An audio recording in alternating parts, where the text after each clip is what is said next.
to The Ricky Gervais Show on Guardian Unlimited. Hello, welcome to The Ricky Gervais Show with Guardian Unlimited. Back where it all started.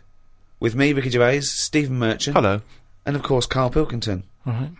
The internet phenomenon that is Karl Pilkington.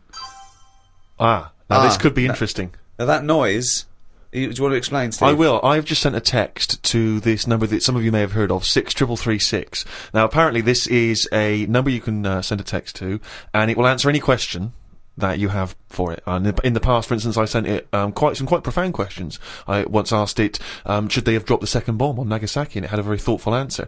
So we've sent it a question, perhaps equally thoughtful. Karl Pilkington believes in ghosts. Is he an idiot? Now, we sent that because this is the Halloween special. These podcasts are 3 one-off free specials, and they're free because we want to thank people who paid for the audio books we did, the last 2 series. So thank you for that. I've just bought a flat in New York, and Steve's just bought a lovely BMW. Mercedes. Oh, is it a Mercedes? Yeah. Oh, is it? Oh, right, yeah. I haven't seen it yet. Yeah. Carl's having his kitchen done and his boiler replaced. He's still not happy.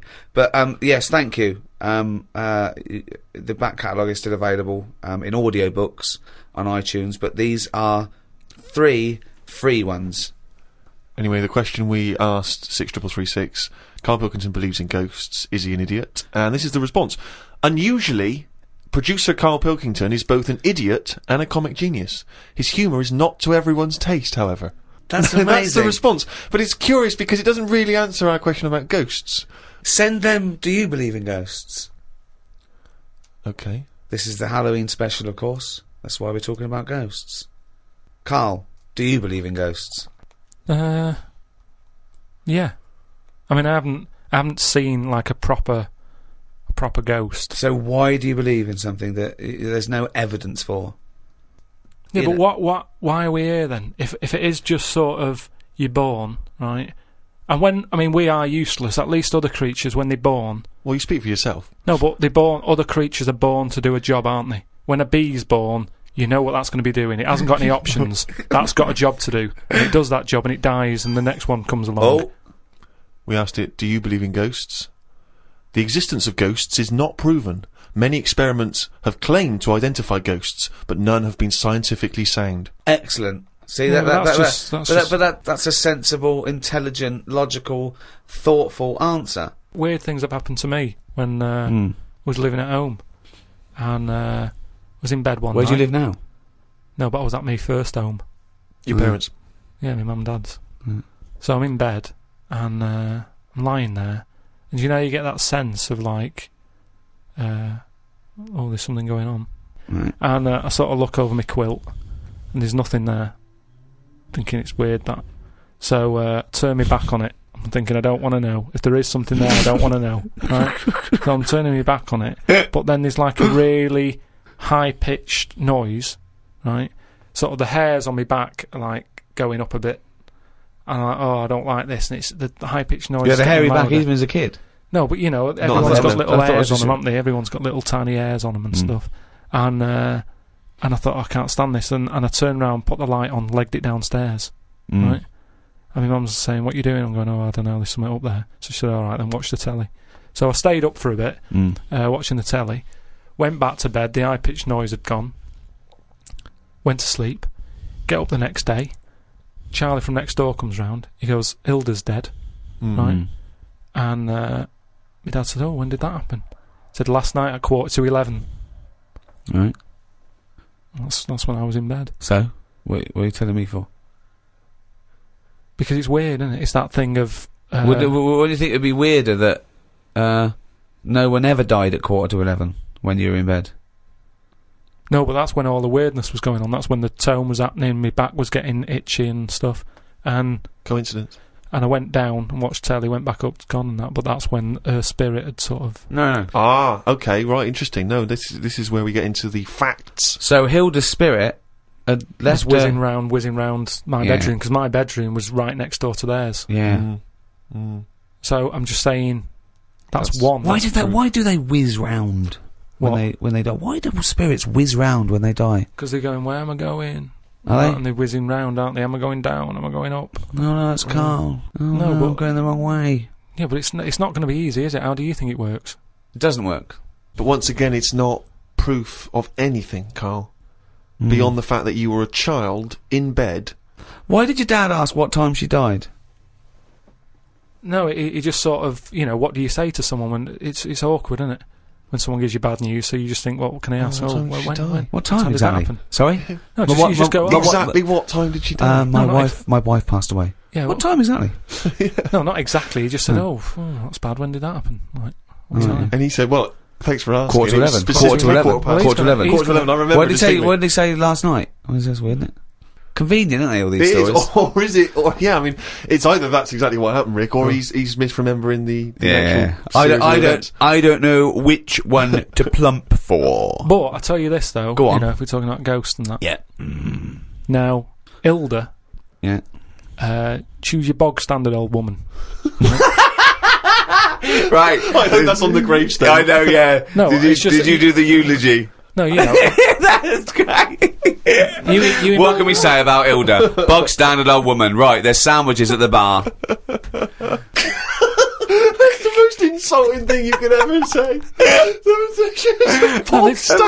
nothing. No. Let's just think about that Hilda phrase. lived her life. Thank you for coming to celebrate the life of Hilda, Who died at 10:45 specifically. and was a bog standard old woman. Are we burning or burying? But anyway, she lived to be quite old.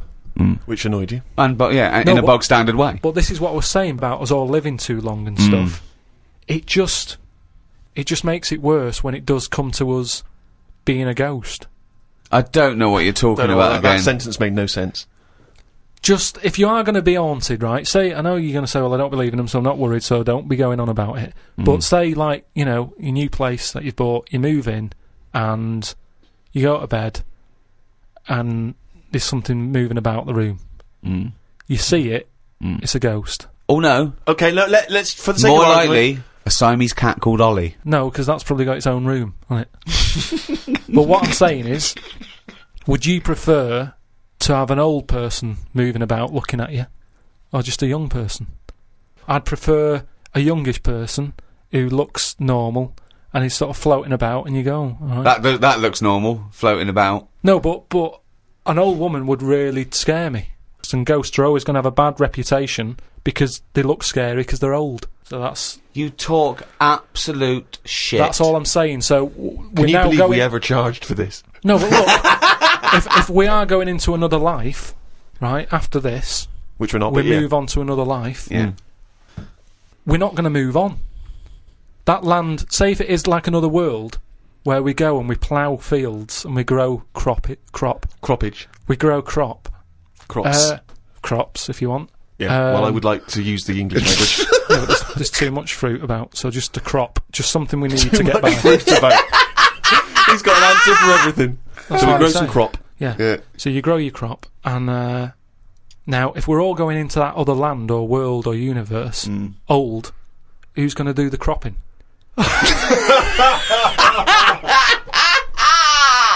Oh God!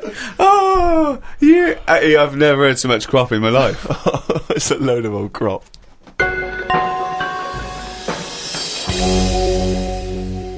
I had to go for an ultrasound, right? Isn't that what you do if you're pregnant? Yeah, but do you know I've had kidney stones? Are you and that? We expecting? talked about Lucky it you. in the other podcast and that we've done, right? I've had a kidney stone. I don't want to go on about it. But it was painful and that. Well, you are going on about it. Yeah, and there was no, nothing. but I'm just saying. It's routine. Don't worry about It's it. not routine. Well, Why it do they is. have to keep Loads going and back loads of then? people. Why do they have to keep going back? You're Yeah. questioning me. You're on getting into a ultrasound. routine. Keep going back. It's better than working it. You don't have to Promote the sell book. the book. No. Holiday or hospital. Holiday or hospital. Holiday or hospital. I don't know. I'll just say that we've got a book out, right? The World of Karl Pilkington. It's out now. One, he goes on holiday the first week, right? He's in and out of hospital. It's doing no good. He's got to go in again. He goes away with his family like twice a year. Goes away with Suzanne's family twice a year. He's now said he doesn't want to do any press for it because it's boring, or he doesn't want. Why aren't you plugging the book? Well, I mean, if you're an author, you've got to get behind I've it. bought books without hearing someone telling me to buy stuff. No, you're You just buy stuff. lazy. You're No, lazy. I'm not lazy. It's just that I'm sick and tired of putting telly on or the radio and having people telling me, oh, you've got to buy this, you've got to buy that. No, I don't have to do anything. I'll have a look myself when I'm in a bookshop. Let them just find it. But there are hundreds and thousands of books, Carl. They may not find it. Well, You're trying to direct them towards it. I don't want to direct them to it. I just, if you come across it... But why have you put all this work into this book, all these illustrations you've done and extra material? Because I enjoyed it for me. Right, but you don't want anyone to read it, Yeah, so why just put it in a drawer? They will read it. They'll find it. People will find it. It's in the shop, isn't it? I'm always finding little books on different things and what have you. Yeah, but you don't read them. You read the first couple of lines and you get it wrong. So I went back, right, and I had the ultrasound thing where they're looking to see what else is in there. And when I was in the waiting room, there was a woman there. I reckon she was about 98. Now, why are they rooting around in her to see what's up with her? Just let her die. Do you know what I mean? If she's not in any pain, I'm just saying, how long does she want to be around? And the problem is, she went off. Right, I was sat in the waiting room. She went off into the little cubicle to put her a gown on, and because she's old, she can't bend her arms and that. So she came out with it all open on the back, and it was horrible. It looked like a chicken that hasn't been looked after, right? It was all leathery skin and that, right? Now, the thing is, it's all very well keeping people alive, but the surroundings of the body isn't meant to be lasting that long, is it? Do you know what I mean? The actual skin of a body, it's all very well keeping the heart going, checking the kidneys and all that, but we're not meant to be around this length of time. Yet we're messing with it. Yeah. Just do the gown up. You never do, you never see insects or anything like that look old. You don't go, look at the state of that. Because they live about 4 weeks! Yeah, but maybe that's the way it's meant to be. In the same way, maybe we were only meant to live to be 40. But why did you go in for your operation then? Why didn't you just think, well, this is it, I've had my time? If they're looking after an old woman who's about 98, I'm having a go. Well, of course. Because you want to live on. She might have been flirting with you. No, she was... keeping it open, just so you can have a little look. But I'm just saying, is that right? Is it right that they're going in there rooting around and stuff?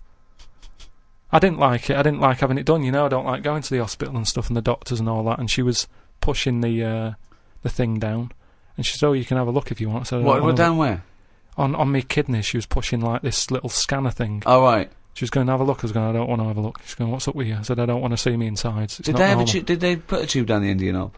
Yeah, they did all that. We've talked about that in the other. But you were unconscious, weren't you? Yeah, but it doesn't matter, does it? If you know it's going on, it still bothers you. Just because you're asleep. Well, not really, no. What do you mean? Well, why does it bother you if you're asleep? Well, that's like saying, oh, I woke up and the house was robbed. Oh, it doesn't matter, you're asleep. Well, no, but... It's still going to bother you, isn't it? but you knew it was happening and you did it willingly. It's not pleasant to go in and be made to go unconscious. That's the unpleasant bit, isn't it? And pain. Well, no, it's more the idea of it, isn't it? That's why, doctors telling you everything they're doing. It's like, don't tell me, you know what you're doing, just do it. I'm not going to have a go at it. It's not like DIY people coming around and going, oh, well, what you should have done there is, and you can go, I'll have a go at that next time on my own without calling you out. If I get kidney stones again, I'm not going to go, oh, I've had it done before, I know what to do, I'll stick it up there. Doesn't happen, does it? But I can't, what was I saying? So anyway, so she was pushing the scanner over me kidneys and stuff. Yeah. Now, it was weird with her because at no point did she make eye contact with me. Well, I don't understand what that means. What's she meant to wink and go, your kidneys are fucked? No, but it's just weird that she probably spends her days looking inside people more than she does talking to people. I just thought it was odd that that's how she sees people. When she looks at people, she probably sees kidneys. What, this doctor? The woman doctor. Well, doctor? Yeah. Right. So, what you're saying is, the strange thing is that she often spends more time looking in people, because she's a doctor, than chatting to them. Yeah. And is it weird that Jonathan Ross is the other way around? Because he's a chat show host. He spends more time talking to people than looking inside them. No, but even when I was asking... Because he's got a different job. When I was asking her questions, saying, does it look alright? What's it doing? Is it moving about? Asking her questions about my kidney. She could have quite easily just turned around and give me a bit of eye contact. But she was saying, shut up, I'm concentrating, I'm at work. Looking at the screen in order to answer your questions. Yeah, she's at work, she's doing something. No, but just... If she was here now going, Carl, what are you doing with that microphone? You'd go, shut the fuck up, I'm doing a podcast. Did she run this scanner over your head? And if so, did she find anything?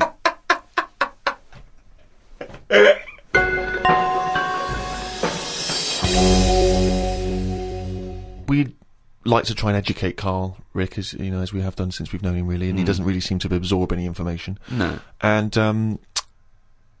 I was asked recently, when I was going back to Bristol, if I would come and talk to a classroom of school children. All right.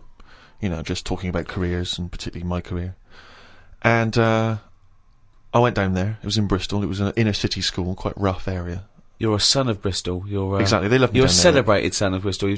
You're a Golden Globe winning person who's returned to the homeland. It annoys me when I go down there that I'm not met as I get off the train like the Beatles used to be when they came back from America. By a mayor and a brass band. Hordes of people, ticker tape. Forever this day will be called Steve Merchant Day. Exactly. It frustrates me that I just sneak back into town and there's no fanfare. Yeah. But basically they asked me to come talk at this school, and I sort of batted them away and said I'm too busy. And so I foolishly left them the opportunity to ask me again, which they did, and I didn't have a decent excuse, so I went. And I was expecting to talk to maybe a room of sixth formers. They were 9, these kids, 9 and 10 years old. But I realised as I was walking into the school, I was suddenly really nervous. I was more nervous than anything I've ever done, because I realised that I've not spoken to a child like that since I was a child myself. I've never interacted with them. So I didn't know at what level I would be able to pitch this talk. You know, I didn't know what they understood, what ideas they understood. Obviously, in my mind, I was picturing Karl, and then I was ratcheting it up a few years, sort of IQ-wise. Yeah. And I went in So there, what did you talk to them about? and I was supposed to talk about careers, and I realised very quickly that they didn't really understand conceptual Did they ideas. know who you were? Not really. One or two of them vaguely knew. One of them went, "What's Rick Gervais like?" And I said, You got a deep voice. yeah. Actually, that was one of the teachers. And I'm supposed to be talking about careers, how to get into careers, and I start trying to explain the idea of being a writer, and I say that it's very important to be able to get inside other people's minds, you know, figure out how they think, and how, you know, and trying to understand other people. But this, they didn't really seem to grasp. They started talking amongst each other. You know, they were just losing interest. I lost them straight away. I was devastated. Oh no. So then, and this is the worst thing, right? I started lying to them. Because I realised that every time I told a slight lie, because I thought they'd be interested, they were. So I know on Justin Timberlake. You're not joking, right? They said, one of them said, "I understand you used to be a DJ," and I went, "Yeah, it's great being a DJ because you get to meet pop stars like Robbie Williams and Beyonce." Never met either of them. Never met them. And they went. One of the kids went, "What's Beyonce like?" and I went, jokingly, I went, "You wouldn't like her." And I said, "No, I'm joking. She's lovely. She's sweet. She's good as gold." I was making it up. But they were loving this, and the teacher was going, "Would you all like to meet Beyonce?" And they were going, "Yeah." And I was thinking, God, well... I'll bring her down tomorrow. Well, exactly, but I don't know why I felt it was like I wanted to win the approval of these 9-year-olds. That's amazing! Because my own achievements, I realised, wouldn't mean anything to them. You know, I could talk about the people I have met, but they don't care if I've met Robert De Niro, but they're interested if I've met Girls Aloud. Or me and Girls Aloud, some of the times we've had together, it turns out. But it is fascinating when you have to interact with people, with children like that, because I've got no concept of how to talk to children. To me, I can't grasp the difference really in conversation and chat between, say, a 7-year-old and a 13-year-old. I don't know at what point they learn stuff and pick stuff up. Do they understand? Do you know what I mean? I find it really hard. I remember once when I was about 9, the headmaster, deputy headmaster, used to do a little fable. I've talked about him in stand-up. He used to do a little fable. There's one I remember where he got a tube of toothpaste, and he got someone up. He said, "You, come out here. Squeeze this tube of toothpaste out on this board." And he squeezed it all out, right? And he squeezed it all out and emptied it. He went, "Now put it back in." And the kid tried to struggle, and he goes, "You can't do it." He said, "It's easier to do something than undo it." Okay, go back to class. Like people are going, "Oh, I get it. I know what he means." Yeah. They're just thinking, don't squeeze all the toothpaste out. Yeah. Just save some. Yeah. I mean, you know, there's no way they're going to take on No, that exactly. metaphor at the age of 9. It's too conceptual, yeah. Yeah, exactly, yeah. Just stop misbehaving or I'll smack you. That worked. Karl, have you had to have any dealings with kids? How do you get on with kids? Do you relate to them? Or are they just as angry and perplexed by your views as we are? I mean, it's with everything, isn't it? Everyone's different and that. I can get on with some young kids alright, and some of them are, like, you know, a bit cocky and what have you. But I'm sort of getting on with a baby at the moment, because I've been made a godfather. Think of that. So, wow, who did they reject? I know. No, I mean, who said no? Yeah. Well, I did. I did at first, and then Suzanne said, "Look, it's not really a choice. It's not like a job interview or something that you're thinking about. Is it a good thing? So you've been asked. You should take it on." But what are they? What if they? Hold on. If you're the godfather of this kid, presumably you're friends with them, and they probably listen to this podcast. They're good friends. So now they're hearing for the first time that you didn't want to be godfather. Yeah, but I think that's good because they can hear that. It wasn't. I didn't just do it because I was asked. I thought about it. I thought it through. I was worried. It was kind of like, is this a job? And I was just. Well, it's nothing but tokenistic, is it? You're not. Well, really this is what I looked into. I said we went back, and I said, right, I've been thinking about this thing. I've heard that it's my job. If anything happens to them, I've got to kick in. I'd have to start looking after the baby. So I said, right, how many of you are in your family? If that happens, am I going to start getting a phone call or what? And they said, no, there's a big family. You're not. You're at the bottom of the list. So I was like, how many? And just finding out what their age is. And I've only got a small flat. It would have to sleep in the sink or something, right? So I checked all that out, and all safe. So this baby is spooking me out a bit because it doesn't blink. And that's pretty weird when you're sort of talking to it and you're thinking, it's not blinking. Are you sure it's not asleep? No, honestly, it's weird. If something doesn't blink, it's like it's evil. Because blinking just makes something look a bit more friendly, doesn't it? And I was stood there, talking to it. I just tell it little stories about anything. It's lying there looking up at me. How old is it? It's must be about 2.5 months. Well then, why are you telling it stories? Because it likes it. But it's just weird how, then I'll sort of forget the story because I'm looking at it going, it's not blinked yet. It's been about 10 minutes, it's not blinking.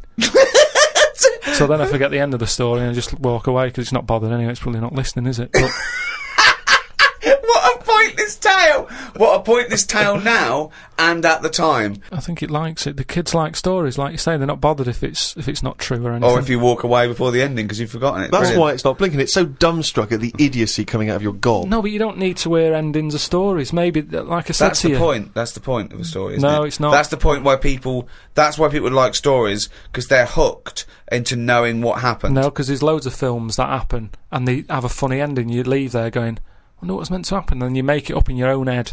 You go, well, I bet what happened is that person went off and got married to that woman and they lived happily. And then in your head, it's the truth. It's actually what happened. But I think that's better. Why are we told everything? So what would your end be to a story such as The Elephant Man? Okay, he's rescued from the freak show. He's put in the hospital. He becomes something of a celebrity. Then what happens? He discovered he had big ears and he could fly. And he joined the circus and he was the main attraction. I wouldn't change the end that much because at the end of the day, you can't make something up that's not believable. At the end of the day, he's got an head like an elephant. He's not going to have a good life, is he? So there's no point making out that he went on, loads of women fancied him, and he modelled hats. It's not going to happen. So he's got to die. The Elephant Man had to die, but at the same time, was shot by poachers. For his tusks. Show a few positives, because I'm sure there was good bits in his life. I don't know what they were, but look at everything. What was he like when he was a little baby elephant? They didn't cover what he was like as a kid, but you can get away with them sort of looks when you're a baby. You can be an ugly baby, and everyone goes, "Oh, isn't it nice?" There was some woman in a cafe the other week that I was sat in, and she came up and she sat down with her mate, and she was talking loudly, going on about, "Oh, the baby's lovely." They said it's got lovely big eyes, really big hands and feet. Now that doesn't sound like a nice baby to me. I felt like saying it sounds like a frog, but I thought, I don't know her. There's only so much you can say to a stranger. I don't know what kept me from saying it. That's what I was saying before about there's something. It sounds like a frog. There's something inside of you that stops you. Yeah, that's amazing that you had the urge to go, that doesn't sound like a good baby. What, love? I'm just listening to conversation. That baby you're talking about sounds like a fucking frog. Yeah, but something stopped him saying it.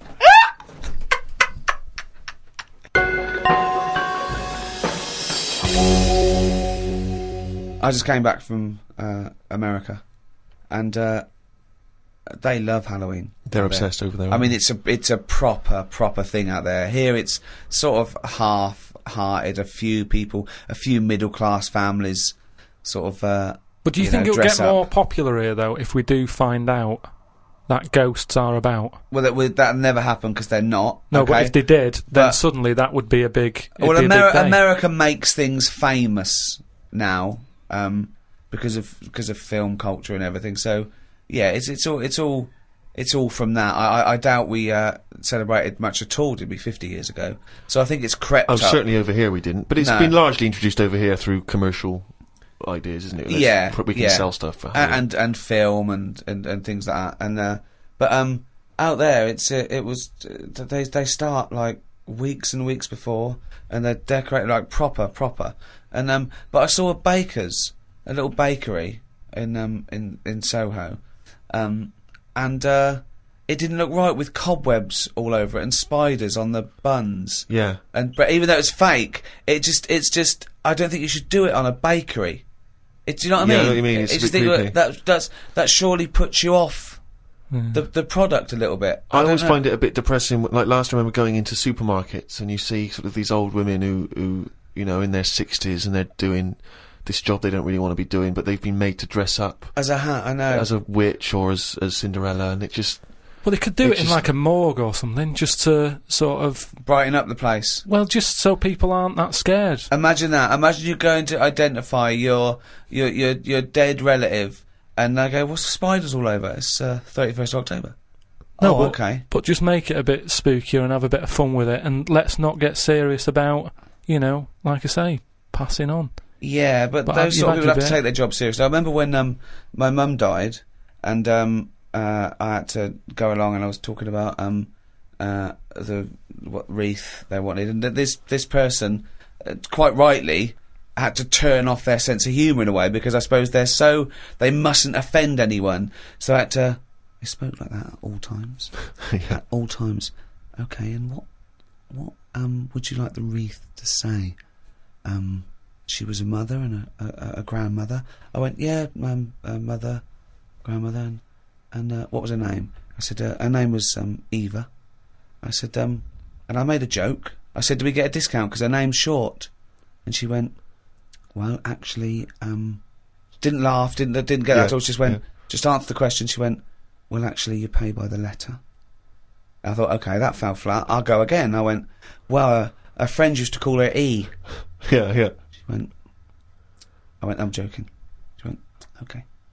Nothing. Yeah. Bad audience. Bad time, bad audience. Tough crowd. Yeah, Undertaker's never known for their... Yeah, exactly, yeah. They don't crack jokes, Carl. A friend of mine was trained to be a doctor, and in his first year, when they practice, they intern at the hospital, he was watching this patient, and two other doctors came in, and I won't say his name. They said, can you go and check on Mr. So-and-so? He went, yeah, and change his drip. So he went in, changed his drip, came back out. The doctors came, after about 10 minutes, they came running and said, what did you do? What did you do? And they went in there and said, I just changed the drip. He goes, well, he's dead. He's dead. He was going, I just changed the drip. I did this and that. And they started laughing. He goes, no, he was dead when we sent you in there. Yeah. Now, that is almost excusable because it's imperative if you're a doctor to become accustomed to the fact that people die and that it's, exactly. Yeah, so they were making a joke about a dead body that means nothing to them other than professionally. Yeah. They were getting through it. He thought he'd just murdered someone. Yeah. Well, he thought he just killed someone. But yeah, they have to be desensitised. But they wouldn't do that in front of the relatives. They wouldn't go... I had a laugh earlier with a young intern. When your dad died, we sent him in to change the drip. Didn't even check. It was quite good. Anyway, let's get him out of here. No, but they do have a laugh. I heard about a doctor who was working on a brain, right? And apparently when they work on the brain, it's best if they keep you awake. Because, just so you can go, that hurts a bit, and they go, oh, best not touch that bit again. That's the reason, Rick. Amazing. That's the reason. No, there's certain operations, isn't there, where they go, we can knock you out for that, but for this one we want to know. It's probably because the brain needs to be active in order to identify the thing. But sure, it's actually so you can wake up and go, yeah, no, that hurt. That stings. How that stings. Don't pop that in there. You can't feel anything in the brain anyway. No nerve endings. Really? You can't Can't feel it, can you? Well, maybe there's another reason. But anyway, his head's open. He's sat on this chair. The doctor's going... I reckon he was laying down. I thought he was laying down, but in your world he's not. He's sat on a hard-backed I think it's more like chair. in front of a mirror, like a hairdresser type thing, right? And he's cut the skin off. So get a bit shorter there. So he's for the weekend, sir? I won't be shagging with no brain. Anyway, so he's cut the skin off and, chopped a bit. And you're always going to get bits, aren't you? Sort of. Whenever you cut anything, you end up with a bit missing. But anyway, somehow he does the brain stuff. He fixes it. I don't know what he was doing. But don't you? You don't know about. You don't know the intricacies of brain surgery. That I find perplexing. So you're not a neurosurgeon. I don't want. Oh, okay. So they sorted out the problem, right? And he goes, right. All we've got to do now is stick the head bit back on. Yeah. That's what it's called, by the way. The head bit. This happened. Yeah. The head bit's connected to the face bit. Yeah. So he sticks. Nurse, head bit. Doctor, do you need leg bit? Not yet, nurse. Head bit, then leg bit. So they stuck the head bit back on, and then can you pass me the sharpie thing? He was trying to sew it, and he was going, "This isn't fitting. This." He's going, I don't know. And you know, like, because the patient's... Right, if this turns out that it's someone else's head. Or a toupee from the doctor next to him, yeah. Or a cat. Wow! No, you've sewn a cat to my brain! It's none of that. He's trying to sew it, and he's thinking, why isn't it fitting? And he's thinking, is it because the head's swollen? Because, he's been messing about in it, and things swell, don't they, and messed about with. So he's messing with it. He's going, I don't understand this. And he's panicking a bit because the patient's awake and chatting and stuff, and, it's difficult to have a normal chat when you're panicking a little bit. I know, there's a queue as well. People want their brain done. And they're just reading old copies of magazines. They're going, hurry up. So I'm going out tonight. Do you want to wash it? No, just, I'll wash it later. Just take it off, do the brain, put it back on. Anyway, what happens is, he has to start rummaging. To start rummaging? Sort of rummaging. Rummaging. No! There's no N before the first G. Rummaging. Well, he starts looking through the, he starts having a look through the bin.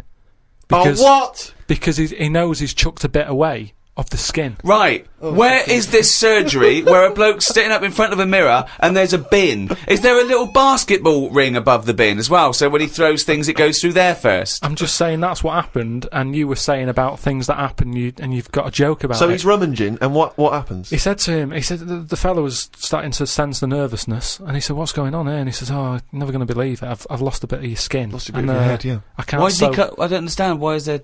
Why That's is it in what two I mean. bits? Because things just break up, don't they? It's like chicken. When you see him walking around, everything's in place and it sticks together. You cook it, suddenly it all breaks up. He cooked his face before he cut it out. I'm just saying how flesh, it sticks together well. Yeah, but he'd cooked the scalp before he'd taken it off his head. No, but it's just an example of how skin can break up with the muscles and everything. So he's rummaging in the bin, and does he find the head? He found the bit, and then he's like, sorry about that, and he sort of managed to stick it on. Right, he didn't wash it off or anything? Yeah, I'm sure he'd give it a bit of a rinse. But I'm just saying how... Nonsense. You've got to make a joke out of stuff, haven't you? Yeah, it's bollocks. If you're a doctor. Okay, that's good. So where was the joke in that story? At what point I thought this was a story about how doctors have a sense of humour. Yeah, when did he make a joke? And he sort of laughed and he sort of said, there you go, it's back on, but good job the bin men didn't come or whatever. And they made a joke out of it. I've never heard such nonsense. I've never heard such nonsense. Right, Carl, let's do a competition. Chance to win some of the product that we've got out that Carl doesn't want to talk about because he's too lazy. No, it's not that. Well, if you do want to win a copy of this book, Ricky Gervais presents The World of Karl Pilkington. It's by all three of us, and it's some of the musings and thoughts and ideas from the podcasts. Carl has got some new theories. It's illustrated throughout. By Karl Pilkington. It's got excerpts from the diary. They're genuine, aren't they? They're photostated things from the diary that people haven't seen, and it's fascinating read. We can sign that. We can also give you a copy of this new 3-disc set CD of the best of... Is it the first series of the Ricky Gervais Show? Yeah, well, it's got everything, actually. It's got the whole 12 first series that we did with Guardian Unlimited, the award-winning, record-breaking podcast. It's also got some excerpts. If you want the best of, you can put that on. And it's got 1 hour of new material, which we recorded especially for it. But you can't get that. You can't buy that in the shops till the 13th of November. And I throw in the new Flanimals book, Flanimals of the Deep. It's the third in the trilogy, Carl. Are you excited about that? Yeah. And the question is, do you want them? Okay, that's the quiz question. That's the quiz question, yeah. Okay. Is that a trick question? No. Just the first correct answer. I'm not going to give away what the correct answer is, but do you want them? And think, if you do want them, then that might, what's the answer? And you can send that to podcast@rickygervais.com. Include your name and address, and if you're the lucky winner, then we will send this stuff to you if you want it. And it's the first come, first serve, okay? So the first correct answer to the question, do you want it? Do you want that stuff? Do you want Flanimals and the CD box set and the book and that? Okay, well, if you know the correct answer to that, podcast@rickygervais.com. Good luck, everyone.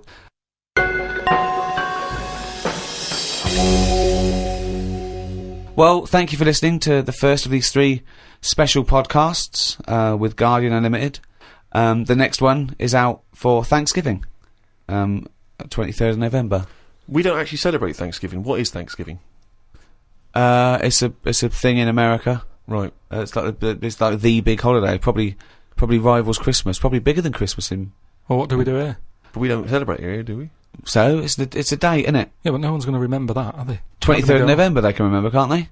Yeah, but it's nice. Well, they should remember that's one day before my birthday if we're going to celebrate anything. Okay. Well, you've got this one. The next one's the 23rd of November, and the next one's the 25th of December. Well, how can I remember 25th of December? Well, Christmas. that's fair enough, that's Christmas, but Thanksgiving, we don't celebrate Thanksgiving. Okay! The next one's out about the 23rd of November, then after that, about the day before my birthday. Oh, they're going to remember that, aren't they? It's Steve Day in Bristol. Yeah. Anyway, if you've enjoyed this special edition of The Ricky Gervais Show, the entire back catalogue is still available on iTunes under audiobooks, by the way, not podcasts, audiobooks, and you can get everything we've ever done. I'd like to thank the guys at Positive Internet for hosting this. Those great guys, what would we do without them? So, it's goodbye from me, goodbye from Steve Merchant, bye, and goodbye from Karl Pilkington. The Ricky Gervais Show on Guardian Unlimited.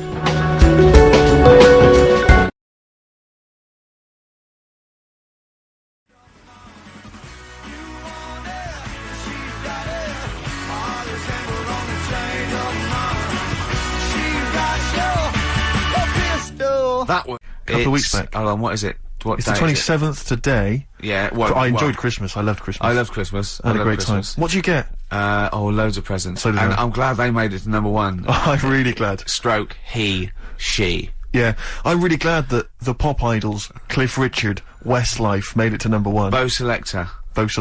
Yeah, just delete that as, yeah. Okay, well, we're going to play some of the best of, some of the greatest moments of the last 3 weeks. Yeah. Ever heard on XFM 104.9. What about this? Do you remember this one? Oh, which one is it? I'm Ricky Gervais, with me Steve Merchant. Over there, Karl Pilkington. The man who believes anything. I think it might be a condition due to his little round head. Mm-hmm. It's sort of like, it might be a new condition that we can call cranial sphericity.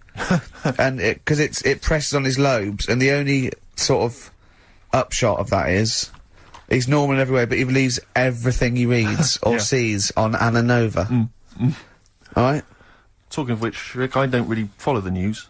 No. It's mainly boring, isn't it? Wars and stuff. Yeah.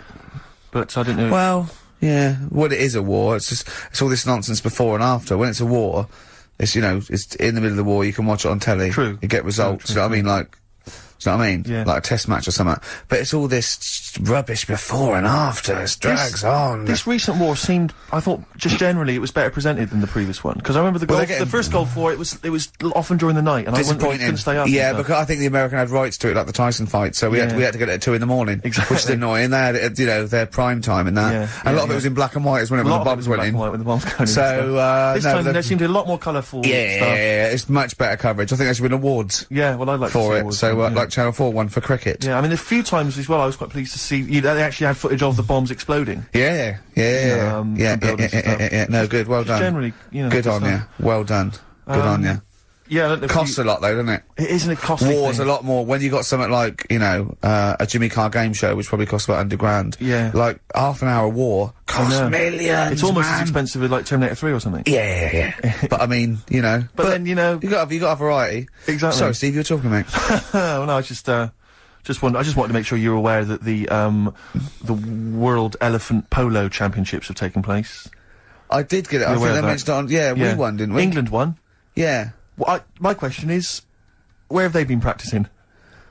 I don't know. Do you remember ever at school anyone ever saying to you, are you interested in playing polo with elephants? Do you reckon it was 5 blokes in pith helmets kept sneaking into a whipsnade? Possibly. What are you doing, lads? We're practising. Get down. Yeah. Get off them elephants. Yeah. I didn't even know we had a team. I can't believe it. No, but it's like Johnny Wilkinson and the rugby lads, they're gonna get MBEs, all sorts. The elephant boys, the elephant polo boys, nothing. They're gonna get nothing. I haven't seen the son talking like them. To be fair, it's not like horse polo where I don't think there's a stick long enough. I think the elephants kick it, don't they? I think you might be right. I think they're not allowed to use their tusks. They burst it, weren't they? I think they go, oh! Start again. Raheem! Yeah. What do you mean the elephants kick it? Alright, I've opened a can of worms here. You know, normal polo on a horse, they have like, mallets. Yeah, they whack them, right? But I think it's, obviously they're too high up.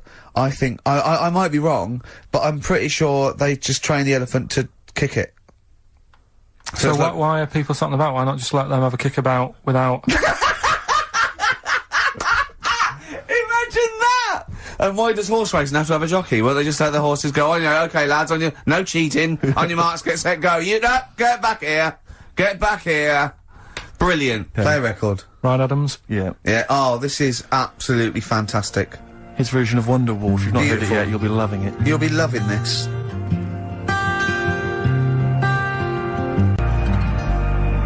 This is the Best Of Show on XFM 104.9. I'm Ricky Gervais, with me, Stephen Merchant. Yes. I hope you're enjoying the Best Of. There's a fella who, was in a coma for 20 years. Just, they kept, like, taking him through, like, the normal day. They'd take him to Alton Towers and stuff. Doesn't know anything about it, just kept going through the motions. Don't know if they kept charging him. Kept putting him through all that. He eventually came out of it. 20 years. And went, stop taking me to Alton Towers, it's shit. I just thought, imagine how much post he had. Eh? How much post?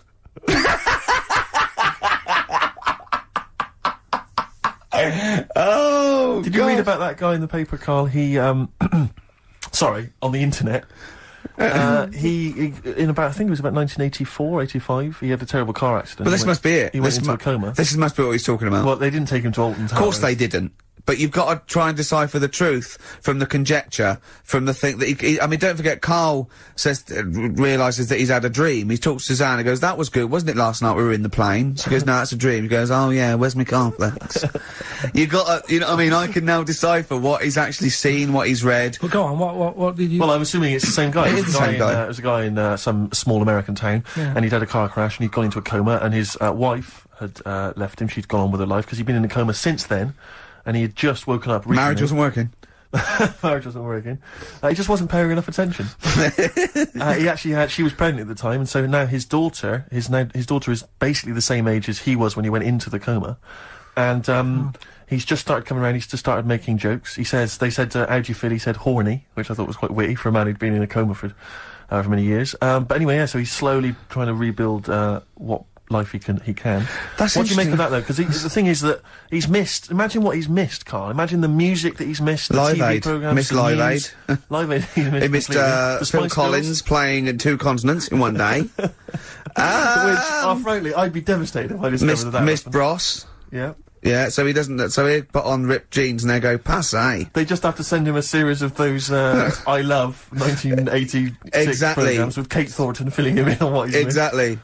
Peter Kay reminding him of space operas. Yeah, he remembers those. Talking rubbish. Yeah. So extraordinary though, isn't it, Carl, to think? No, obviously. So, had he aged much? Because he hadn't had any problems or anything, no worries.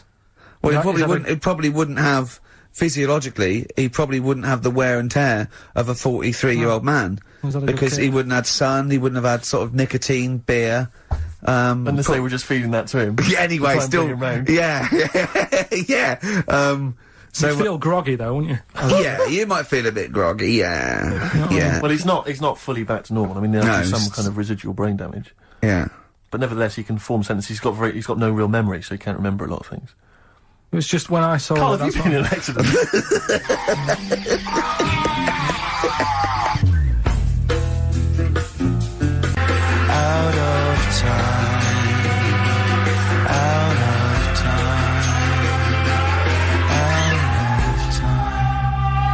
brilliant Blur, Out of Time on XFM 104.9. One of my favourite singles of the year, and that's another thing. We'll be playing our favourite singles of the year, as well as our favourite clips of our own show. Rick, I imagine if people have got a bit of Christmas money, they're wondering what they can spend it on. Office DVD? Well, other than that, these guys have got some ideas. What, adverts? Brilliant. Placebo, Bitter End on XFM 104.9. This is pre-recorded. We recorded this a couple of weeks ago, before Christmas. I hope you had a great Christmas. If you didn't, not our fault, really, is it? Nothing to do with us. Wouldn't have thought we'd have. We're the time, because we've got plenty of cash now, thanks to a lot of you who probably bought the Office DVD. Yeah. Probably got and that if you in haven't stock yet, and you've maybe got vouchers or money, still available. Still there in the shops. Still available. You can still make it the best-selling DVD of all time. Please. Please do. Yeah. Please do. I'll tell you what you want to hear, though, before you make your mind up. I'll tell you what, if you like this next clip, go and buy the Office DVD. I think you will. It's a brilliant clip. It's the one where we talk about, well, it's self-explanatory. Yeah. What's the best job you've ever had still, Carl? Talk like basis. It is still Paper round. Is it still the paper round? Yeah. That's ridiculous. No, it was good though. If you look at it, like, you know, what I liked about it, you're your own boss. No, you're not. You're not your own boss. No, the guy who runs the news agents is your boss. Alright. But then once you get out and you've got your papers and that, you sort of, you're on your own. Do what you want as long as you deliver the stuff. papers exactly to the places he said you are in the time he said. Yeah. It's freedom, isn't it? Any jobs you wouldn't do? I've just thought of one that you wouldn't do. Go on. With your sort of mild homophobia. Well, I'm not. Proctologist. What's that? Basically sticking your finger at other people's arses. Right, well, I wouldn't do that, no. Why have you got to do that? What do you mean, why have you got to do that? Why does anyone need that doing? Have they got to look if they've got an arseache or something? Which trainee doctor makes that their speciality? Do you know what I mean? That must be, right, we got a place for proctologists, and it's you, Meadows. You came last. Oh, seriously, what? I'm not the arse doctor, am I? Yeah, you came last. Oh, I'm a bum GP, I can't believe it. Yeah, you got to, oh, I can't believe this. Yeah. Tell you a job I don't like. What? I wouldn't want to be doing. The woman, there's a little woman who sits in the little snack stall on Finchley Road station. Yeah. And I don't know how to describe it, really. She is surrounded by snacks. She can't move for snacks. It's Does like... it look like American Beauty, but with different... Not dissimilar to that. Yeah. It's a little hut on the station. Yeah. And it's like, if you go to the seaside, you can put your head through one of those cardboard cutouts and it looks like you're a big fat person or whatever, and you can have your photo taken. It's like an equivalent of that, but it's just snacks everywhere. She's got bananas up to her chin. She's got chocolate coming down to her eyes, crisps either side of her. She can't move. She can't do 360 degrees. She's like packed in there. I don't know how she gets in there. I think they put her in there first, and they put, okay, pour in the bananas. Yeah. Then they go pour in the nuts. She has 2 hours of makeup before they exactly, yeah. dressing her in there. Because I'll ask for something from the fridge, and she cannot turn her head to see. She has to go by feel alone, just to feel the fridge, and get stuff out and pass it. And often I'll say, that's not what I wanted, but she can't. You've got to let her off. It's extraordinary. Dear. But there's no music playing, Does she have to sell her way out of it? Exactly. If it's a slow day, she's stuck there till the next day. Yeah, it's like a world-breaking attempt. Yeah. Carl, what job wouldn't you want to do? Well, any job. You're a lazy... You're joking, aren't you? I've done loads of stuff. I'm quite happy now doing what I'm doing. Yeah? You look happy. I think You sound happy. Yeah, I mean, calm down. You on drugs? I'm alright. Are you on happy E? before England have won and that. I'm happy for them. Yeah, go on, happy for them. I'm happy in that. Yeah, what do you mean happy for them? We are England.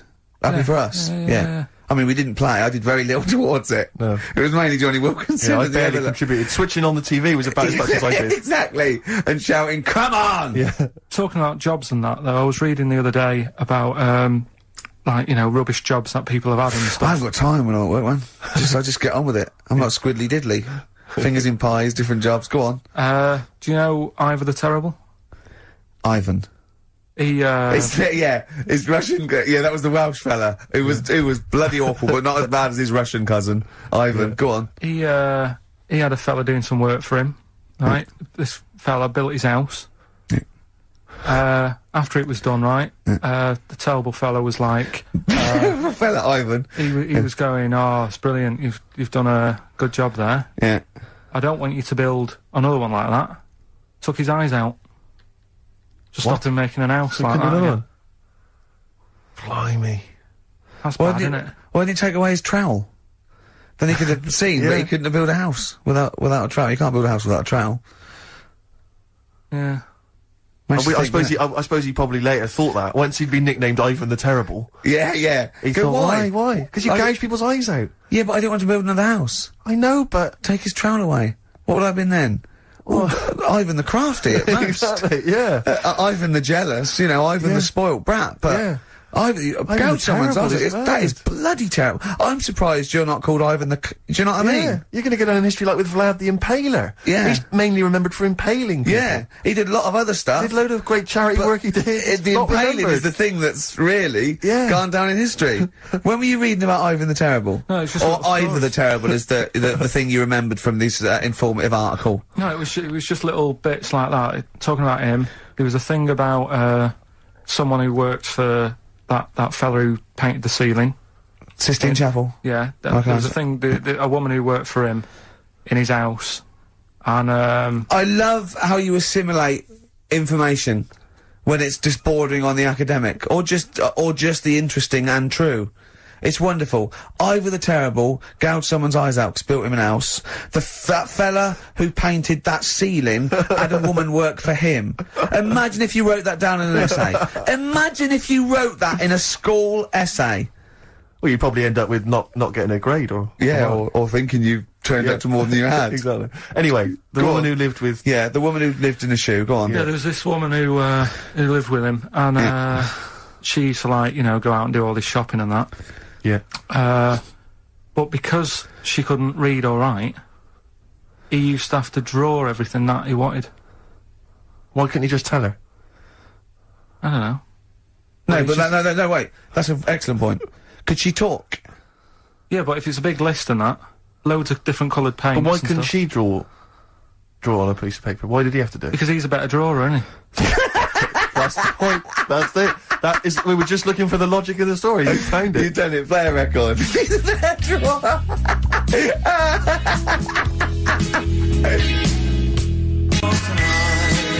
This is the Best Of Show on XFM 104.9. I'm Ricky Gervais, with me Stephen Merchant. Yes. I hope you're enjoying the Best Of. I'm amazed that these are the highlights and that we've strung it out this long, Rick. But the good thing about this is, we're not here, we recorded this a couple of weeks ago, just the links, right? This has taken us about 10 minutes for the whole show. We get paid the same. Why don't we do this every week? That's a great idea. High five. Listen to this clip, it's brilliant. I think that my new TV is too big, Rick. I said that I know, when you I bought know it. what I was thinking. But I can't believe it. He talked about this buying it. He's got a bit of cash now, of course. And, what is it? 42 inches? 42-inch plasma screen. What did it cost you? $3 grand or something? Don't tell me. That's wow, huge. it's ridiculous. $3.5 grand. Big spender. Of course it's too big. Well, I can't get far enough back in my room, in my living room for it. You're meant to be, I think, 4 times the screen size away from it. Really? To get out from the air. So that's 4 times 42 inches you're meant to be sitting away from it, which is impossible. Yeah.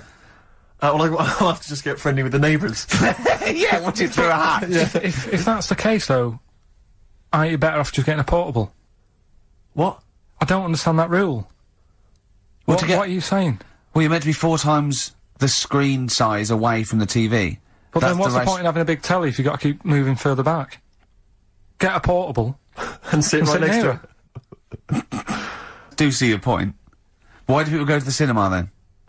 Did you see films that aren't out yet? Fair enough, he's got you there. Done. I'd tell you this though, I had it delivered, and are you supposed to tip delivery men?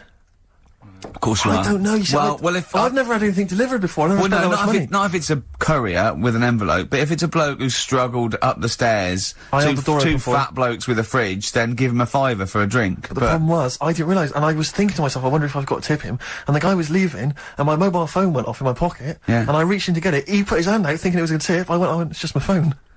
And I felt terrible after he left. I didn't know. What was I going to do? Run down the street and offer him a £5? No. No, of course not. No. I'm not made money. I just spent it on TV. Yeah, I got no money, mate. No. I just spent it all on this. I had to clean out my jar, everything, the drawers. Yeah, I'd take some bottles back. The problem was, it took me forever to wire it in. I thought, I'm not going to pay for someone to wire it up, you know. So it took me about 3 hours to wire it in, and it was huge. And I got it switched on, and the first program that was on when I got it wired in was Bargain Hunt. I'll tell you this, David Dickinson's tan almost took my eyeballs out. It was incredible. It was like X-rays. So the close. glow. You know, a huge plasma screen with this orange thing coming out, and he keeps turning to the camera, doesn't he? Just to get you. Yeah, he turns away. You get a bit closer. They go, "What's he doing?" He just turns around, takes the cornea off. What do you think, Bargain Hunters?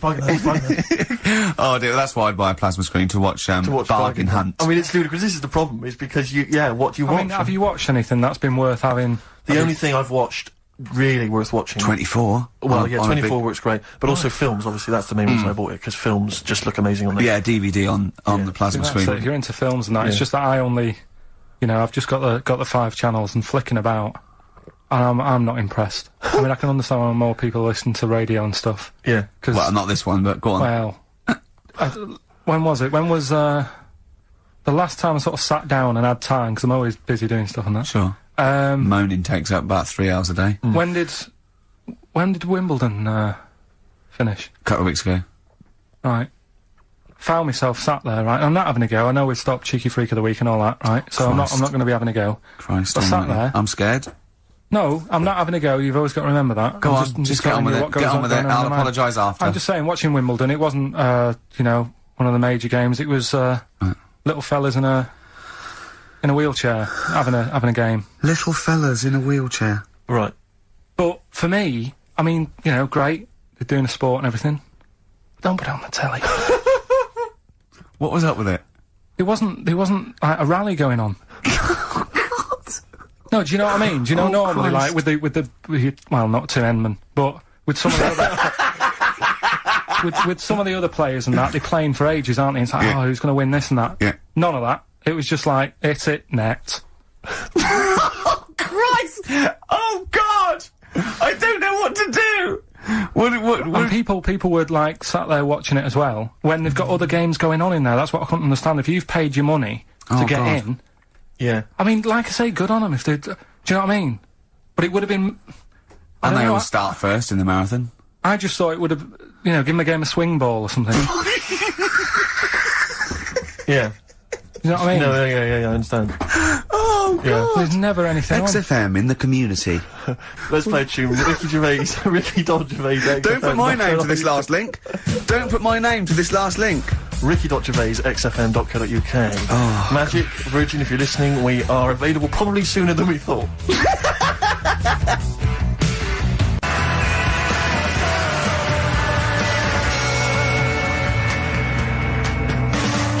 That was Radiohead and They're There.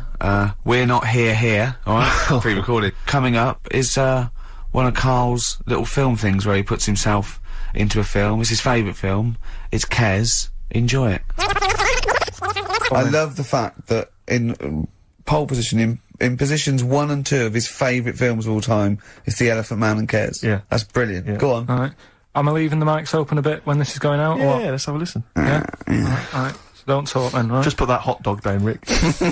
And this is the bit in Kes where it's the teacher and he gets up and he has to Glover. talk. What's his name? Is it Brian Glover? No, What's it's the other teacher. The other one. Anyway. Right. Go on. Alright, so here we go. Things that had actually happened. I've got another one. What about you, Casper? Casper! Alright. Alright? Alright. You haven't been listening to a word I've said, have you? Yeah, I heard some of it, yeah, you... Some of it? Just... Stand up. Always somebody, isn't there, eh? Right, now you're going to tell us a story about yourself. What sort of story? I want you to think of an incident that happened to you sometime in the past that is true and that you think will interest the rest of the class. All right? Right.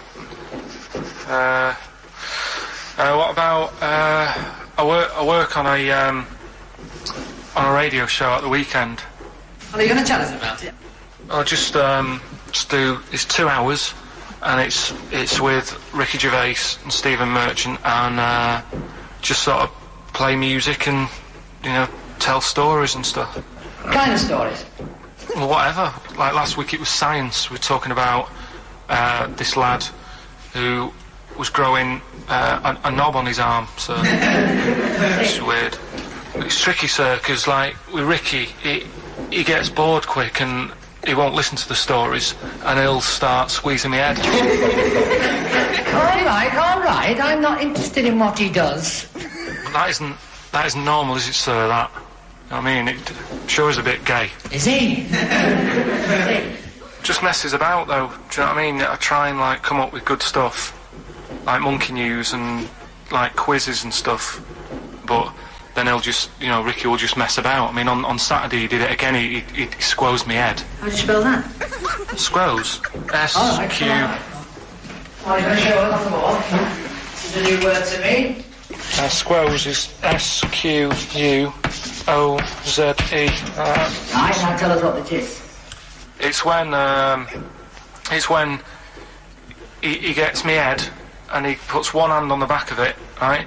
And he puts the other hand on the front of it and he just sort of swivels it. Swivel, right down the front. Oh, swivel's not it's spelled S-W-I-V.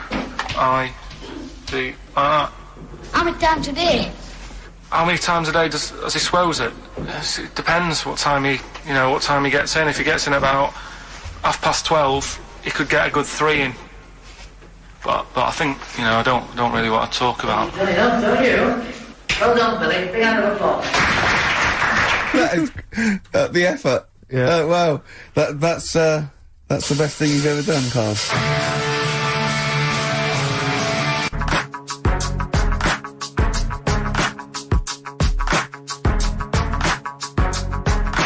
50 Cent in Da Club on XFM 104.9. We're playing our favourite singles of the year. Yep. And we're looking back over some of our favourite clips of the year. I'm Ricky Gervais, Steve Merchant, and Karl Pilkington. Not done a lot. Maybe you should earn your money as you get to Mondays off for this 2 hours of nonsense. What are you on about? I've done loads of stuff. Yeah. Well, same old. Yeah. Let's have something new, something fresh. Well, I've been looking around, right, on the internet for stuff. Yeah. On the internet. Yeah. Your Bible, where you get all your information about the world and the universe and morality from. And you know, like, how I always say to you, I don't really read that much of it, I just read the headline. Perfect. Right? Yeah. Anna Nova have sort of nicked that idea to grab you. Nicked what idea? Well, to sort of get to the meat straight away at the top. Do you know what I mean? The headline to the story and everything. What? Right, these are But stories. the headlines already existed, that was why you thought that was a good idea? Not like this, though. Alright. Headline. Well, these are all headlines, right? Vibrating shoes could stop elderly falling. Do you know what I mean? Oh, God. You don't need... Vibrating shoes could stop elderly falling. Yeah, that's the story. You don't need to read on. That's what I'm saying. Well, Right, could you read on anyway? Can't be bothered. Read on anyway. Well, Read. you have a look at that in a bit, right? All right, okay, so what This is frustrating radio if you're sitting at home. No, well, but it's not on. They've turned it off. If you want to know more, you know where to go. That's what I'm saying. That's what they should do in the news. Get the news done in Bong. a minute. There's a good story about Iraq. Right. Bong. Look it up. Look it up on the internet. Anna Nova. Give us another bong. Bong. Family sick of living on Butthole Road. Oh, brilliant. Bong. Man wears same shoes for 60 years. Oh, bong. This isn't that good. Some fella pulls a train with his teeth. And in lighter news. I know that. General Donald, this one isn't very good. And the last one, man fails to break clothes pegs on face record. She's always good. Well, that's the one I did read on about. I love that, all those. That's the one he read on about. Go on then. Just, Why is that news? He fails to make a record. So did I today. I know, yeah. I failed the long jump record today. Yeah. Didn't even take part. No, I was rubbish. but what are the rules on world records and that? I don't know if there are rules. There are certain things you can't. I mean, it's the Guinness Book of Records, isn't it, really, that's the arbiter, isn't it? Yeah, but is there anything, if you said you wanted to do it, would they say, well, you can't do that? Yeah, they've stopped some gluttony records, obviously things that are in danger, so anything that's illegal, yeah, anything that's immoral. Yeah, like that American serial killer that just got discovered. Yeah. Having killed 47 women. I don't think he can make that into the Guinness Book of Records. No, because people would be trying to beat it, won't they? But there was some other story about a fella eating watches and that. That can't be good for you. So why don't they say, look, don't do that, do something else? He wanted to stay regular. Do you know What do you mean? though? I just wondered. What do you mean he there's was eating watches? He just said he was eating watches. He got about 3 in about a minute. How did he time it? Do you know what I mean, though? And then the other thing is the one that I was reading, the world record with the fellow who's pulling a train with his teeth. Does that make any difference that he's done it with his teeth? What do you mean? Well, what difference does it make? Well, isn't it? It's quite hard to pull a train with your teeth, I imagine. Well, it's pretty hard to pull a train. All I'm saying is it because he couldn't beat the fella who's pulling it with his hands? Well, this is my point. I think there was one bloke with a record for the running backwards 100 metres was sort of like 11.5 seconds. And I was thinking, turn around, you'd probably have a really good go at that. Do you know what I mean? Yeah. It's sort of like doing a marathon with a milk bottle on your head. Take the milk bottle off and see how fast you can go, you twat. But you can just tweak it, like the fella who has done the pegs on the face, right? Yeah. His name's Gary Stretch Turner, right? Right. So, he's sort of cheating already if he's got a stretchy head, right? but You are, right, you are one of the most stupid humans I've ever met. Well, get me in the book. Yeah. Right? Well, listen. So Gary Stretch Turner, right? His record is 153 pegs. Yeah. He did it again, and he only got 150 on. So he hasn't broke his own record. Right. But what I'm saying is, if he tweaked it a bit more, would that make a new record? What? Well, if he said, I've got 150 pegs on, but at the same time as eating a burger. I see what you mean, yeah. He'd be the world record breaker for pegs and eating burgers at the same time. Yeah, just change it a bit. If you know you're not going to make it, just do something else. I'm assuming the rules are set at the beginning, Carl. That's Yeah. it. That's where they say, right, you're just going to do the pegs thing. You're not going to introduce burgers halfway through, are you? Definitely not. And then they have a go. I was on one leg, not interested. How many pegs? 150. Can I just ask very briefly, I was quite interested by the family had to move, because they lived on Butthole Road. Yeah, I quite like that Now, one. I don't know if I've told you before, Rick, where I used to live. I'm not going to tell you the name of the street that I used to live on, not on air, because my parents still live there, and I don't want, Right. you know. But I'm going to write it for you now. This is the genuine name of the street I used to live on. Now, just imagine when you're at school, Yeah. and like in class, for instance, in French, you've got to say, you've got to answer where you live. Yeah. J'habite, wherever. Yeah. That's the name. This is actually the name of the street we lived on. No, it's I not. swear to God. That is... Absolute right. I could phone my father now and he could confirm that for you. I swear because he doesn't want to God. And I tell you that. But listen, do you know what worries me? It's the apostrophe S. I know. Because that's blatant. Yes. Amazing, isn't it? That is incredible. But imagine how embarrassing So that if was. I look that up in the Bristol... You will find that in the Bristol A to Z. I swear to God. That is really... Why have you never told me that before? I can't believe I haven't. That's I'm incredible. still embarrassed now. Do you know, whenever I have to phone up, if I have to give that address, I always spell it instantly. Really? Like, somehow that'll hide it, that'll disguise the name. But I can't get over that. Anyway, if you perhaps live in Tits Avenue, Yeah. you know, or... Wankling Drive. Wankling Drive, just get in touch. Let us know, we're not really interested.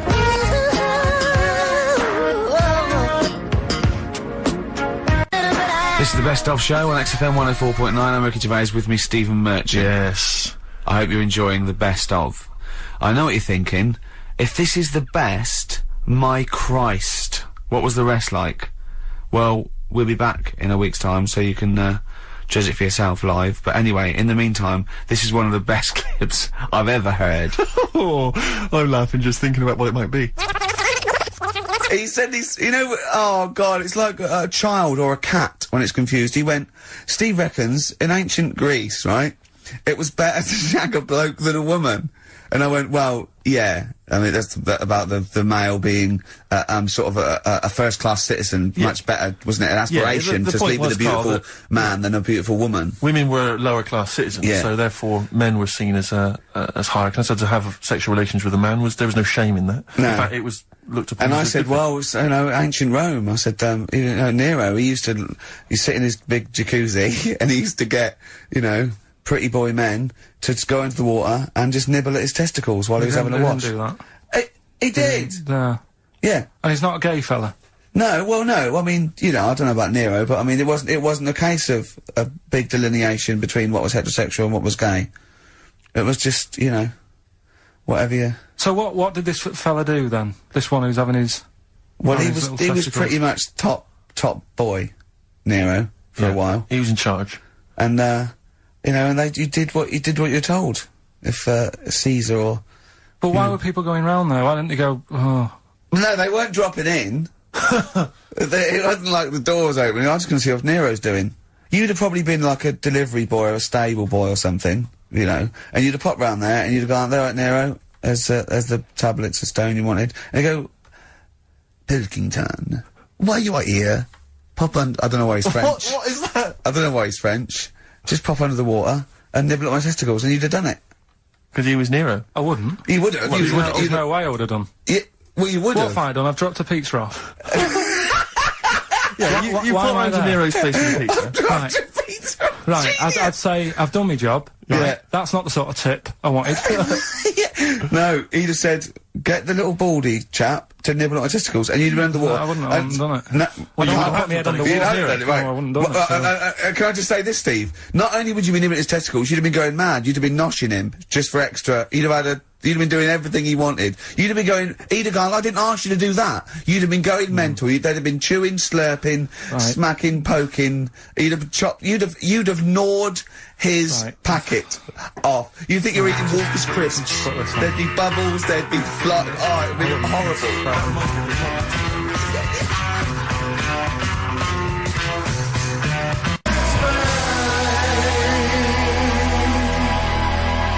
That was Bowie and Waterloo Sunset. Love that. Love the original. Love Bowie. Bowie was my gig of the year. These are my singles of the year. These are our clips of the year. I'm Ricky Gervais with me, Stephen Merchant. We're just picking some lovely little bits and pieces. Do you remember when we talked about this? That's the sort of thing I think we need now, right? We've covered a lot of stuff. What, education? Teaching, yeah. Well, okay, what do you want to know? Don't know. Have you got something? Can you educate us on anything? I've been reading bits. So could we bring back just for one night only, educating Ricky? Oh, I'm excited. Yeah. Do you think it warrants that? I don't know enough about it. You know what I mean? About what? It sounds perfect. Play the jingle. Oh, educating Ricky. He's getting smarter. A couple of things happened in the week that I read about. Okay. Keeping up on what's going on in that. Sure. Yeah. One was about that Galileo fella. Okay. Was it about 1636? Was it? I think it might have been earlier. Bad. Go on. Did some stuff with light and that? Yeah, he did lots of physical experiments, yeah. Is that it then, Carl, is it? He did some stuff with light and that. What did he do with light? What was that? Well, I think he invented the first... Telescope? Yeah, telescope. So I think it's a particular lens, though, and he did experiments where he dropped famously two different weighted balls from Pisa, and they hit the ground at the same time, showing that doesn't matter, the weight doesn't matter, but air resistance does, and stuff like that. I think he probably explained it a bit better than that. Yeah, but I'm talking to Karl. Sure. Did they need to know He's stuff? just thinking about pizza. Yeah. Did they need to know stuff like that back then? What do you mean, did they need to know stuff like that? It's just... There weren't people going around going, I've got to drop these two things off the Leaning Tower of Pizza. I just don't know which one's going to land first. Yeah, I need to know. What do you need to know about? Bring me Galileo. Yeah. It's for a bet. Yeah. No, but if I was knocking about then, I'd be like, stop messing with that. We need a telly. Or, you know what I mean? I bet he thinks the Flintstones is real. I know. That'd be brilliant. That's what I'd do if I was a caveman. I'd make a telly out of rock. Yeah. And a pelican and a as car a cement that I just mixer. ran along the road with. Yeah, exactly. Yeah, we need a car. Yeah. Well, we haven't really got the internal combustion engine. Can you stick your feet through the bottom? Yeah, just get me a car, for Christ's sake. Anyway, so I learnt that. And then, What? You learned his name. Yeah. Other people I learned the name of this week. Oh, if a chimp could watch telly. Go on, Karl, go on. And there was also a fella in the week who said that women shouldn't be wearing trousers. Why? Because they don't look good in them. What do you think? What do you think about that? It's rubbish. Yeah.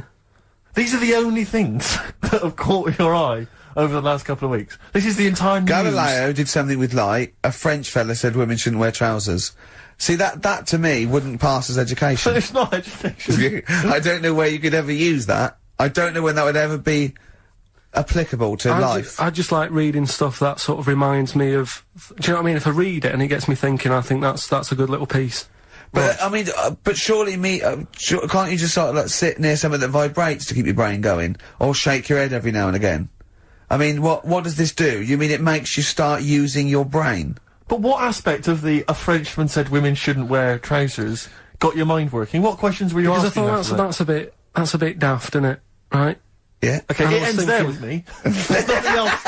There's nowhere else for me to go on that. He closes your mind's still whirring. Yeah, go on. What did you think? Let's go through this. Oh, I wish we could download his thoughts. I know. Just watch it. Yeah.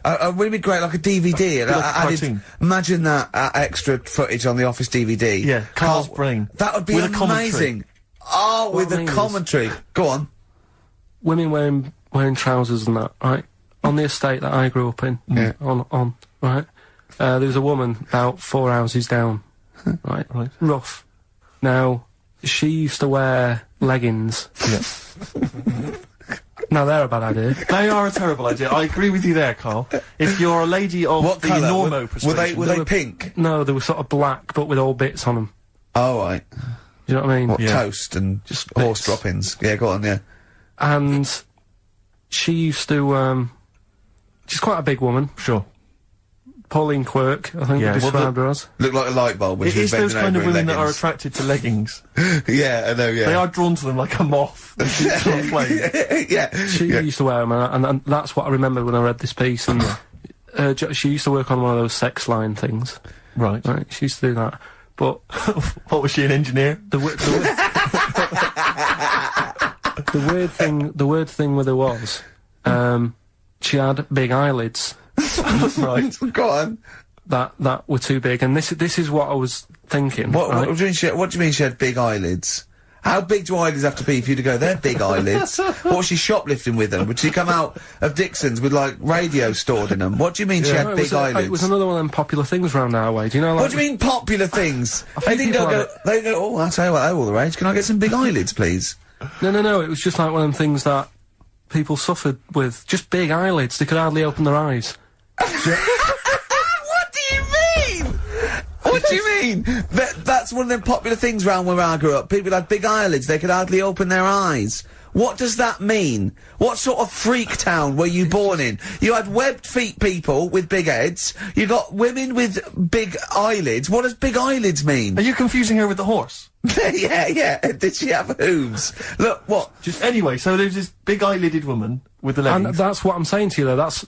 When I read that story with people with trousers, I went from that to a woman who used to have big eyelids. I still know the point. But then, and also the other bloke who had the eyelid problem was a mate of mine. Right. His dad had it, and same problem, massive eyelids. I don't know what that means. I don't know what that means. I used to say to my mum, I'm going round to Dave's house, and or Drew say, Pig, as you call him. That's all right, but make sure his dad doesn't take you out in the car, because he could hardly... he could hardly see. He had to have his head... He had to tilt his head back to keep his eyes open. Sure! Did he have a couple of matches with him at all times? What a load of gobbledygook. This began as educating Ricky. I know, it's like he was people with eyelids. But it's like you're supposed to make that leap as well. Yeah. If I mention the trousers, Ricky will probably be thinking about people with big eyelids and women wearing leggings. Play a record, Carl.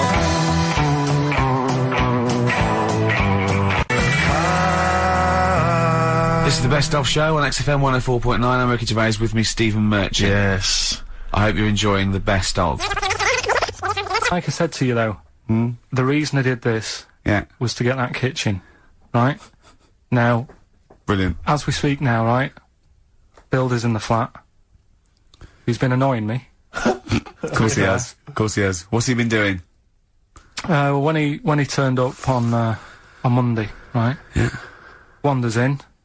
And the first thing he says to me is, he said, the pub across the road, is it any good? I said, well, it doesn't matter, does it? You're working on the kitchen. Think of saying that to a builder. Probably making conversation. Probably meant, do they do a toasted sandwich? Because I've got a half-hour lunch break. Not an hour, like Karl Pilkington. So, I'll pop over there and get a nice, cheese and tomato sandwich. Is that genuinely what you said to him? Yeah. So Suzanne had a go at me saying, why have you said that? He hasn't even started on it yet. I cannot believe that. You're unbelievable, Karl. And you say it's us that are rude, crass, I wasn't being thoughtless. rude. I just was letting him know. Do you know what I mean? I know what He they're up knows to. what he was there for.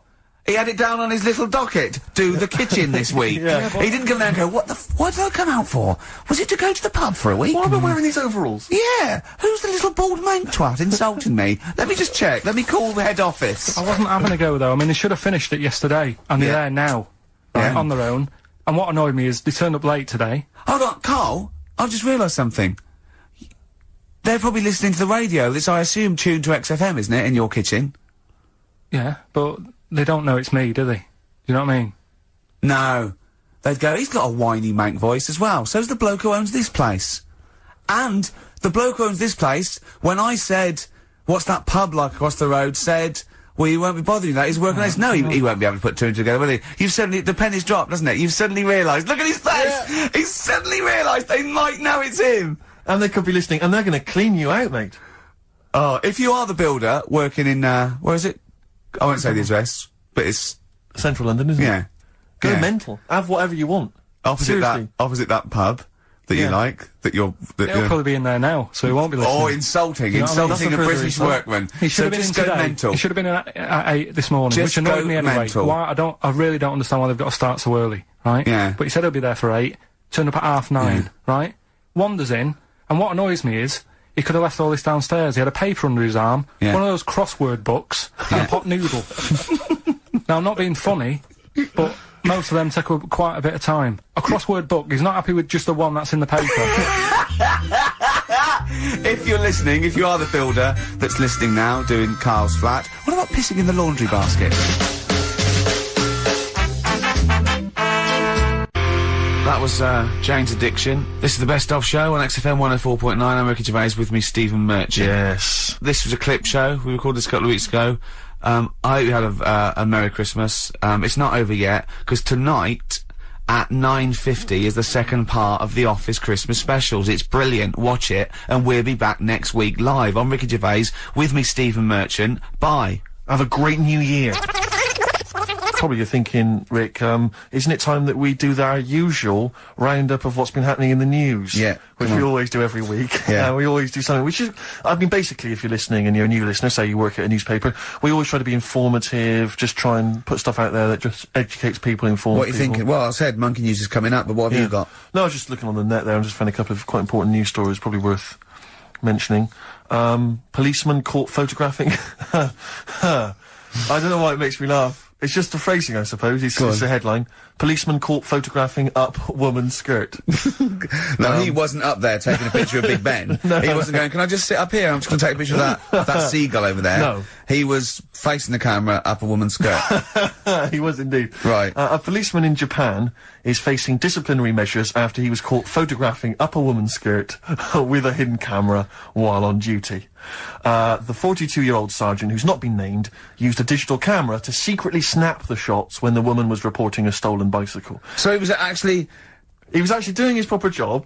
He'd obviously thought to himself, I'll bring him a digital camera today. On the off chance a beautiful woman comes in to report a crime or robbery, I'll have it ready, I'll have it positioned, you know, in such a way. But this is interesting. This is how he got caught. Okay? The woman became suspicious after she saw a flash go off. brilliant. I mean, this Not so secret at all. Sorry, did I just see your shoe? Your shoe just seemed to just spring into life there. It was light. There was light. Yeah, I think I've had some, someone set fire to some magnesium that was on the end of it. It won't happen again. Well, it's only you and I in here, and your shoe was suddenly lit. Why are you standing like that? Why is your shoe just sort of like between my feet? There's no reason. This is how I always stand. What did the bike look like? Flash? So, are you taking pictures of my honey? No. And no, I'm not. And you should be wearing knickers anyway. Well, how do you know that? What? How did you know I'm not? How did I know what? I'm not wearing any... I didn't know you. I don't know what you've got up there.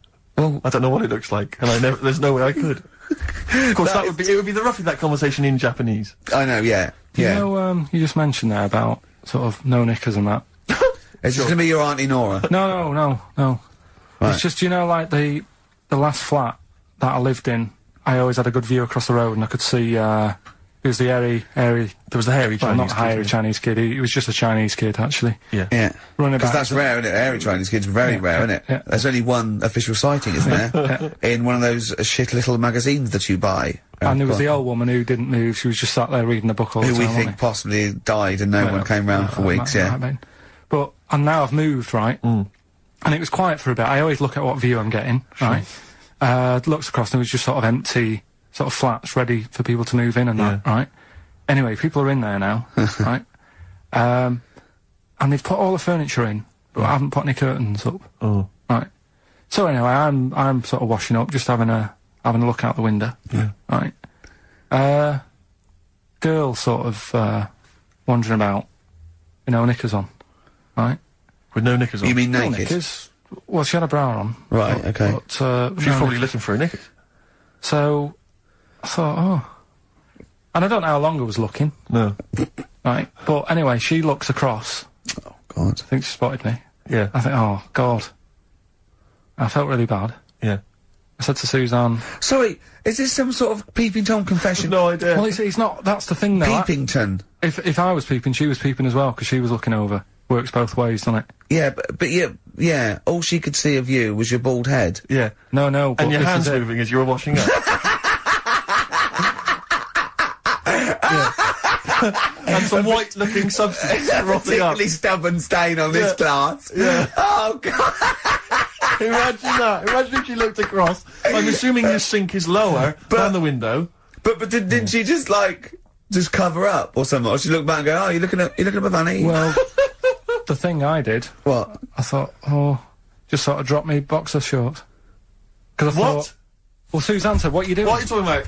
What are you talking about? No, just so they can see me cheeks of me. What are you talking about?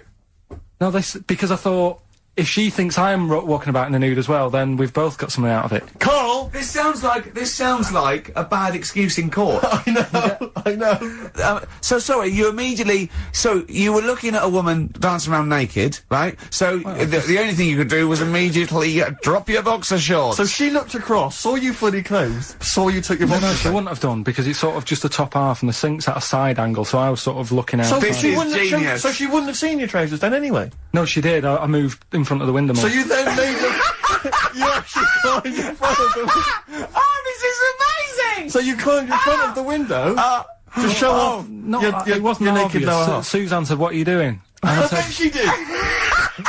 What are you looking at? I sent you in here to clean What up. are you doing? I'm just taking my trousers down, stand over the window. Why? Because there's a naked woman across the road. What do you think I'm doing, Suzanne? I'm exposing myself while looking at some free fanny. leave it. What's up with you, Suzanne? Anyway. Wait a minute, can I just check?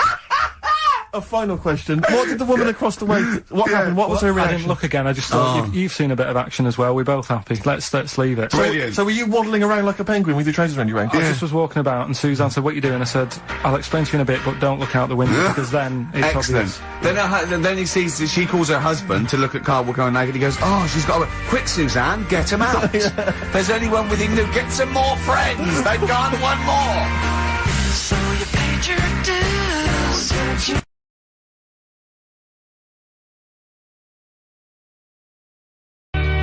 Comfort and Sound by Feeder on XFM 104.9. I'm Ricky Gervais. With me, Stephen Merchant. Hello there. But no Karl Pilkington. No Karl. He's in Lanzagrotte. Lanzagrotte, But as we we have speak. got a very, very special...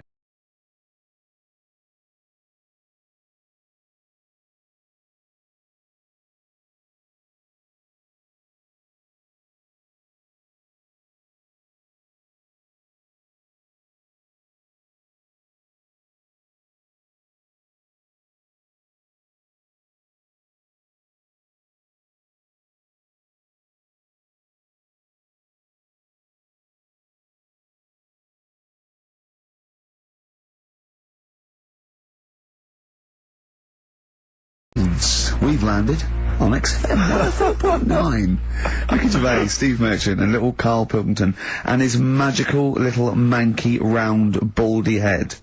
He was described as a wacky mank in one of the papers this week. Really? Brilliant. Well, remember we were talking about it last week about he came round to my house and I popped out my Mr. John.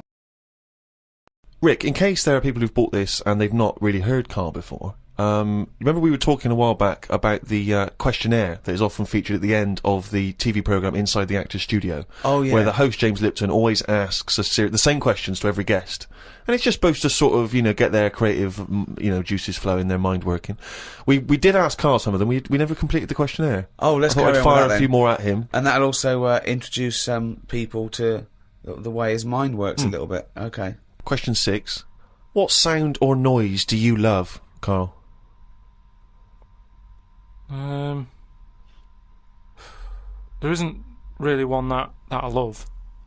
Nice noises, like the ones you get, like I like going in the park, right? And you go, oh, that's nice, isn't it? And you get like bird noises and stuff. Give me your fucking wallet. But then like things like nice noises like that, and but you fucking cunt. Why did you fucking sleep with her? It's lovely in the park, isn't it? But with those bird noises comes a bit of stress, right? Because I was in there the other day, and like I say, little bird noises and that, and a little robin was there, and I thought, that's odd, that's out early, right? Because it's like sort of summertime and that. Sure. And then I thought, oh, that's nice, and I was watching it, and then it got like a little worm, right? And I was like, hey, put it down, right? Sorry, whoa! What do you mean? Why are you interfering? Why were you interfering in nature with a robin taking a worm? Just because it was a nice sunny day and that, and I thought, you see, worms normally come out when it's raining, don't they? And you go, well, I bet they're happy to die, in a way, because it's chucking it down, it's miserable. They come to the top of the soil then, don't they? Yeah. When it's miserable. But it was a sunny day. That's they don't drown, I assume.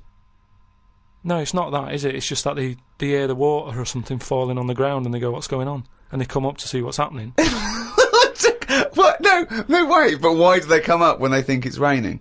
Because they're hearing, like, knocking on their land, and they're going, who's that? And they come up. Sorry, wait a minute.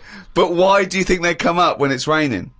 Because they're hearing the noise of the rain. Yes, but but they know what it is. What am I doing? Why am I talking like him? Of course they don't know what it is. Look. Can worms hear stuff? Yeah. Well, they got... You don't know anything, Karl! But I assume they can sense vibrations and so on, but they can't hear in the way we hear. No, they don't have ears, do they? Of course they can't. Well, whatever, right? So, all I'm saying is that But what was this thing about these worms? They hear the tapping and go, oh, what's that? Right, tell us... Okay, so start. You're a worm, okay? It starts raining. Tell me your thought process. Well, you just kind of... You're down there, you can't see anything, it's dark anyway. Yeah. So, and you hear eyes. about this, don't you? You hear about blind people have got really good ears. And it's the same with a worm. No, they do. It's an extra sense. No, it's not. That's nonsense. That's nonsense. They start getting used to relying on them more, but it doesn't. So you don't turn into bionic woman because you lose your eyes. No, but you do because you use them more. If you use something a lot, you get better at it. So their ears are good. So all I'm saying is, so this rain's coming down. I don't know who to believe here, Rick. The rain's coming down on the land. The worm goes, "What's going on?" Goes, what's going on? He wiggles up to the top. So what does he do? So it goes up and it sort of sees it's raining, and then it goes back down again, doesn't it? But that's what I'm saying about. What do you mean? What is this world where he goes, oh, it's just rain again? Oh, so that's the 400th time I've been caught out this year. It's rain. I'll remember next time. I won't come up. What do you think a worm is capable of in terms of cognitive thought? What do you mean? Well, a worm can basically tell certain chemicals and certain light patterns. That's all it is, really. Yeah, and it's not thinking. It's not choosing its favourite food. But you don't know that. It's the same way you're saying to me, I don't know what a worm's thinking. You don't know what it's thinking. I know it's not thinking. You don't know that, though, is what I'm saying. You don't know what things are thinking. Everything thinks. No, it doesn't. No, it doesn't. No, the thinking. There's something in this room that's not. All right. What about this one then? What about flowers? Do you think they've got a mind, a feeling? Because here's something that again they use phototropism. They go towards the sun. They close and open. Well, can you stop using long words, Rick? Like sun. Listen, do you know I've been to my mum and dad's. Right, I was talking to my mum about stuff. All right. And she was saying how this flower solved a crime. What happened was there was a murder, right, in an office, So they said it's obvious that someone who works in the office did this murder because that person's only a sort of a typist. He has, they've done nothing wrong. So they said that's narrowed it down, right? So this flower man came in and he said, I can sort this out for you. So they said, what do you mean? He said, well, during the murder, the plant was knocked off the cabinet. Yeah. Right. And he had some special wires that he can put on the flower, on the flower, and it's sort of shaking and stuff because even though you can't see it, flowers pick up bad vibes and what have you. If you shake a plant, it doesn't like it. Okay. Right? So what happened was, he said, right, what we'll do, we'll put the plant back on the shelf. Yep. We'll water it. We'll calm it down. Then give it a nice cup of tea. Then get every member of staff to come in the room and just go near the flower. Right. So don't tell them. So like a line-up for the flower? Kind of. Kind of like a line-up. But don't tell them what we're doing. Just send them in and say, stand by that cabinet where the murder happened and what have you. Yeah. Anyway, it was a long day. They were getting through a lot of stuff. It was a big office block. Yeah. They were going, this isn't working. The flower's not budging. Suddenly, they get into like the last part of the day when they were almost giving up. They call in a sketch artist. The plant gives them a... Some caretaker fella. Caretaker, yeah. Said, go over there. Was it an old man that, because Scooby-Doo didn't like him from the beginning. No. So, is why is that janitor so evil? They send the caretaker over to the plant. He's going, he's thinking I've got away with this. Of course. Plant starts shaking, what have you. They did him. Okay, wait a minute then. So, was there any other evidence? Was that the only evidence they used in the trial? Well, no, it's one of them things, though. Imagine it, if you're that caretaker and you're thinking, I've got away with this, then suddenly a plant grasses you up. You weren't expecting that. So suddenly you're off guard. And you go, okay, can't get that chrysanthemum away from me, I did it. You're talking absolute bollocks. That was one of the most nonsense pieces of shit I've ever heard in my life. Listen, well, it happened, but... It didn't happen. You said it. But what I was saying is, about the worm, right, the worm that I saw, like I say, it was a sunny day. I thought, what's that doing up here and what have you. So, anyway, this robin that I saw that was eating the worm, it had hold of it, and I thought it's a sunny day and that, give the worm a break sort of thing. So I went, oh, like that, and it sort of dropped it in shock. But then, when it realised I wasn't that near it, it picked it up again and swallowed it.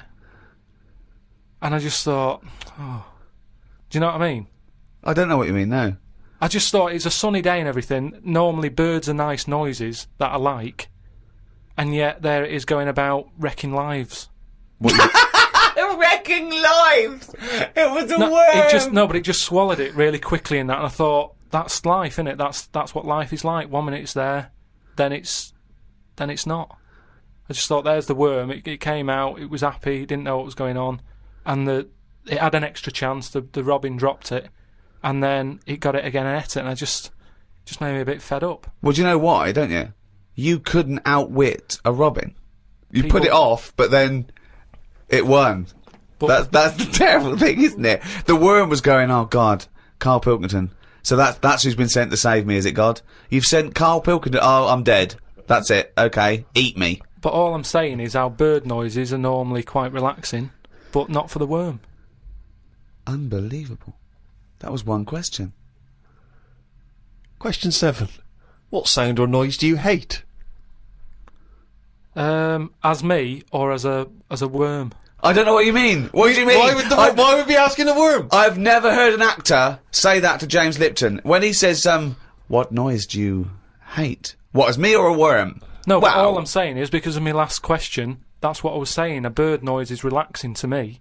Right. Well, it's not anymore, because I think of all the deaths and stuff that go around that. So now you hate the sound of birds? I'm just saying it's changed my view on it. It's like anything, isn't it? Every noise can mean a disaster somewhere. Can it? Why? Think of some other noises you like. Okay, what's a lovely noise? No, hang on. Why would the sound of laughter, people laughing, why would that suddenly cause... Why would that also signify disaster? Asylums. Yeah, that's depressing, isn't it? They're always laughing in asylums. But it's a scary laugh, isn't it? What? It's like, oh... If you wake up in the night by the sound of, like, a baby laughing... Baby laughing! No, if I had a baby, right, and Suzanne was out, she'd work nights or something. Yeah! And I'd nodded off, I'd put the baby to sleep. Yeah. and then it's 3 a.m. and I'm woken up by the sound of a baby laughing, that would terrify me. How is this that? I just think the baby's sitting up in a chair like Chucky, going. Well, no, I think the baby's reading his diary, thinking, "Oh Christ, this is my father." I just hope I'm adopted. Oh God, a baby laughing. Oh God, come on. No, I'm not getting off this subject. Right. So, what other sounds? Right. What other sounds? Right. More you like. Well, come on, there must be sounds you like. No, the sounds he hates are even more fascinating. This terrifying, haunting baby laugh. I don't think you can pick any sound and say, I like that. I imagine we don't like the sound of a tiger, evolutionary speaking. That's probably not a good sound to hear. But there are obviously some calming noises because, you know, when your mother sings you a nursery rhyme or something when you're a kid, your mother's voice. Of course, your mother's voice. That's probably pre-programmed for you to like it. Yeah. So there's a time and a place. A lion's roar, or whatever you just mentioned, a tiger growling, it's alright. If you're in a zoo, you go, oh, look at that. So there's a time and a place for everything, isn't there? Yeah. I don't know what that point is. I don't know how that relates. Because, I mean, I live in London. If I woke up and heard the sea, I'd be worried. I'd go, what's going on? You're like the worm who hears the rain. Question 8. What profession other than your own would you like to attempt? This is you as you, not as you as a worm. But have I had the training? Oh. No, well, I've said before, haven't I, about maybe having a go at an operation. I don't know why it leaps from where it leaps from no ambition. Where if he could have a job, it would his best job he's ever had is a paper round, and if he could have a job, he'd like go to the cobbler once a week and then walk a dog. To I'd like to have a go at thoracic surgery. No, I'm just saying. I bet it's like we do this, and you know, some people like listening to it and what have you, and you go fair enough. But I never feel like I'm doing anything of any worth. No, you're absolutely right there. But if you're going into like an hospital, which are places that are pretty miserable anyway, as an office space. Do you know what I mean? When you're in waiting rooms and that. I'd hate to have my office in A&E. Yeah, that's what I mean. There's loads of ill people coming in. They're normally upset. Do you know what I mean? It's even if the sun's out, it's a depressing building, isn't it? There's people handcuffed to policemen. Not only have you got to go in that building and work in it, but you've then got the pressure of changing a lung or whatever I've said before. Right? Changing a lung, yeah. But I'd like to have a go at it so I can say... You've done it. I've done that. So, under what circumstances, in what world, do you think anyone's going to let you have a go at changing a lung and that? Jim will fix it? No, I'm just saying Comic relief? But the way the world is, and the way that there's more and more people, more and more doctors are needed. I mean, it's already happening now that people are doing jobs that they're not really qualified for because they get sort of, what's the word? Sort of uppered too early. Uppered. Uppered! I love the fact it's basic language. It's like, it's unbelievable. It's like there are only sort of like 50 words in the English language, so he has to like, change them and customise them. Uppered. Do you know what I mean? Promoted. Yeah, promoted. Yeah. They get promoted. I prefer uppered. Uppered's great. So why was I not uppered? Unbelievable. So do you know what I mean? I think because more and more people are knocking about, we need more and more doctors. Yeah. You get a job in a doctor's, you're going to be promoted sooner now, I think. Yeah. Well, what I'd do is I'd probably upper you, and then what's the word? You go away them. I think it is you go away them. You leave the door. You leave the door. You fire them. That's it. That's the word I'm looking for. So I'd upper you and go away the doctor, if anything. But I've been to. You know how I don't like going to the doctors and stuff. Yeah. Because you're always scared that they might investigate below the bridge. Yeah, but I checked on that before. I signed up to it, and then they said, right, before we can take you on as a patient, you've got to have a health check, right? Which I thought was odd, because it's almost like saying, if you're ill, we can't be having you coming here, right? But I said, right, okay, fair enough. What is this health check? And they said, we just check your body out and make sure you're fit and healthy.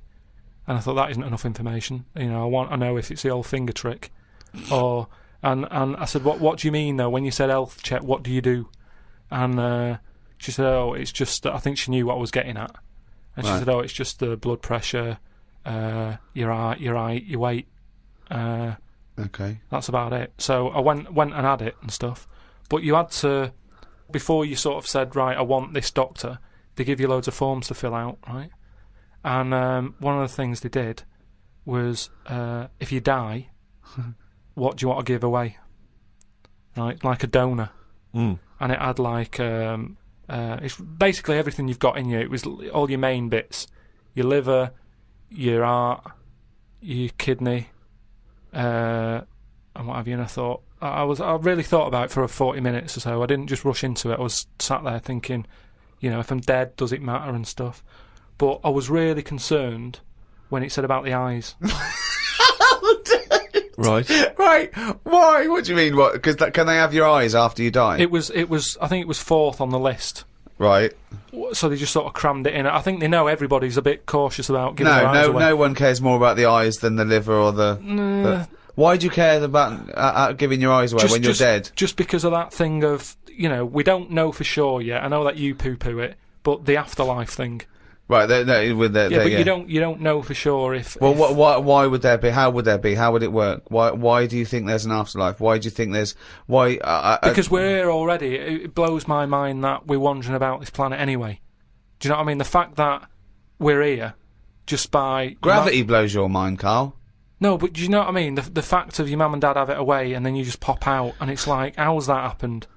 And then it's what happens is the father inserts his. No, but what I mean is, you know, not just that bit. How I've said before about my heart just sort of pumping away on its own. No one's keeping an eye on it. It's not plugged into anything. No. And yet I want to move my hand like that and it does it. Yeah. That blows me away, right? Yeah. I mean, you're still worried about whether you control your brain or the brain controls you. So what I'm saying is, how do you know what goes on after life? Because, do you know what I mean? So why in an afterlife would you want your eyes more than your liver and your kidneys and your lungs and your heart? Because ghosts don't eat, do they? So you don't need all your liver and your kidneys and stuff, because they're only there to sort your food out. But your eyes, if you're a ghost, I don't want to be a blind ghost. Because you're around forever then, aren't you? Once you're a ghost, that's it. So the idea of being blind when you're alive, you go, well, alright, then maybe in the afterlife I might be treated to a pair of eyes. But the fact of wandering about, dead for years, bumping into stuff... Oh God! Oh, it's amazing!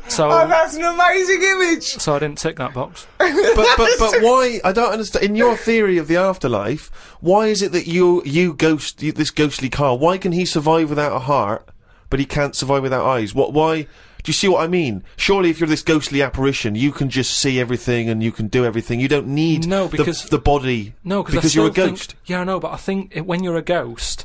Say like how they've seen ghosts in... Right, could I just say now for any listeners, this is not the thoughts and beliefs of the management.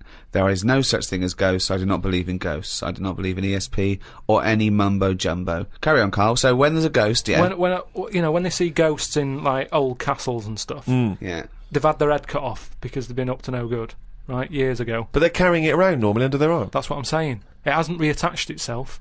So if you take the eyes out... But Carl, how is this ghostly creature able to function? It doesn't have its head on anyway. It's carrying it under its arm. So the suspicion is it doesn't need its head.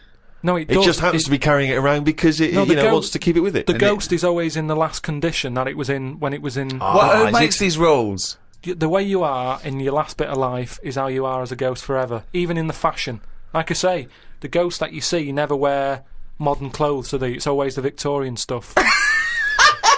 Now, if they could change it, they would, but they can't because they're stuck with it. So that's why did you see cavemen ghosts? When did ghosts start? They didn't kick in till about 1830, did they? What if you die when you're having a rectal examination? Are you always bent forward with your trousers around your ankles and someone's finger up your ass? But why would you die when you're having that done? That's why I'm not having it done. If that's no. But you might have both been suddenly killed in a terrible disaster. Yeah, a meteorite hit you. A meteorite hit you, or that's when you get the moaning ghosts, isn't it? They're the ones who aren't happy. So you're going round bent forward. You've got a doctor's finger up your ass, yeah. And what are you doing? You start going, oh, and that's when you have to get the vicar round. What do you mean? Because they have to put you to rest and what have you, don't they? And what does a vicar do when he's going? So I get the vicar round. Okay, right. See, I don't want to get caught with someone with their finger up my arse when the vicars come round. The last thing I want to catch me is the vicar coming in when I've got a doctor's finger at my arse. I usually hide in the wardrobe when that happens. Whenever that happens. So listen, no, wait. So you're haunting, right? It's years later. It's 100 years later. You're around this doctor's surgery, and there's people coming, and the new doctor there, and it's 2073, and they go, Vicar. They go, Vicar, there's a strange ghostly apparition. It looks like an old doctor, right? And he's got his fingers up this sort of like little, it's like a chimpanzee, but with a shaved head. No, but the doctor wouldn't be, are you saying the doctor dies as well as you? You both die. You die at the same time with his finger up your ass. And so you're forever having a little rectal examination with your little trousers around your ankles. Well, that's when it'd be best not to have your eyes.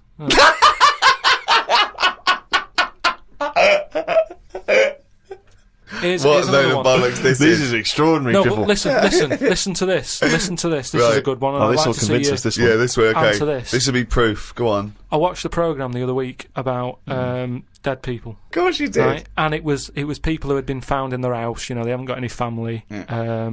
They died sat in their armchair. Nobody's knocking on the door, ringing them and checking if they're all right. Yeah. Right. So they die and they rot away in the chair. No.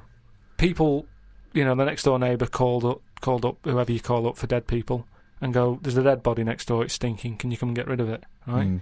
They go in and I forget what service that is. I don't know where you find that in the Yellow Pages. It's a good business though, isn't it? Hello, corpse removal. Stinky dead people. So they go in, there's flies everywhere. Of course there is, yeah. The doors and the windows are shut. Where are them flies from? What do you mean? Do you know that thing, reincarnation? Yeah. I think there it is. There's an example of it. How there was no flies in there. A body rots away. Out of the body comes flies. So you live on.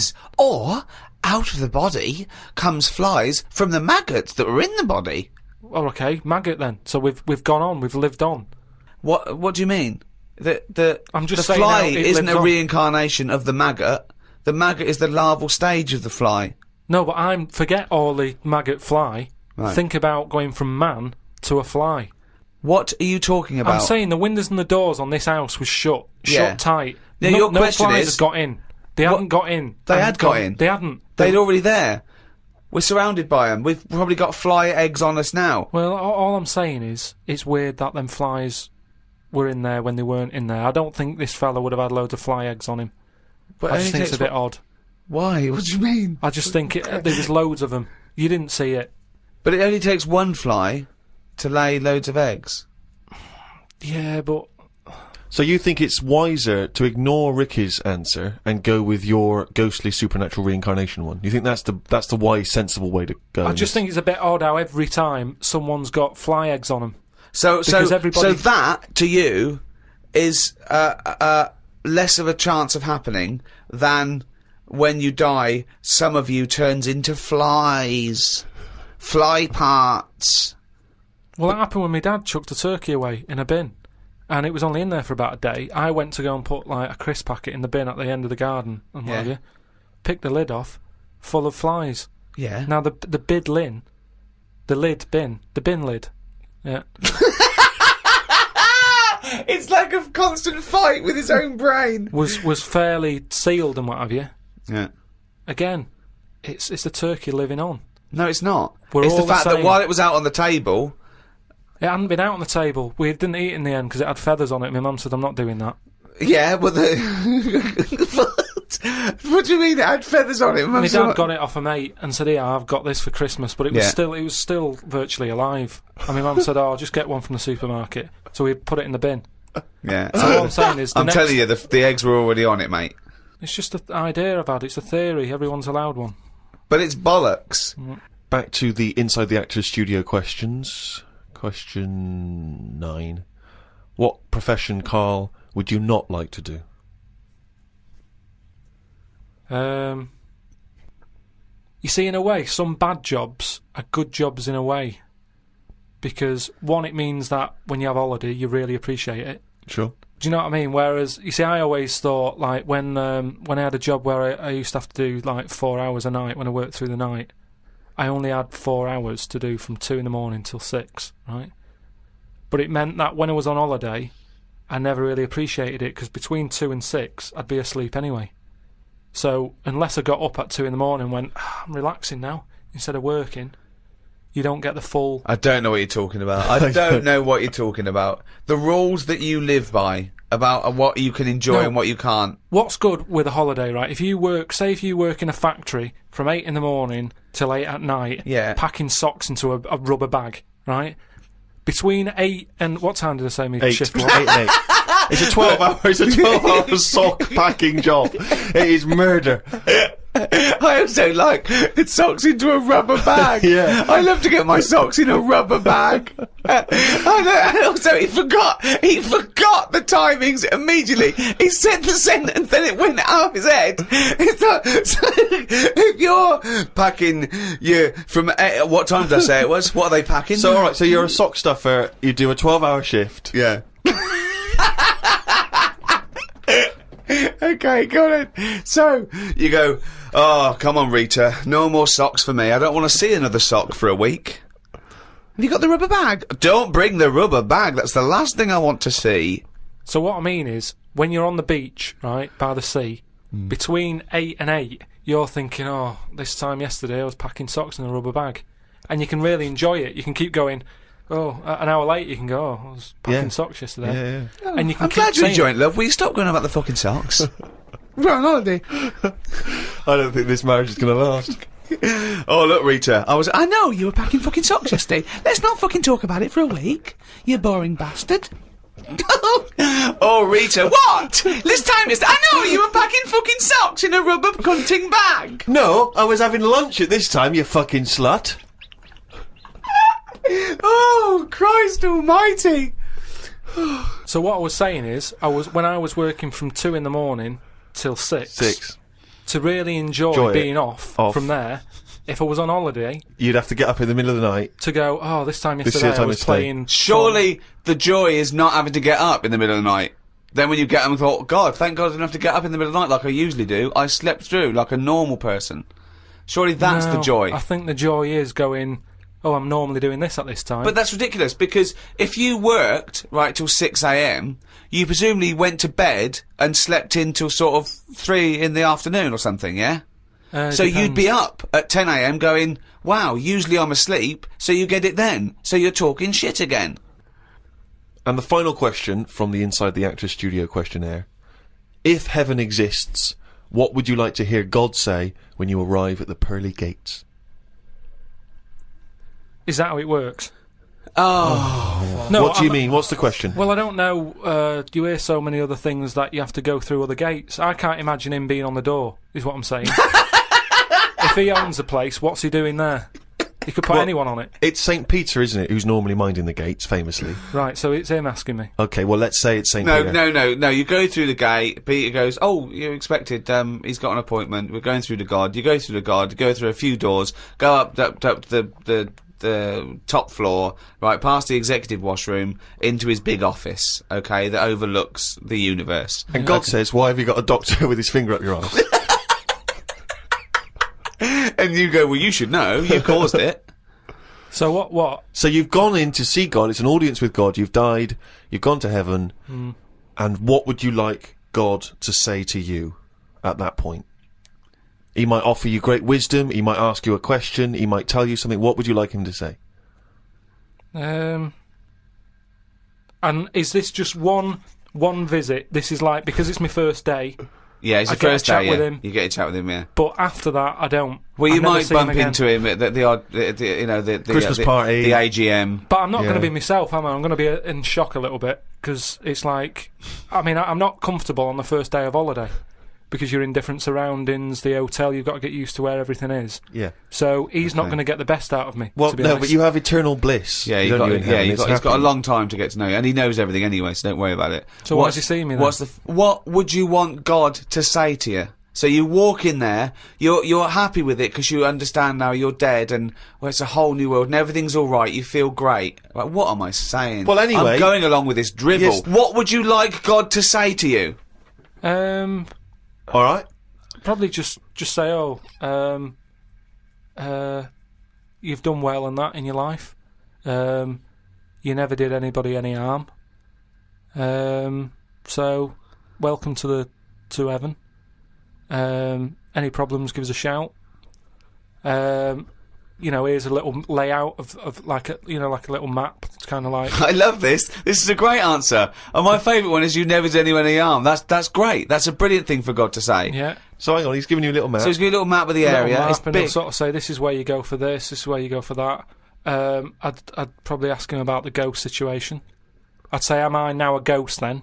Or is this just like another planet that I've come onto? Right. I don't know if he'd answer that. I don't know if he'd be a little bit... bit cagey. Yeah, a little bit like, well, I don't want to panic you and stuff. I'd say, right, is it right that I can see past family and that? Because to be honest, I'd probably prefer to stay away. He doesn't even want to. No, but because the thing is, if you've done I've done all that in this life, so it's about moving on to another life and meeting different people, isn't it? Yeah. Otherwise, what's the point? It's just like the same all over again, but everywhere's white. So, who's the worst person? You go to heaven, and it's all great, and God goes, oh, look, and here's so-and-so, and you go, oh, I don't know, what's he doing here? Yeah. But why would he be introducing me to that one? Oh. No, I'm saying who's the worst person you'd like to see? And who do you just not want to encounter in heaven? What if he said, right, Carl, you're in heaven, but we've got to teach you a lesson. You're a bit cruel to freaks. Here's Pillow Man, here's the three-legged juggler, here's the Elephant Man. They've got a few questions. Yeah, that'd be alright. That'd be fair Man goes, why did you talk about me like that? I'd say I never had a go at you. Why did you talk about me eating buns? But then I'd get a bit annoyed with God. I'd turn Elephant Man onto God. I'd say, well, hang on a minute. At least when he put his head down on that pillar and he did himself in, he did that because he was sick of life. You've brought him up here, he's still got the head. Why didn't you give him a better head whilst he was up here in his next life? Well, he could say the same to you. Heaven's beginning to sound like one of the worst drink stews ever. It's awful. Everyone's sort of making kind of snipey comments, and you're having to make conversation with people you don't really want to talk to. Yeah, I'm not sure God's the best host. I mean, I don't know if it is like this. Do you think God would like this podcast? Well, I suppose it just kills half an hour, doesn't it? Well, yeah, but time's not a problem for him, is it? Yeah, it is, because he lives for ages, so he needs loads of filler. I bet he's, doing stuff that he's just like, I'm not really into this, but it's something to do, isn't it? Sudoku and stuff.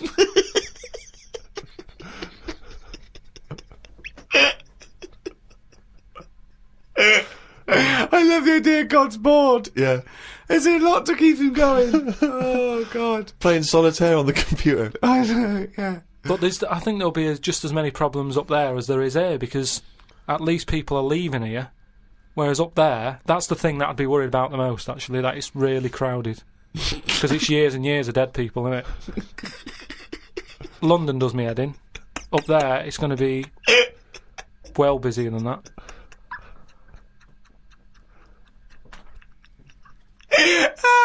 And what are you? So you're presumably you're all naked.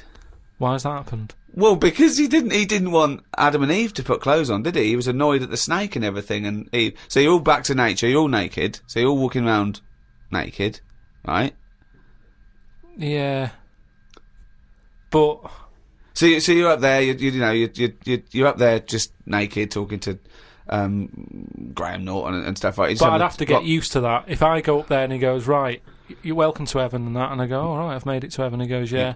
Right, put your clothes in the bin bag. No, you're up there, you're already naked. Right, I'd say, this is a bit odd. Why? You wouldn't worry about it though, would you? Yeah, it's just odd, isn't it? It's something different, and something different, Well, no, you've been naked before. You've been naked before. Yeah, but I don't roam about with people around me. They're naked. not people. You'd have to get used to that. They're heavenly creatures. I'd say, look, can you just leave me for like 4 days just to get used to this idea? 4 days, okay. 4 days, just to get used to wandering about, and I'd be in my house, and I'd what house? Look out. The house that I'm living in. Well, you don't live in a house in heaven. You just wander around on clouds, don't you? All naked and just... Oh, it's getting worse. I don't think it's that good. It's not fair, though, because all them lot have been up there ages with, like, a chance to get a bit of sun on the body and that, so they'll look alright. I'll be wandering about with, like, underpant marks and stuff. Underpant marks! Rick, I know this is something you always get excited about. It's Karl's diary. Can we have a jingle? I don't believe it! He's got it really done! Thank you very much. Woke up to the news about an elephant in India that had sore feet, so the locals have made it a big pair of slippers. Tried to look online for a picture, but I couldn't find anything. Sure they've made it 2 pairs of slippers? Well, I'm only going by the facts in the diary, Rick, and I would have thought that they were absolutely bona fide and fact-checked and completely accurate. I'd be very surprised if there's any mistakes in here. I'm sure they've done this for an elephant before. I thought elephants have bad memories. No, but fair enough. I thought elephants have bad memories. If they have, I'm guessing it's going to keep forgetting where it's left them. I mean, just to get if it's a myth, the myth completely wrong. Yeah. Elephants never forget. That's the saying. Not they always forget, so you can buy them slippers every year. Karl says, I haven't had a pair of slippers for years. He thinks they're dying out. No, I love slippers. I love a pair of slippers, I love mate. a pair of slippers, mate. Just wear socks. Slidey on slidey on a piece of lino. I know. And what about if you know, maybe opening a brand new box of thumbtacks? You drop them all over the floor. You're trying to pick them up. Rick, I've got to pop across the road to get some milk, but it's right opposite. I'm surely not going to go in my socks, though, am I? But I don't want to put on the shoes. It's mad. No. Pop some slippers on. Well, perfect. Yeah. Yeah. But you shouldn't go out in your slippers. Why not? Just across the street, mate, to get some milk. Because they're inside shoes. You don't go roaming about on tarmac in slippers. That's basic. But you don't have any slippers, so you're just tiptoeing across the street, you know. I put my shoes on. But you can pop out and get the paper and you know the bottle of milk, can't you, in the slippers without any harm done? No. Huh. Apparently not. That'll make it into the diary. Tried to have a shower, but there was no water. I love it when he calls me and things go wrong with the flat. But I like the fact that he tried to have a shower, but there's no water. How long did it take you before you realised he was there for 20 minutes? Yeah, after 20 minutes, he said, Suzanne, should I be dry? Yeah, I'm freezing cold. Yeah, no, you should be sort of wet and warm. Right, there's no water then. Brilliant. I called the service charge people, but no one was about. Looked outside, but couldn't see any work going on. Great, innit? In India, they can sort out elephants with shoes. In London, we have no water. Hung about for a bit, but still no sign of any water. Brushed my teeth just using the paste, and used the little bit that was in the kettle to have a wash. I was pretty chuffed that I thought of using that. Suzanne was a bit annoyed because she wanted a cup of tea. She said, go across the road and buy a big bottle of water. Not in your socks. Pop some slippers on. Go across the road and buy a big bottle of water, she said. I never thought of that. You had a wash using the water in the bottom of the kettle? Yeah, well, that's clean, isn't it? But how much? There's only a little drop in there. No, it's a big kettle. So what, did you just wash your face? Yeah. So you didn't wash your body or anything? Your genitals were you couldn't, filthy. could you? You've got to look at what you can do with the water available. People in Africa and that short of water aren't wasting it, saying, oh, my feet are a bit dirty. They drink it. What do you mean? Had a look online to see what's been going on. Scientists say that Everest, brackets, the mountain, just in case you've confused that with any other Everests. Maybe the double glazing people. Yeah. Scientists say that Everest has grown a bit. The way they were talking about it, you'd have thought it's grown loads. It's only inches. No, isn't that... They found out that it's actually a couple of inches taller than they first thought because their methods of measuring are more accurate than they were 20 years ago.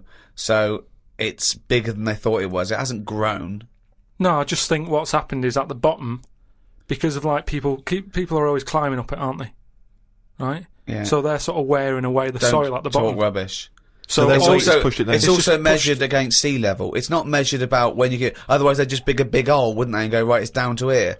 If the peak is measured against sea level. Does it matter at the end of the day?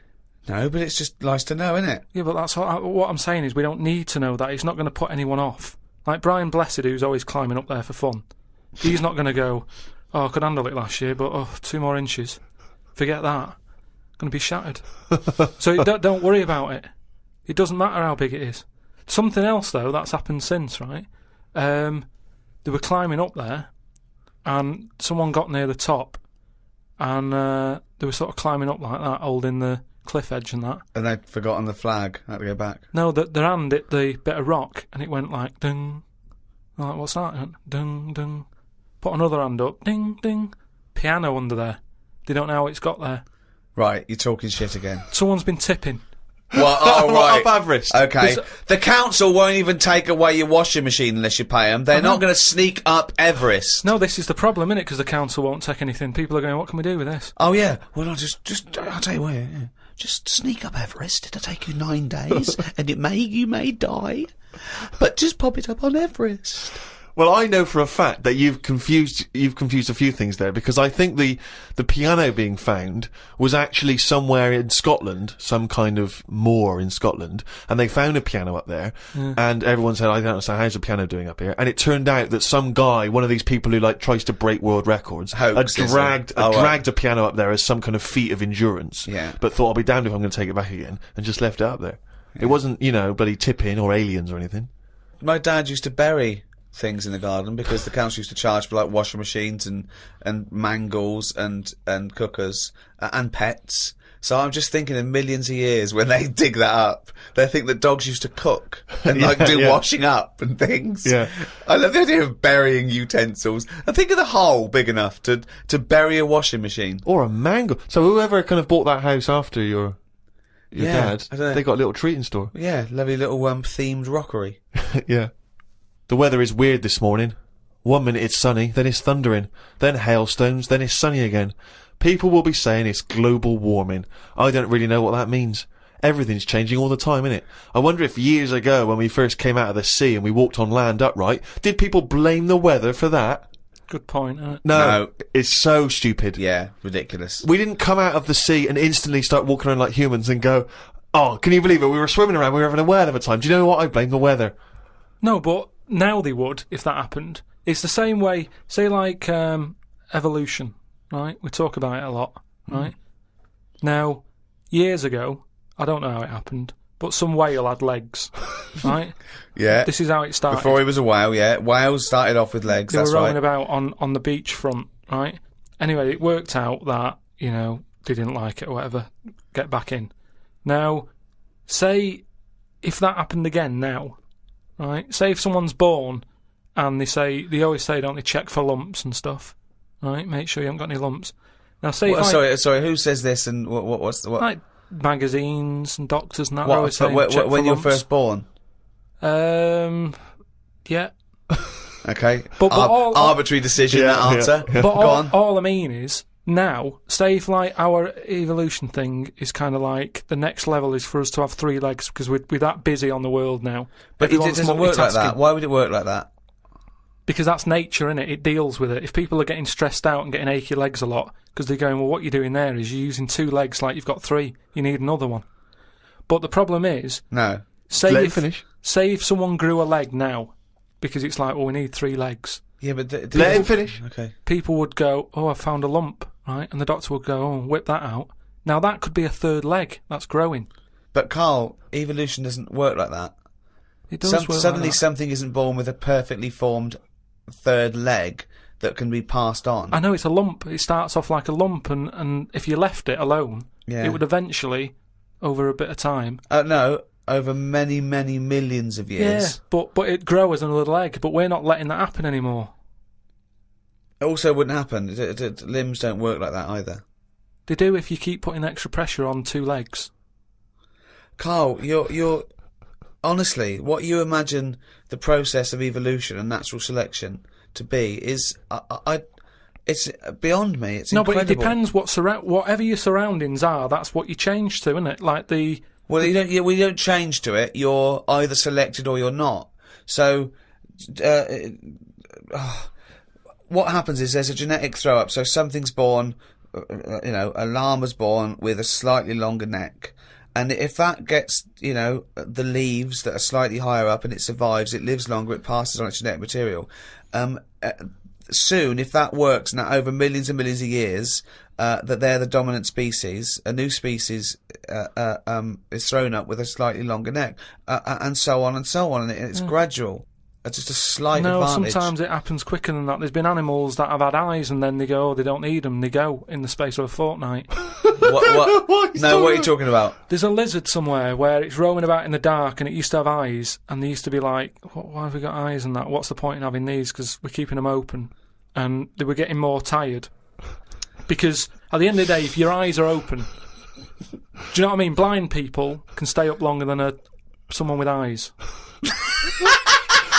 Keep going. I want to follow this through to its natural conclusion. Keep going. Keep going. There is nothing to do. Right. Right. The first signs of you getting tired, you go, "Oh, my eyes! I can hardly keep them open." Yeah. So a blind person doesn't get that because they can roam about with them shut like that. So they never sleep, do they? Blind people? Well, they sleep, but they don't need as much because their eyes aren't stinging. All guessing, all guesswork, and all nonsense. I mean, all nonsense. Well, hang on, fair enough. Okay, even if we accept that to be true of blind people, what was happening with the lizards? The lizards were going, I can't believe this is mad. We don't need our eyes. We're down underground. What's the point? Jeff, Bill, let's just no longer use eyes. Well, they were just like, in a way, it's better if we keep our eyes shut to keep the soil out and stuff. And then over time, they were like, oh, my eyes are stuck.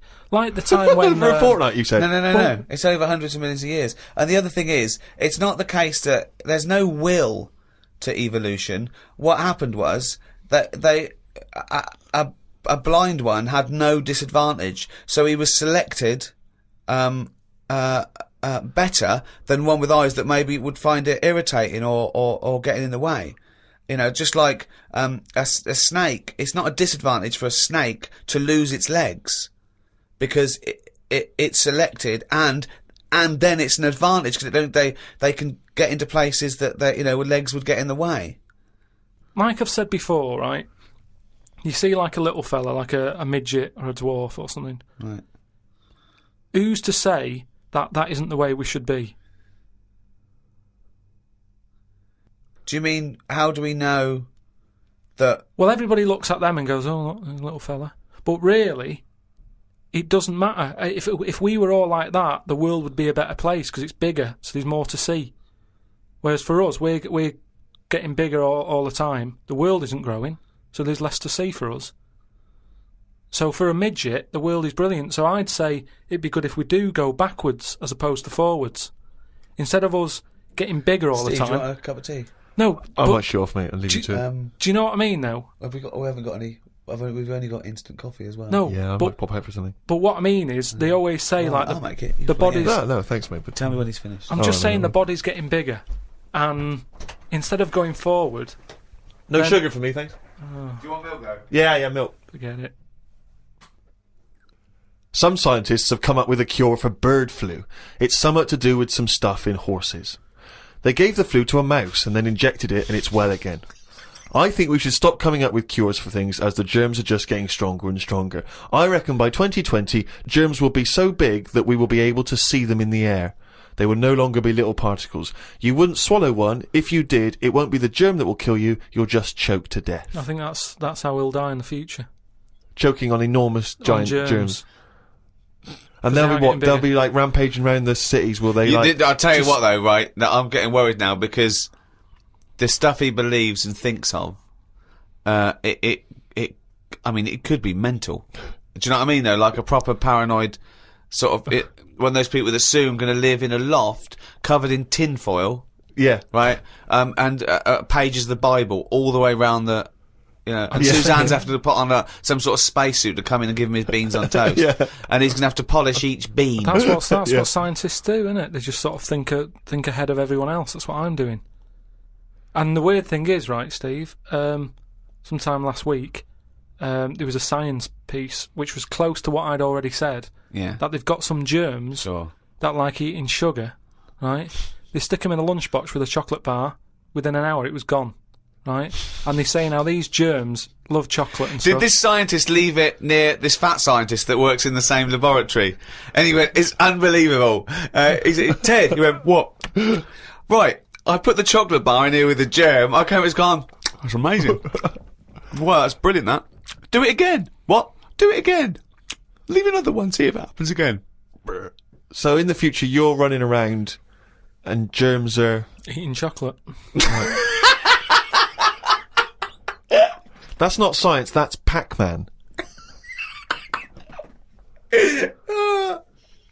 Went to bed and chatted about food to Suzanne. I said it would be best if our bodies could be run on something like coal. That way you wouldn't get fat, people, because you wouldn't be eating for enjoyment. You'd just be eating to give you energy. Suzanne said, why do you always take the nice things out of life? Because sometimes to think about the future, it's not going to be all good, is it? Look at the way we have to do things now that we sort of go, oh, I'm sick of this. But they do it for your own good. But you try and change the laws of the universe. Based on arbitrary whims. No, but we're always eating stuff. That's one of the things we do now, isn't it? As soon as we find a new creature like that frog that's been hidden away for like millions of years, you get someone who go, I wonder if we can eat that. Do you know what I mean? It's everything that's walking on the world, they sort of see what powers it's got. What powers it's got? No, like if it can jump far, is it poisonous? Can you get anything out of it to save people? And then can we eat it? They're the 3 things that they do with a new frog. Any creature... So what are they? Can it jump fast? Yeah. Is it poisonous? Poison in it that you can use to get rid of illnesses? Yeah. Can you eat it? Because that's the first 3 questions anyone asks. It seems to be the way, because you look at menus and that, how they're getting bigger and bigger now, and that's only because we're finding more and more species of stuff. Is it? Yeah. Yeah, if you look at some stuff on a menu, that octopus you eat, at some point that would have gone through the list of, right, what does it do? What's it got in it? What does that ink do? What does it taste like? Can it jump? Can it... whatever... Well, they've done tests on it, haven't they, when we said about it being getting in a jam jar or something. Yeah. So it's all part of it. Everything's been tested. Everything. But I think what the trouble is that the first you hear of a newfangled food, do you think that in ancient civilization they didn't do this? They didn't try an oyster or spear a fish or because there wasn't that much other stuff knocking about at that time. Right. We've got loads of stuff, so why are we messing about with some new frog? It's all like people just like showing off, don't they? Leave the frogs, let them get busy and have loads of them, eat the chickens, when we run out of them, move on to the frog or whatever. But why have all this on the go? Do you know what I mean? It just makes it... I hate going out for a meal now, because it's like, what are you having? Oh, I'm sick of it, look at it all. And then you're forced into people going, oh, have you had the new frog? I don't want it, I'm happy with chicken. That's what I mean. Yeah. Unbelievable. Have you ever been out, Rick, and someone's been trying to force frog on you? Never. I've never been forced frog in my life. Although I did go for a meal once with Karl. We went there and he had the Oriental hors d'oeuvres I recommended, right? And he was trying to get this little oyster, right, off the shell, right? And he was getting it stuck to its house, right? And I looked round and his eyes were watering and he was choking and he was drinking water. I said, what? And he said, I ate that. And it was a big blob of wasabi, right? And I said, why'd you put it all in at once? He said, I thought it was a mushy pea. Why would they put one mushy pea? Was it hardcore, the wasabi? It felt like my head was caving in. That was just Ricky squeezing it, wasn't it? Between courses. Trouble with that, though, is, hot food, why you get addicted to really hot food, is the pain is actually it's killing taste buds. And then endorphins are released in the brain, like, a morphine derivative to sort of go, it's alright, or calm the pain. So you actually get addicted to that sort of, what happens. Why would you want to kill your taste buds? But new ones come back? Well, yeah, I think I think you... Straight away? Well, I don't know how long it takes. I don't know, I'm not sure. No, it's just, is that the chef sort of going, I'm serving some right rubbish tonight, give him some of that kusabi. Kusabi! Oh, God, and Tonto! Oh, God. Back to the diary. At lunchtime, I went to a local cafe and had an omelette. An old woman, who was about 70-ish, was in there eating pizza. It didn't look right. No. I know what you mean there, actually. Old people eating pizza seems a bit weird. What about an old Italian lady eating pizza? Would that be alright? No, I'd expect her to have lasagna.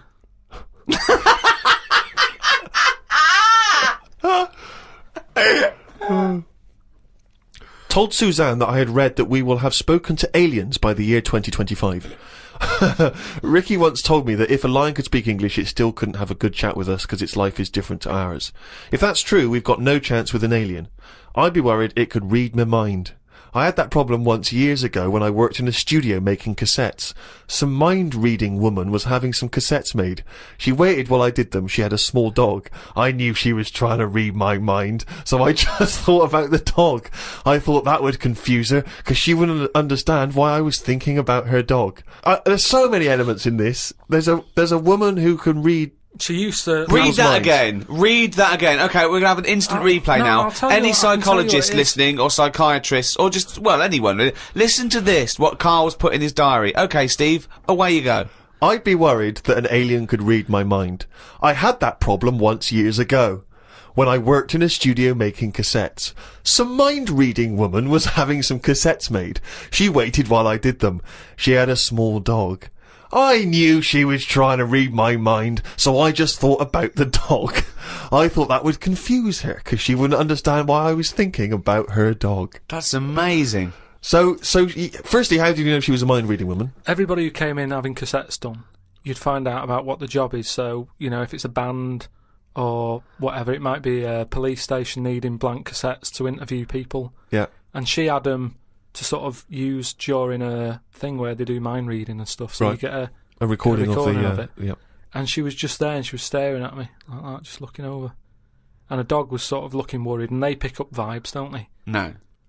They do. And why was it looking worried? What do you mean pick up vibes? Depends what you mean by pick up vibes. Dogs pick up loads of vibes and stuff. I read the other day how they can tell if someone's got cancer and well, they can. It's one. There's a science behind that. They can smell different at a cellular level. Yeah, so it's the same. Because it's like 70 times. But no, they can't go. The dog wouldn't even know you're an idiot. The dog. The dog was sort of looking weird and stuff. It knew. She was looking at me. But were they looking? I'm not being funny. Were they looking at the roundness of your head? Do you think? No, they were just looking at me, and I was sort of panicking a bit. And the more that I was thinking she's reading my mind, I was thinking she knows that I know that she's reading my mind. So I just stopped thinking about her reading my mind. Thought about the dog. What were you thinking about the dog? Just running about on a beach. He remembers what he was thinking. No, just so she thought, oh, hang on a minute, it's not his mind, it's the dog's mind I'm picking up.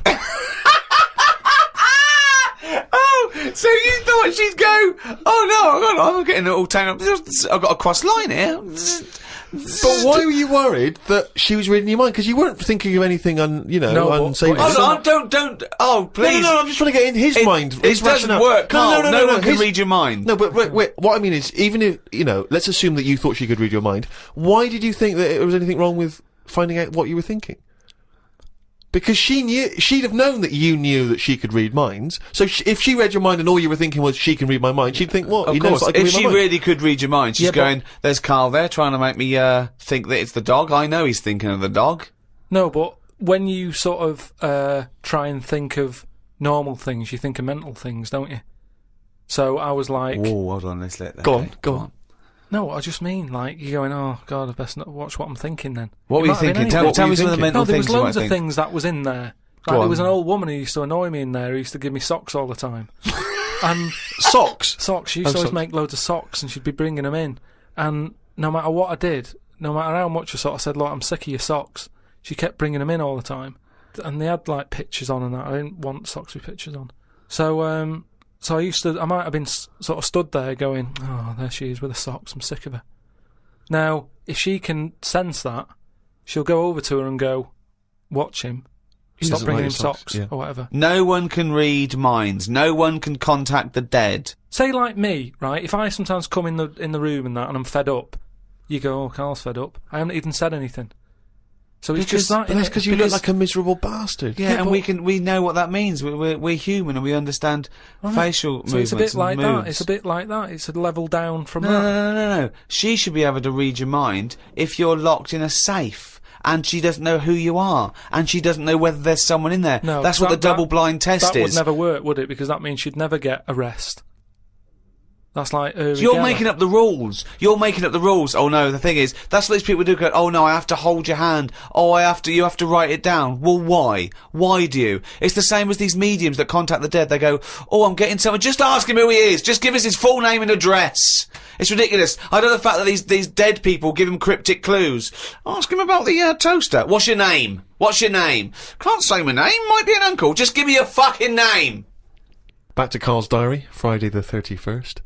I read that some fella had been having an affair. His wife found out, so when he was asleep, she superglued his knob to his stomach, one of his bollocks to his leg, and glued his arse cheeks together, then chucked him out.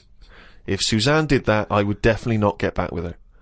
Saying that, I would have woke up if someone was putting superglue on me arse. I'm quite a light sleeper. Is that what she did, is it? Yeah, that's why I'm a bit cautious about wearing earbuds every night. plunge things. Earbuds, right? So that's not called, right? Plunge things. He makes up words. They taught a chimp to talk, and the chimp had a better grasp of language after about a few years than Karl. Unbelievable. Yeah, that's why I won't wear buds and plunge things. I phoned him up the other day.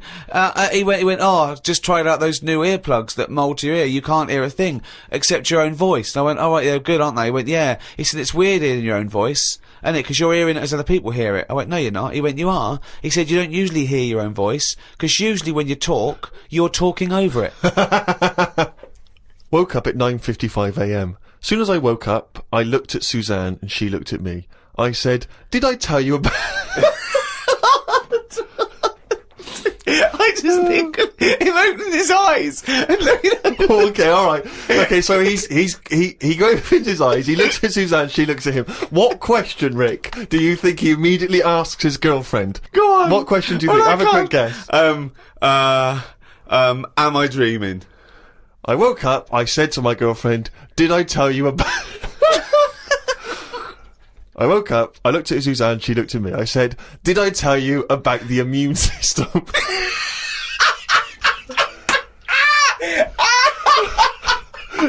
I tell you about the immune system? Suzanne started laughing. I said, it's amazing. She said, not now. Oh, God! I was thinking that! Springing into action, he zips up, his eyes are like... Did I tell you about the immune system? Oh, shut up, Karl. Put the kettle on. Oh, God!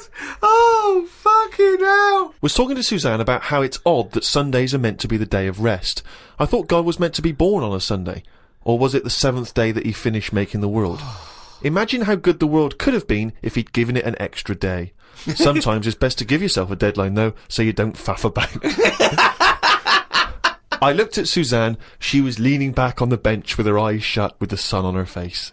I never got an answer to my question. Pretending to be asleep.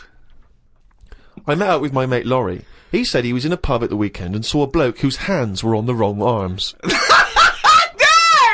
No! What do you mean? Well, he had his left hand on his right arm and the right hand on the left arm. I don't think this would be a problem if he's been like that from an early age. When I was in Ripley's in LA, I saw a bloke whose head was on back to front. That's more annoying, innit, than your hands. Isn't it? Now then, would you walk? How would you walk? Would you be walking backwards, Karl, so that you could walk? So you're basically walking forwards. I reckon I'd walk sideways, so nobody would sort of tell the difference. It just looked like. Oh God! He solved it again. He's thought it through. Oh. Got home and read my magazine. There was a story about a baby that was born that looked like a frog. What magazine's this? That made the news. That was in a proper newspaper in the end. The story used the description to describe it. There was a picture. I think it was a fairly decent description. It didn't really have a neck or top half of its head. It would look alright if it always wore a scarf and a hat. The world would be a more interesting place if there were loads of different types of humans like there are creatures. Then some people would be good at certain jobs. Spider people, ant people, builders. Cockroach people, dustbin men. Good idea, isn't it? I mean, Cockroach men, Spider men, what are you talking about? I haven't had a normal conversation with you for a year. No. It's getting worse, I think. I think it's because you've left and you've got too much time on your hands and you live in your head for sort of like maybe 8 hours a day, and then you offload when someone calls you, or when you call me, or Suzanne gets the brunt of it. But I mean, I don't know. I really would like to, and the nicest. I still think he's brilliant, right? But I would like to get a little psychiatrist in, just to. Would you mind seeing a psychiatrist? No, it's just there's nothing wrong. These are all ideas, aren't they? You look at some insects, right? Yeah. They don't have machinery, yet they're getting by, aren't they? They have their lives like we do. They get up. They wander about, they collect food, they tidy up, they fix stuff, they make their own house. We can't do any of that. So what I'm saying is, why aren't we using them? Why are these cockroaches with all these powers and stuff going about? It's all these powers. But how could we use them? How could we harness them? I just told you, dustbin men. Or whatever that. But no, you said that if they were also men, if they were cockroach men, we could use them. You've left a big bit out, but when that 1-inch cockroach becomes a 6-foot bloke wearing a jacket. It's just that we always use insects for like a bit of fun. You see flea circuses and all that, which is all very well, but I don't think it's getting the most out of them. Cockroaches can live without a head. I know. Could they still sort out the rubbish if they've got no heads? They could, couldn't they? Except if they were, because you want to use them as builders and dustmen, they couldn't whistle at pretty girls, could they? No, but they wouldn't be doing that job. They're just doing the bins. Okay. It's ants that are doing the building. Okay, I'm sorry. And are they getting up early? Are they disturbing you? They don't sleep, do they? But then they get you up even earlier. You hate it when the builders get you up at 7, then go to breakfast. Yeah, but it wouldn't go on as long, would it? Because the ants would be working hard. So it'd probably be one day of madness, but then it'd be finished. As opposed to builders just stood about whistling, doing nothing, going on for months. And is this ant 6 foot? No.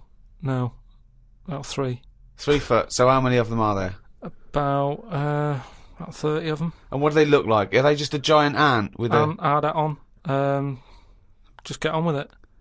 I mean, it'd be weird for a bit, but with anything, you get used to seeing But things, Carl, don't you? again, this isn't an idea. It isn't a theory. You can't put this into practice because it doesn't exist. I know. I'm just saying. It's like, I mean, you wishing for ant builders is the same as you wishing that you didn't have to do any building and your house was just perfect, or you could just wish for it. What's the difference? Why go through this elaborate? But what I'm saying is that your wish is you're not taking shortcuts. You see, it's the same people who goes, "Oh, I wish I could go back in time and put £1,000 on the Grand National." What you mean is you wish you had £1 million. Yeah. So don't worry about the time travel bit and put in you wish you were rich. Yeah. It's like, so you wish you didn't have to have builders round. That's what you're wishing for. So this elaborate thing of getting a 3-foot ant with a hard hat. Today I got an innovations catalogue. I thought I'd keep it because I like the stuff they sell in it. Brackets, one big slipper. What's that, one big slipper? Just if you don't go out much. But you don't like slippers. No, I know, but I think they're a good idea because they're just there to keep your feet warm. But why one big? Why not two smaller ones? So you can walk around? Yeah, one big slipper's just making it painful. It's more and sort of awkward. roomy, isn't it? Why do you think that's a good invention? One big slipper. How is that better than two smaller slippers? Because the problem is with slippers, right? You've already said how you nip across the road in them, right? So you muck them up and you have to buy some more. There's no way you'll be nipping to the shops in that one big one. That will always stay where it should be, by the sofa next to the telly. And you go, right, I'm in for the night now, where's my slipper? But couldn't I just put my feet inside a cushion cover or something? What? If you want, but it's only cheap, why not get one? You're right. They're only cheap. Why not get one? But then, Carl, why not get one big glove? If you're not going out, right, just get one big glove. You don't have to do anything, just one big glove. Pop your hands in one big glove. I'm not going out with gloves, you have to go out and touch stuff. Just one big glove. Why? Well, yeah, why bother putting trousers on? You've got to put legs in both. Why not just wear a skirt? Yeah, well, pop a skirt on, yeah. Just put on a lady's skirt or a lady's dress. It's one piece, isn't it then? Yeah. Just pop around in one big monocle. Don't wear glasses. Wear one big monocle. Yeah. I mean, it's stupid having two gloves. Two gloves, two slippers is mental. Anyway, I had a good sleep last night. So much so that I woke up before my legs did. I don't know what that means. This has happened before when I was younger. We used to have a phone in the bathroom so that if anyone called and we were on the toilet, you'd still be able to be available. My bedroom was next to the bathroom and the phone rang one morning. My mum and dad were at work and my brother and sister were out somewhere and the phone woke me up. So I jumped out of bed to answer it, but the bottom half of my body was still asleep and I fell to the floor. It's horrible. Has that ever happened to you? Well, hang on. I had to crawl for a bit and reached for the phone. It was a fella selling some bread to my dad for the shop. By the end of the call, my legs were working again. It's a weird sensation. What shop? My mum and dad used to have a butty shop. So Did they? But the thing is, just on the floor, top half, I had to sort of crawl, carrying my weight, and my legs were just like they weren't there. It's really, really weird. You mean you woke up with two dead legs, two pins and needles legs? Are you sure you weren't wearing just one big slipper?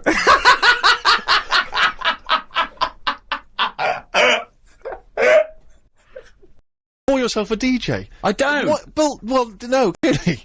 I mean, they're probably. I'm a broadcaster. We've got this Red Hot Chili Peppers Platinum disc to give away. Well, what about that one? What do you call your little... That's your quiz question. On Radio 2, on New Year's Eve, your question is...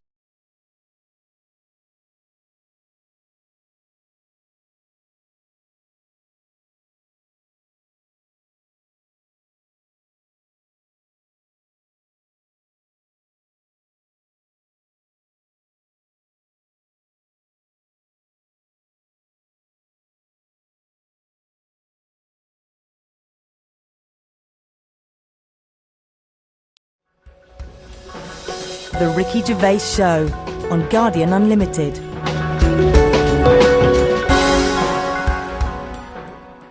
You're listening to Ricky Gervais with me, Stephen Merchant, and Karl Pilkington. Now, you probably know me from such works as The Office and Extras, Stephen being my co-writer and co-director on those things. For those people who are not so aware of Karl Pilkington, he was our producer, sort of given to us when we first started on XFM, and you're thinking, well, why are we doing a podcast? Why are we doing a podcast for no money? Is there no money? No. It's free, innit? It's free download. But this is what I'm here to answer. It's because I like to be in a room with Karl Pilkington. You know, like some people go and help sort of chimps. Do they? Yeah. Well, they go to the jungles and things. And help out little sort of endangered Diane species. Fossey or whatever. Exactly. You're very much the Diane Fossey of the Manchester scene. Of the little bald mank world. And Karl Pilkington is an ongoing experiment for me, because I've seen him blossom from an idiot into an imbecile. And I want to see it through. Look at the way he's looking at us through the glass. Look at that. He's got a perfectly round head. And that's why I'm doing this podcast, or bodcast, as I'm going to call it in his honour. Little round-headed bod-type freak. If you're not familiar with Bod, we can maybe put up a picture of Bod, the popular cartoon kids character. Go to rickygervais.com and you will see a picture of Karl and a picture of Bod. And you draw your own conclusions as to the likeness. Karl, what do you think about all this? That's alright. Are you excited by this new technology? What? Podcasts? Yeah, exactly. It's just, I mean, we are living in that sort of era now, aren't we? That you need to be able to listen to stuff on demand when you want it and stuff. I know you're not a fan of the iPod in general, are you? Or any of the MP3 things? You're concerned? I'm warming to it, but this is what's amazing about Karl. Even though he's talking about things like MP3 players, computers, iPods, he sounds like he was found in a glacier and thawed out. Do you know what I mean? And sort of taught to speak. We're a couple of high school guys who found him, and we're trying to ingratiate him in the gang, trying to pass him off as someone from the modern day. No. But my thing with iPods is, now, do we need them? Do you know what I mean? We're living in that era now where we have invented most of the stuff that we need, and now we're just messing about. They said that in 1900. Someone actually said everything that's to be invented has already been invented. They said that in 1900, and how wrong were they? No, but what came out? At what point? What was invented in that year where they went, right, that's it now? What did they invent in 1900 that made them go, we've done it all now? Well, just think a little bit, right? The 20th century. Think what happened in the 20th century. Go on. Well, cars, planes. Yeah, but is that a good thing? Planes and that. Do you need a plane, really? Wouldn't it have been better if we all stuck where we should be instead of travelling about? War. Well, look, war's happening, isn't it? Because everyone's saying, well, now we can fly, we'll go over there. So there were no wars prior to the invention of the aeroplane? Not like there is today. Right. But what I'm saying is, the world's got smaller on it, everyone's saying that, right? Yeah. The way I was saying to you the other day, we now go to places where we shouldn't go. People go on holiday to places where you've got to have an injection before you go there. Yeah. Forget it then. That's a warning. Don't go there. I'm with you on that. I don't want to enter a country where I have to have an injection to stop me from dying while I'm in that country. Right, I totally agree with you on that. So what happened is, they invented the plane, and it's like, oh, let's go on holiday, and then they go, oh, die now. Oh, well, you've got to invent something. Let's invent an injection. And then it's like, right, well, what else do we need to go to that place? There's a lot of faffing. So what I'm saying is, is that a place? A lot of faffing. What I'm saying is, Steve's travelled more than I have. You've been to like dangerous places. I've been to places where you need injections. Yeah. Yeah, but why? Because it's fascinating, isn't it? Don't you not believe in that idea of travel broadens the mind? It makes you experience other ways of life, other ways of thinking. It just enriches you as a human being. That's the whole reason people go travelling. But since the invention of the telly, you don't have to go that far to see it. You're absolutely right. So there you go then. The telly was the 20th century, wasn't it? Yeah, it's pretty good. So where would you stop then? You'd stop making stuff now? Stop inventing stuff right now? Or do you think we could carry on for another 5 years, see what comes up, and then just draw a line under it all? Well, again, we're just messing about, and but there's still things to do, isn't there? I mean, I know, I could throw things up, you can always get an answer about it, but, a cure for cancer, a cure for AIDS. Yeah, but should we mess with that? What do you mean? because there's too many people in the world as it is, isn't there? So that's a way of controlling it, so that, you know, like, look at London, right? It's overpopulated, rent keeps going up because there's more and more people surviving, right? If you let them die, it's going to even itself out. See, I was saying to someone the other day about maybe we should look at, if we're going to invent something, right, forget, like, the traditional way of people having kids, right? The way they, you know, have it away and that. What do you mean? What do you mean?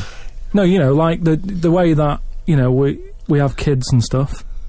If it'd be good if what happened was to control it is if man and woman, right, they're born and that, they enjoy their life, they learn a lot, they live to be about 78, I think, by that point. So specific. Yeah, 78, No, yeah. but by 78, I reckon you've sort of got to that point where you go, do you know what, I've done everything I'm going to do. If you haven't bungee jumped by the time you're 78, you're not going to do it. You know what I mean? So it's kind of like... Your hips have come off. You've done it all now, so I've had my innings. Yeah. And then you die, right? So, say if everyone had that, they live to be 78. But then, just as you die... They give you the bumps. You get... You have a little baby inside you, and as you die, your life carries on. Sorry, how is this happening? Sorry, are you mental? No, but don't you think... I mean, what? I've never heard such drivel. You're saying that, but if Newton said it, you'd go, interesting. That's what annoys me. The point is, Carl, he never would. No, He'd never say it, that's the point. But if you never say it, I don't understand what you're talking about there. What? How was it? How is there a little baby in a 78-year-old? No, what I'm saying is, it's like an apple, where the apple grows and it's got its little baby pips in it, and the apple goes and the seeds are planted and a new one's born. But that's what happens. But that is what reproduction is. Yeah, but I'm saying babies aren't being born left, right and centre. It's controlled, so that as someone dies, someone's born. But Carl, stop. Whose responsibility is this? If you don't want to do it, we won't do it. But I'm just supposed to be nature? Has nature got to develop humans so that we act that way? We live that way, or is this a scientific experiment? He said to you then. He said, "Look, if you don't want to do it, we don't need to do it. Yeah. Like, if you were up for it, we'll sort it out. Yeah. We can do that. We'll have a wit round so we can do the research." I just think at the end of the day, we've got to do something. And is anyone keeping an eye on this and looking at what we can do next to control the population thing? It does my head in that I've got to live in London for work and what have you, and there's loads of people here, and, you know, forget going out on a Saturday night, it's too busy, and you can't move, and they keep... I mean, what annoys me about London is... So your solution is that 78-year-old women have little babies inside them, and as they slip away into death, the little babies... And how is that baby then raised? Who looks after the baby? Because it's a pretty good system, having a baby while you're young enough to look after that baby and make sure it lives to, you know, reproductive age itself. I mean, that system's been working for years. Nature's sort of sorted it out. Natural selection and evolution sort of makes that a good model. But wait a minute, nature. Pop that on hold, because Karl Pilkington's got an idea. Yeah. That's what it was, just an idea. Yeah, well, it was nonsense. But thank you for it. The worst I mean, it was the ramblings of someone you'd find by themselves in a hospital eating flies.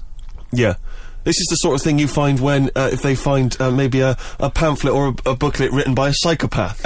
You know, someone, just before they went on a rampage and then turned the gun on themselves, they go through their possessions and they find a book and it's got weird drawings, women with knives in their face, and this kind of garbage. In fact, I saw a similar sort of theory written out on a wall, but it was written in shit. Exactly. Yeah. No, all I'm saying is, I think, it's, you know, when people die normally, everyone's fed up about it, aren't they, and a bit down.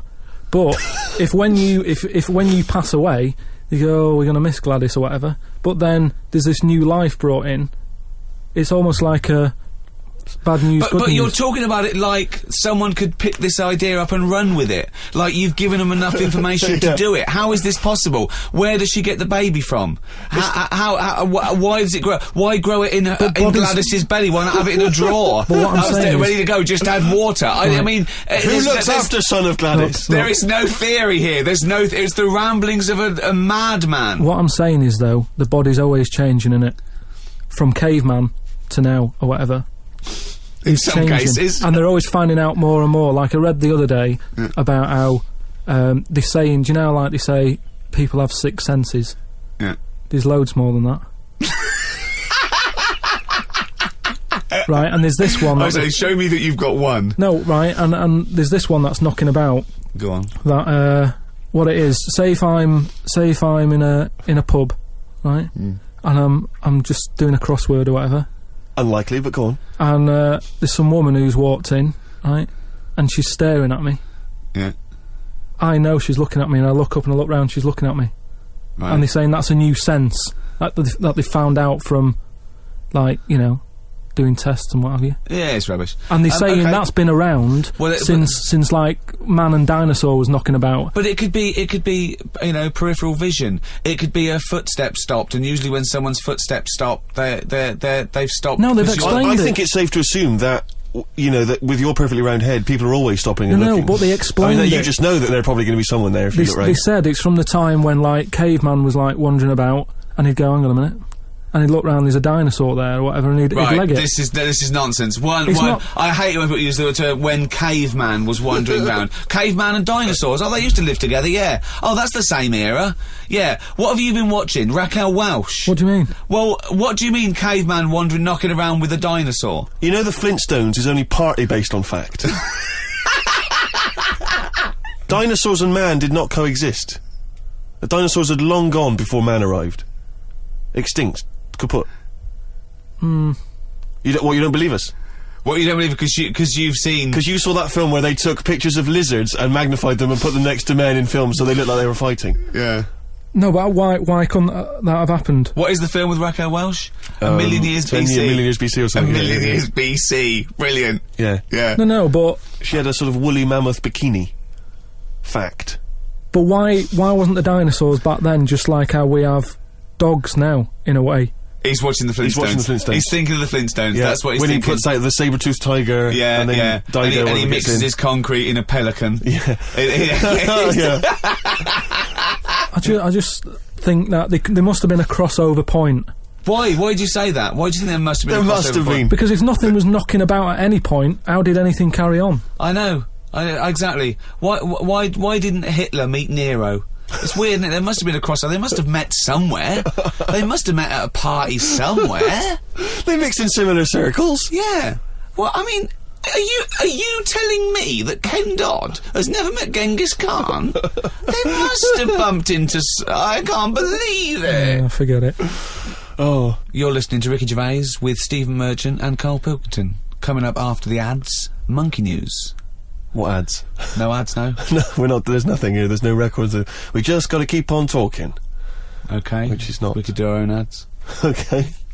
Bring tea for the Tillerman, steak for the sun. Out now to own on DVD. Ricky Gervais's and Steve Merchant's award-winning extras. With Ross Kemp. Oh, zippy. With Les Dennis. Put your arse away, Les. I don't really know. And Kate Winslet. Oh, this nun outfit makes me talk dirty. Out now on DVD. Extras. Did you like Flanimals? The Ricky Gervais book for kids with pictures of made-up creatures in of different colours? Well, if you did, there's more of them now in the new book, more Flanimals. Which is also by Ricky Gervais, drawings by his mate. Out now. The Ricky Gervais Show on Guardian Unlimited. You're listening to Ricky Gervais with Steve Merchant and Karl Pilkington. Well, now time for one of our regular features, Monkey News. Do the jingle. Oh, chimpanzee that Monkey News. Right, what we're doing here is just giving you a bit of monkey news that's gone on, right? Where a monkey's been involved in it. Good little story in that. Yeah. Are you familiar with the one that went into space? The first sort of thing they ever sent up there before man did it and all that. You see, this is what annoys me with it really. Armstrong gets all the glory, but do you know who went up there before him? A monkey. Yeah. Dog went up first. But what was the monkey called? I don't know. No, sure, okay. So it's not the most informed news bulletin. The dog was called Laika. Was it? Yeah, they couldn't get it back there. They sent it up there, did a few tests and stuff, and they couldn't get it back. They weren't prepared to bring the capsule back yet. Brilliant. We could all do that. So is that a good mission? Well, I just think it was seeing what if the mission itself killed it, but they didn't have the technology, because of course it couldn't fly the capsule back, which it has to be manned to bring it. Right. Well, this was the next one up then, right? So the dog must have gone first, and then they went, right, we made an error there, right? Get the monkey in, And what happened is they taught it what buttons to hit at the time that it needed to hit them, and the way they did this was like give it bananas. It was like hit the red button, and it hit the red button, they'd give it a banana. Right. And they go, right, reverse is the green one, hit the green one. And then they do that and go, there's a banana. And then they go, right, hit reverse, and it go and get a banana. Right. Hit the red, so it was taking commands on like headphones. Right, but how are they giving it the banana? Is that how you learn to do radio? How are they giving it the banana? What do you mean? No, Well, this is before it went. You wouldn't just go and put a monkey in it and go, there you go, get on with it. They'd sort of put him in one of them capsules that you get. Yeah. And they were on headphones. I don't believe this happened. Well, I'm telling you the story now. So the monkey I don't think they trained it to do anything. I think they sent it up there and he put electrodes coming out of it to see what it wasn't any of that. They did a thing like they do. Like they can with animals. If you give something, like a treat, you can teach it how to do it. It's just like a dog, isn't it? It's called Pavlovian conditioning. However, that was to see if it would salivate or go over to a particular corner, not if it could control a spacecraft. Next one up. It's the next one up. As far as the monkey's not sat there going, oh, I'm a bit under pressure here, it's a rocket. All that's knowing is, I'm getting a banana if I hit that button. That's all the monkey's thinking about. Right? They wouldn't put billions of space dollars. But how can they be sure that it's going to press the button at the right moment? Because it's got headphones on. They're telling it. It's not like you have now. It's not like willy-nilly. It's not just like pop it in there. Willy-nilly, who's that? What's to stop it from just hitting it any old time? Because it's a monkey and it's not a human. Because he's trained now.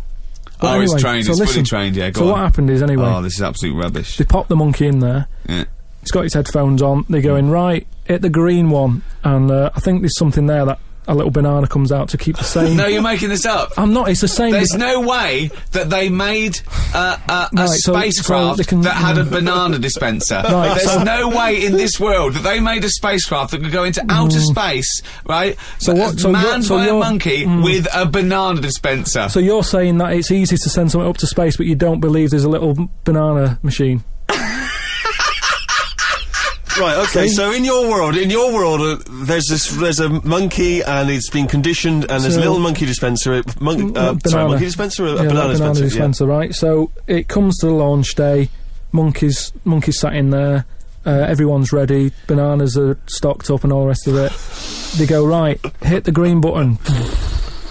Right, and the rocket goes off and what have you. No, they would not make the monkey launch the rocket. Carl, you are living in a cartoon world. So the rocket goes off, right? This is absolute bollocks. It's all going well. I mean, I don't know what you're going to...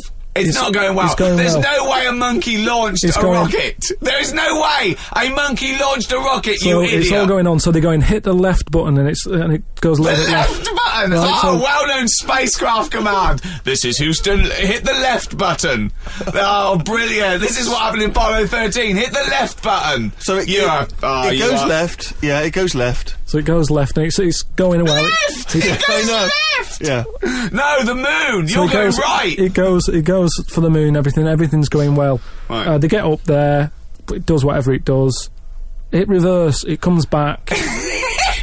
Right? So then... honestly, you are brain dead. So you are one of the most stupid people that I would rather have the monkey drive me home than you. So the thing is, so it lands back, it does a good job and everything, it gets out, and this is sick of bananas. This is where it turns a bit sad, because after it done that mission, right, because it happened and it was all safe and everything, the next one would have been to send man. Right. So the monkey enjoyed it and it was like, well, I want to do it again, right? But they were like... So how did they know that? How did they know he wanted to do it? Just the way it looked and what have you, it was like... Fuck off! Just the way it looked! So, you are a maniac. So the thing is, though, right, so after it had done that, it was on such a high, right, it could never get that high again. There was nothing that it could do. Went on tour, did it? It sort of ended up killing itself. Because it could never get that buzz that it got. Right, that was absolute bollocks. None of that is true, except they sent a monkey into space, and I'll check that. Absolute drivel. So, in your mind, it committed suicide. It went on a crazy bender, drinking drugs and women. And like then, it does happen. You hear about it. It was found in a motel room.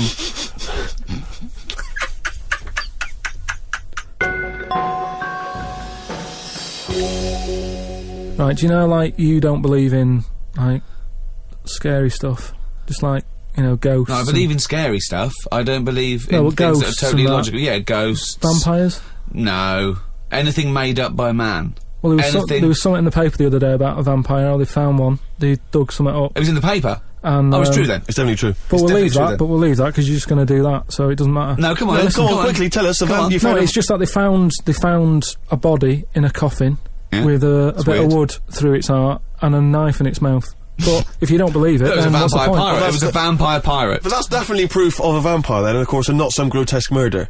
Yeah. That's definitely proof of a vampire. If it wasn't made up. Hang on a minute. Two, hang on a if minute. it was As far as I'm aware, when you put the thing through their heart, they just turn into dust. and also, all their victims get their own life back. Yeah, exactly. Yeah, that's Right, the and here was the second bit. Yeah. Somebody had dug it up, Yeah. got the heart, blended it, burnt it, popped it in some water, drank it, and they're in prison now. Now, if it wasn't dodgy stuff, why are they in prison? They're in prison because they're mental, because they dug up a body, liquidised its heart, burnt it and drank it. That's why they're in prison. There's your answer. Right. But anyway, that isn't what I'm talking about, right? But I met Derek Acora the other week. Oh, yeah. Right? Now, who's he? Which one's he? He's... Is he a medium? He can contact the dead, is that right? He just chats to him and that, passes messages on. Nice of him. So I said, tell us something a bit weird and that. So he said, what do you want to know? I said, just something weird. So he goes, alright then. He said, here's one for you, right? And he said, there's this pub out in the country. And he said, there's this mug. Do you know those old mugs that they have? Where they used to like leave their own cup knocking Like a about, didn't they? Oh, yeah. The tankard thing. Yeah. So there was one of them mugs in there, right? And everybody... Tankard, let's use tankard if we've All right, established that's the word. tankard, yeah. Because you're the only mug in this story. Right, You believe in it all. High five. Great. So this tankard's knocking about, right? And everyone who's running the pub keeps going, I wish they'd stop leaving this tankard about, right? And they pick it up. It must be a pain. Having a tiny, small tankard in a pub. That must be a real grind. So every they sort of picked it up and went, we'll have to wash that, and they popped it on a different sideboard. Next thing you know, that person who's touched it died, right? Sure. So They must have been getting through bar staff. So they kept getting in new staff and that, and they were like, what's the connection here? Right? What's the connection here? Oh, God. So anyway, Call Australia, we've run out. So they sort of, someone notices and they go, it's a bit weird, it's that cup, right? So they get tankard. So it's that tankard and that. So they get a vicar in. Of course they do. And they go, look, there's a lot of weird stuff going on here. This tankard, every time someone touches it, they die. So he said, leave it with me. He gets his special water out and what have you. He comes round, does a little prayer, sprinkles it. He goes, right, not a problem, don't worry about it. He picks it up, chucks it in the bin. Guess what? What? Dies in a crash on the way home. Because he'd picked it up. Well, but Carl, you're telling me this like it's fact, and I'm meant to go, that's amazing. Cora, he told me. Carl, I have no opinion of that story, other than I'm pretty sure there was absolutely no connection between touching the tankard and him dying. That's all I'm sure of. It's not just him, though, is it? I'm not going to even contest the chain of events. All I'm saying is there is no connection. There is no connection possible because I believe in logic and the laws of the universe. So when you're telling me miracles and strange things outside coincidence, you may as well be telling me about the Tooth Fairy and the Easter Bunny, because they're equal to me. That it's ludicrous. It's absolutely ludicrous. So what would it take though for you to go, I'm actually a believer now? But what you're saying is you're I can't answer that question because I'd have to base my beliefs on some of your premises, which I can't do. It's like you saying, but what if you found out that 2 and 2 equaled 5? I can't. It's a necessary truth that it doesn't. I'd have to go back and fundamentally disagree with what I think twoism is, two-ness and five-ness. And you've never been in a situation though where you've gone, this room feels a bit weird. Could be something, do you know what I mean? Could be something knocking about, or. But that's a different question. I could go into a really rough-looking pub and think, this isn't good, because it's based on induction. Then, because I mean, like, you know, if you've been to Cornwall on holiday and stayed somewhere and you've gone, do you know what? Sure, so much died in here. I'm sure so much died everywhere. Yeah, but what I mean, you never pick up a vibe of like I've got a mate, right, who he's living in this big stately home, right? And what it Why is he living there? He's paying £100 a month, right? And it's almost like he's being a security man. All right. But he's not. He doesn't sit out the door with that on and everything. He just goes about his life, but he bases most of his work in this stately home. So what is it, like a housekeeper, like he's sort of house sitting? A little bit, yeah. I mean, it's massive. It's bigger than Buckingham Palace, this place, right? So what is it, a billionaire that's gone away or something? I think it's some sort of, I think he said something about a viscount or something, right? He said he owns this place. He's living in America. This place he owns, but it's falling to bits. Wow. And he's worried that people are going to go in there and squat and what have you. So he said to me, mate, you know, there was an advert in the paper, he doesn't know him, advert in the paper saying, do you want to live in a big house? 100 quid or whatever. And he went and had a look, right? And he's living in there now. He pays £100 a month. There's about 80 rooms. Gee. And it's this big stately house and what have you. And I went down there. He said, oh, come down and have a look, right? And from outside you go, oh, this is brilliant. It's like something out of, you know, like the Man of Born or something. You go, this is impressive. But then when you get in, it's like, it's a wreck. It's right? Just falling apart because they can't afford... Well, it's just been left. No one's doing any vacuuming up or anything. There's like rat poison everywhere. Like windows are smashed, doors kicked in. That's a real shame. Why is it? Is it? I don't think he's doing his job, is he? Is it because it would cost like millions to do up or something? Well, apparently it'd be like, I think they're going to have it done up, but it's going to cost like 80 million, right? So anyway, that's a big house. That's a big house. So we go to the pub and what have you. I've got like a little torch, and we're wandering around looking in all these different rooms, right? And I'm asking him, how's it got in this state? Do you know what I mean? If someone's had it, why have they let it get to this state?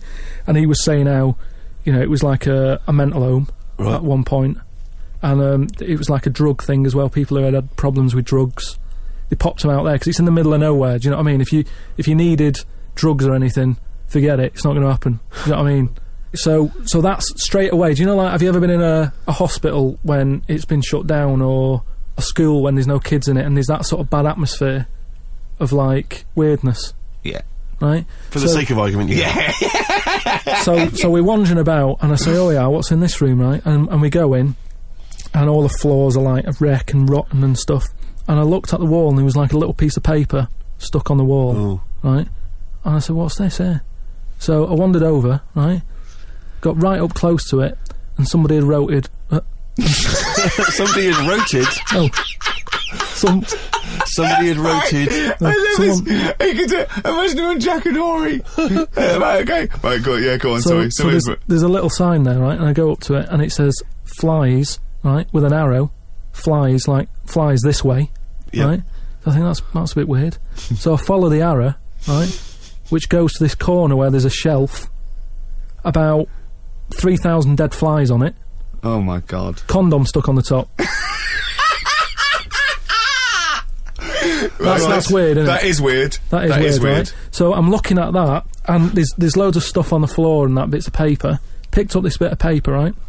And it had, like in biro and that, it looked really old, like it'd been there years. And it had something like, need nappies, dummy, right? Blankets, blah blah, all this, like, all stuff for, like, and I turned it over, right, and it said, none of this now needed, baby dead. Right. Now that's weird, isn't it? Now that's what I'm talking about when you get a bad vibe, you go, that's who's been in here. So I don't actually understand what point you're trying to make, Carl.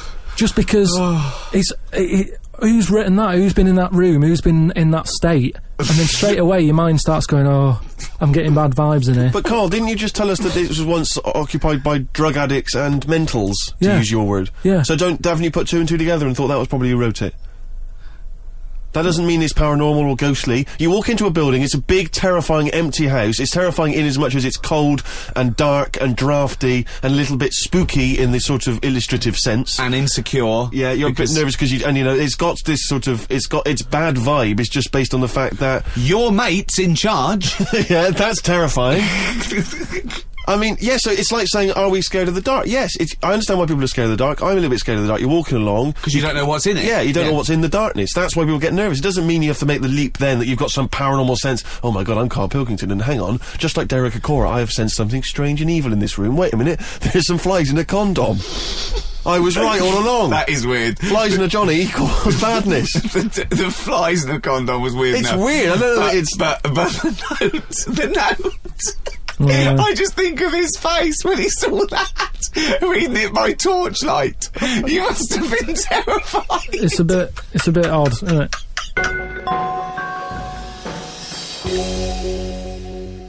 Thank you very much indeed for listening. If you'd like to get in touch with us, either myself or Ricky, or you've got something to send to Karl, then you can email us at podcast@rickygervais.com. I'd just like to say thank you to both The Guardian for sponsoring this and Positive Internet for hosting this podcast.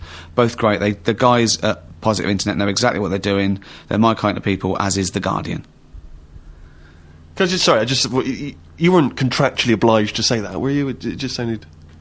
No, it's what I think. Just what I think. Right.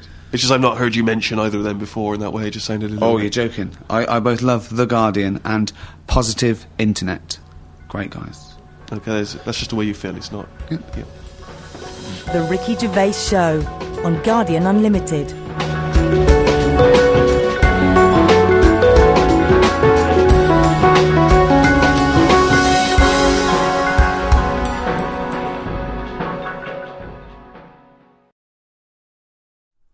Testing.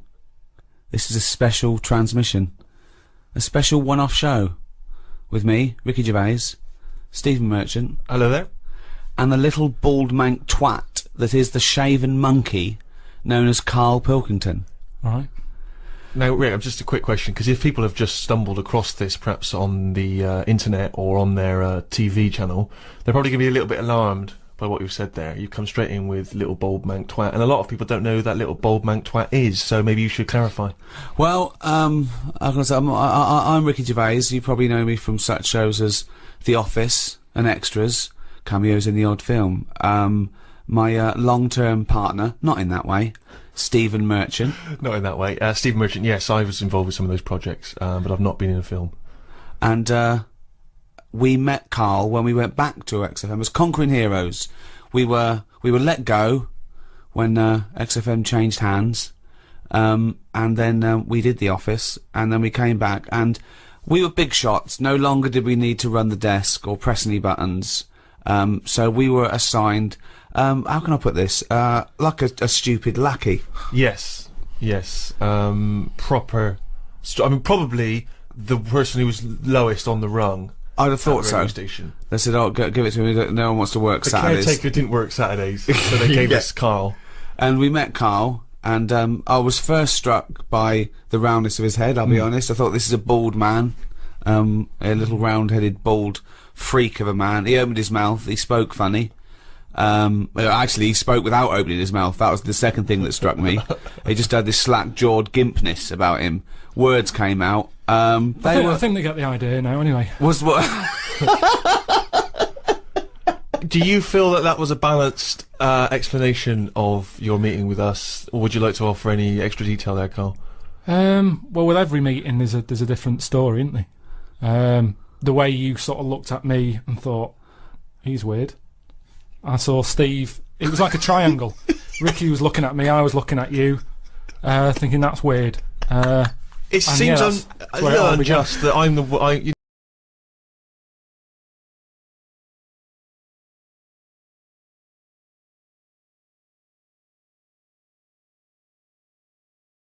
why aren't you having a go at Ricky for being fat and just because old? No, I'm just saying on the first meeting, right? It's like a museum, isn't it? Everybody rushes to the weird stuff first. I love the fact that you're putting yourself firmly in that category as well, though. Oh, I love that. That's great. Like someone from Reservoir Dogs. Everyone looking at someone else. But you don't feel that way about me anymore. No, I've got used to it now. That's what I'm saying. No, I'm saying you that whatever your accusations of weirdness were, they were unfounded. It moves on, doesn't it? It's like anything. You get used to a look, don't you? I watch a lot of programs on stuff that people have up with them, and And you only watch programmes about people that got something wrong with them. That is what you do. If ever you say, "Did you see that thing last night?" It's going to be something like the kid who was born with too many legs, or the baby with an arse for a head. It's always going to be stuff like that. It's like there was a programme on a bit back about a fella who had a funny head and what have you, and he lived in a small village, and nobody double-taked anymore because you get used to it, don't you? What was up with his head? Just had like he was sort of like the new Elephant Man. He'd sort of gone for that look. He'd gone for that look. And, what does he do in the morning? Just eat a bun, sort of shave? It's just that's all I'm saying is people in his village. You want a big village. People were used to it, and they no longer stared. And that's what I'm saying with you. But it's interesting that because you say you've acclimatised to my so-called weirdness. I don't know what weirdness that is. I've still not grasped that. But Ricky continues to... What? It's just the eyes. He's listening. Why are you listening? So I've not had a go at you and your stupid round head like a orange. Which is the thing which perpetually entertains Ricky. Ricky is never acclimatised to you. Is that fair, Rick? Yeah, I love it. I can't get enough of him. Because I see different things. Every time I look at Karl, sometimes I see like a completely sort of like spherical object. Right, like honestly, like some sort of pumpkin on you know, Halloween. And then I see flat, straight with on. With a pumpkin, Rick, with a jack-o'-lantern outside someone's house, right? There is a certain light behind the eyes. Not with Karl. And then sometimes he looks like a plate. Do you know what I mean? Like, you know, like a clay plate that a child has made. When they've made a face on the plate using their food. Or a biscuit. Like one of those biscuits, novelty biscuits you can buy at your you birthday. Can ice with a little smile into mine. Yeah. But that's not the, I think that's not the biggest thing. Karl, it isn't his, physicality, isn't it the roundness of his head, it isn't the gimpness of his slack-jawed, face. It's not even his hairy body and sort of like chimp-like gait. It is. Although those are all key features. These are all key features, but it's his incredible mind. And I think maybe over the next 2 hours or so, if you haven't heard of Karl, then I think you're in retreat. If you have heard of Karl, then you're already being treated, I think, by the fact that he is present on this special broadcast. Rick, can I suggest that we take a pause there, play some music, come back and we'll talk some more? Oh, this isn't just about Karl. We're playing some great tunes.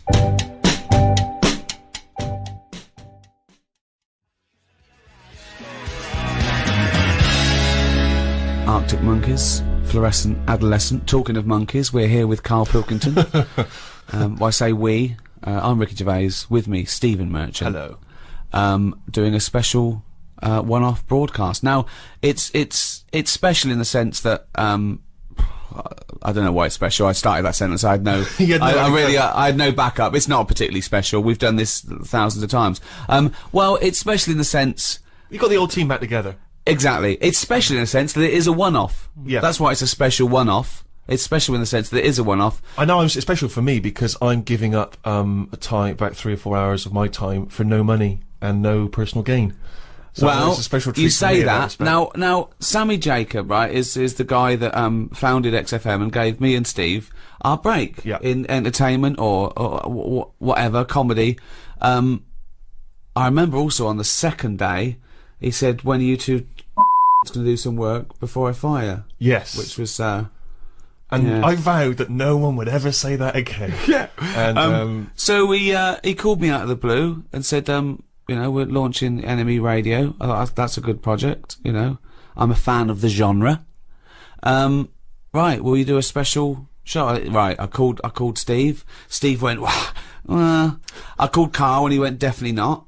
And so I had to persuade these two miserable bastards to do this show. Karl, why didn't you want to do this? As a favour, I said to Karl, let's do it, let's do one. There's 2 reasons I wanted to do this. One, we'd stop the podcast. Yeah. Karl, we charged for the podcast because you'd left work, and, you know, we did very, very well with that, and I thought I want to give something back to the fans, okay? That's one thing, okay? Right? 2, I want to do Sammy a favour. Why not? Okay? Well, that's fair. That's your opinion. Yeah, but you, yes. But what you can't do when you're doing someone a favour, you can't go, yeah, Steve and Karl feel the same about it. Yeah, of course I'll do it, Sammy. Well, of course Carl will do you a favour, the man you've never met and you've never done a favour for yourself. Well, of course he'll do it. Well, hold on. Steve didn't want to do it either. He was busy. He works on Six Music, so he was worried about that. He shouldn't really be doing it. I shouldn't really be doing this, and I'll tell you this, if you do love great new music and lively chat, then Six Music Sunday afternoons is a great place to be with the Steve Merchant Show. I agree. There's enough for everyone to go round. Yeah. Enjoy that, enjoy this. Yeah. But Steve does it a favour to me. I said, Steve, well, do it. All right, mate. You've done me enough favours. Yeah. Yes, I will. Okay? You didn't fall for that. I said, as a favour to me. No, he didn't. I even started an internet campaign to put in the poster up saying, Carl, do some work, you little lazy bastard. After a month, he was begging me to stop it. I wasn't begging you. It was just a bit stupid. You were really annoyed. Yeah, what I like, though, it's interesting because you're a busy man, Rick, and I know you've been heavily involved with lots of projects. How you found time, because you don't like writing and doing any form of administration at any time. How you found time to write a daily blog is quite remarkable. Well, I knew it was irritating him. Right. It was, it captured the imagination of, people all over the world. I wanted him to do this podcast, and here we are. What changed your mind, Carl? Well, you kept going on about it. Yeah. And then I thought... You saw friendship was an important thing. Yeah, a little bit of that. Now I've got to tell Steve something on air that Steve doesn't know about. Me and Steve are doing this for free as a favour. I'm doing it as a favour to Sammy. Steve's doing it as a favour for me. That's what friends are for. Carl was negotiating himself some money. Yeah, well, this who the hell have you negotiated money from? With Sammy, I didn't know him. I owe this man nothing. I'm not doing anything for free. I've got bills to pay. We've all got bills to pay, right? Oh. You've got other work that brings you money in. Let me just stop because... Sick of it. Wait, though, because this is interesting, because as you say, Rick, you're doing this as a favour to Sammy, he gave you your big break. Now, Rick, you gave me my big break, right? I didn't know Sammy. Ricky gave me a break. I'm doing this as a favour to Ricky. Oh, hold on. Who the hell gave Karl Pilkington a big break? Who would There's one man in this room who wouldn't even have an agent, wouldn't even have a need for an agent if it weren't for Mr. Ricky Gervais. But hang on a minute, it's not me. Nice one, Steve. I'm already thanking you, Rick, by nice one, Steve. This free show, so hang on a minute. You miserable, ungrateful little mank twat. Yeah, I hope you feel really bad. I don't feel bad. Me and Steve are doing it out of the kindness of our heart. Yeah, free. You're money grabbing again. They're also on the internet, how mean he is. I'm not mean. You are mean, Carl, because, we did those paid podcasts, and all I wanted to do was some free ones. You wouldn't do it. Because we've done it now. I'm just saying you've got to get to a point when you go, I enjoyed that. Yeah, the podcasts were alright. Cut them off. You don't keep the story going. With the Bible, they didn't go, let's do another volume. People seem to like this story. Yes, they did. What? The New Testament. The Old Testament was a massive success. They did it once then. They did like a special for the fans. But all I'm saying is... One sequel. But they didn't keep going on. And we did 3 lots of the podcast. Yeah. That's more than enough for anyone. But I just wanted to give, the people on the internet something back. Yeah, well, we've given them enough. Sick of the people on the internet always moaning. What? Who am I? Just moan. Who do? People do. Sick of it. Calling me Graham. They said I'm not even real. They said he's an actor. He's called Graham. That annoyed me. That's the thing that annoyed me the most. Graham. Of all the names. It's just that if I'm not me, what am I? That's the thing that annoys me most. If you're not me, what am I? Well, it would annoy me if someone was accusing me of something. Because, that's the thing. No, it annoyed you because they were stating a falsehood. Yeah, that's what annoys me. That's what did me head in. Let's play a record and be back with Carl after this.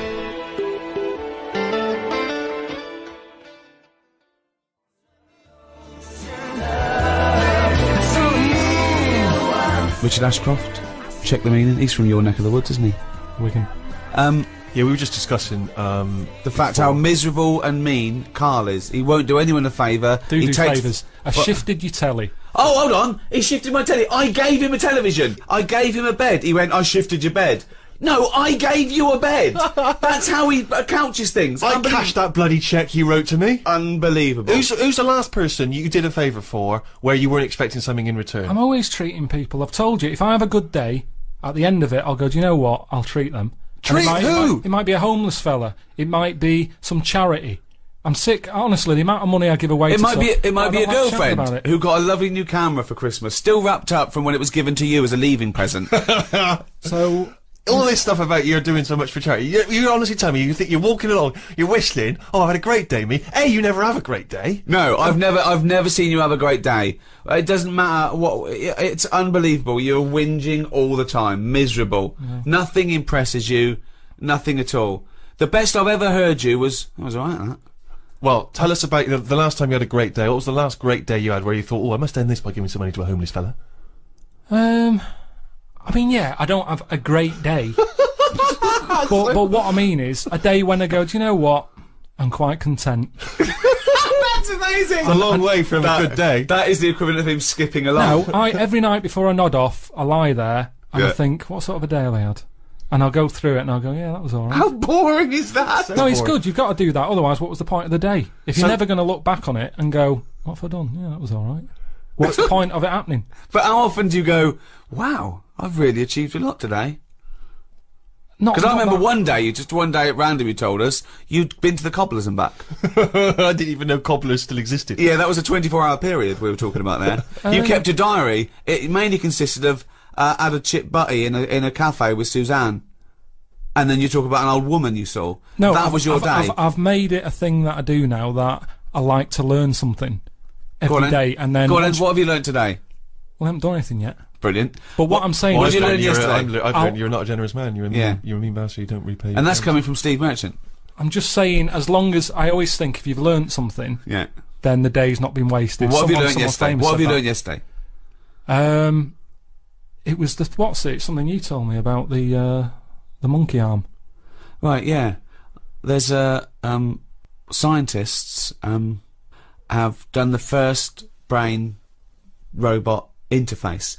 They've put like 100 electrodes on the part of the cortex that is for your motor system, and they put it on a monkey's brain, and through the power of thought, he learned how to use a robot arm. Wow. So just by thought, just like you do your own arm, you know, and it took him a few days, not years. In a few days, this monkey was making this robot arm pick up grapes and put it in his own mouth through the power of thought, right? Karl went, did he have his own arms? I went, yeah. He went, well, he's lazy then. Don't you think it's a bit wasted on a chimp? One, what's it doing? All they ever do is eat or chuck shit about. So why give them a decent new robotic arm? Well, who are you going to give it to? I just mean give it to something that is going to get more use out of it. What, a giraffe? No, something more. If they could link that up to a worm, I'd go, that's good. Well, how could a worm think to use a robot arm? Listen to me. They can't think. Oh, hang on, I'd like to know. I'd like to know how this tiny worm... How do you know? What I'm saying is, a worm's never had an arm. You're a maniac! Think what you're saying! You wish a worm had an arm for a day! No, all I'm saying is, if we're gonna faff about here and get animals giving them extra arms, They weren't giving a monkey an extra arm! They were testing this theory that they could make the first computer-brain interface. The thought went from the brain through a computer and made this arm work. That's incredible. The upshots are, you can really have bionic arms. You could have amputees having perfectly working dexterous limbs. And your response to that is? Give it to a worm. I'd just say I'd be more, I'd sort of be fascinated about seeing it more. If they said, look at what the worms wants to do with an arm if it had one.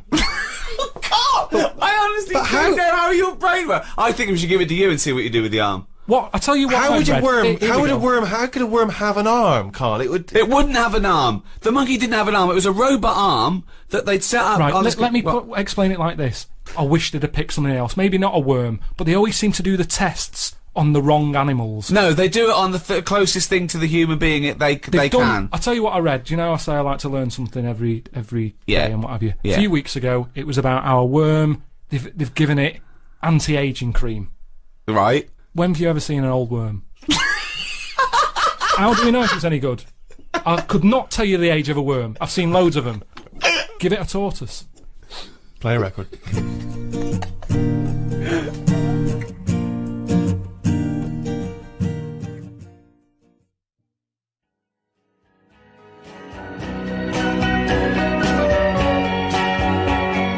Bob Dylan, Positively 4th Street. I actually, Rick, was in Vietnam a couple of weeks ago. Oh, yeah. And I don't know if this was thanks to your campaign, but I did pass somewhere. It was admittedly a European person, but as I passed, they went, "Oi, oi! Karl Pilkington's got a head like a f***ing orange." That's amazing. Which is lovely to see. And I've had it all the way around the world. That's in Vietnam. What were you doing in Vietnam?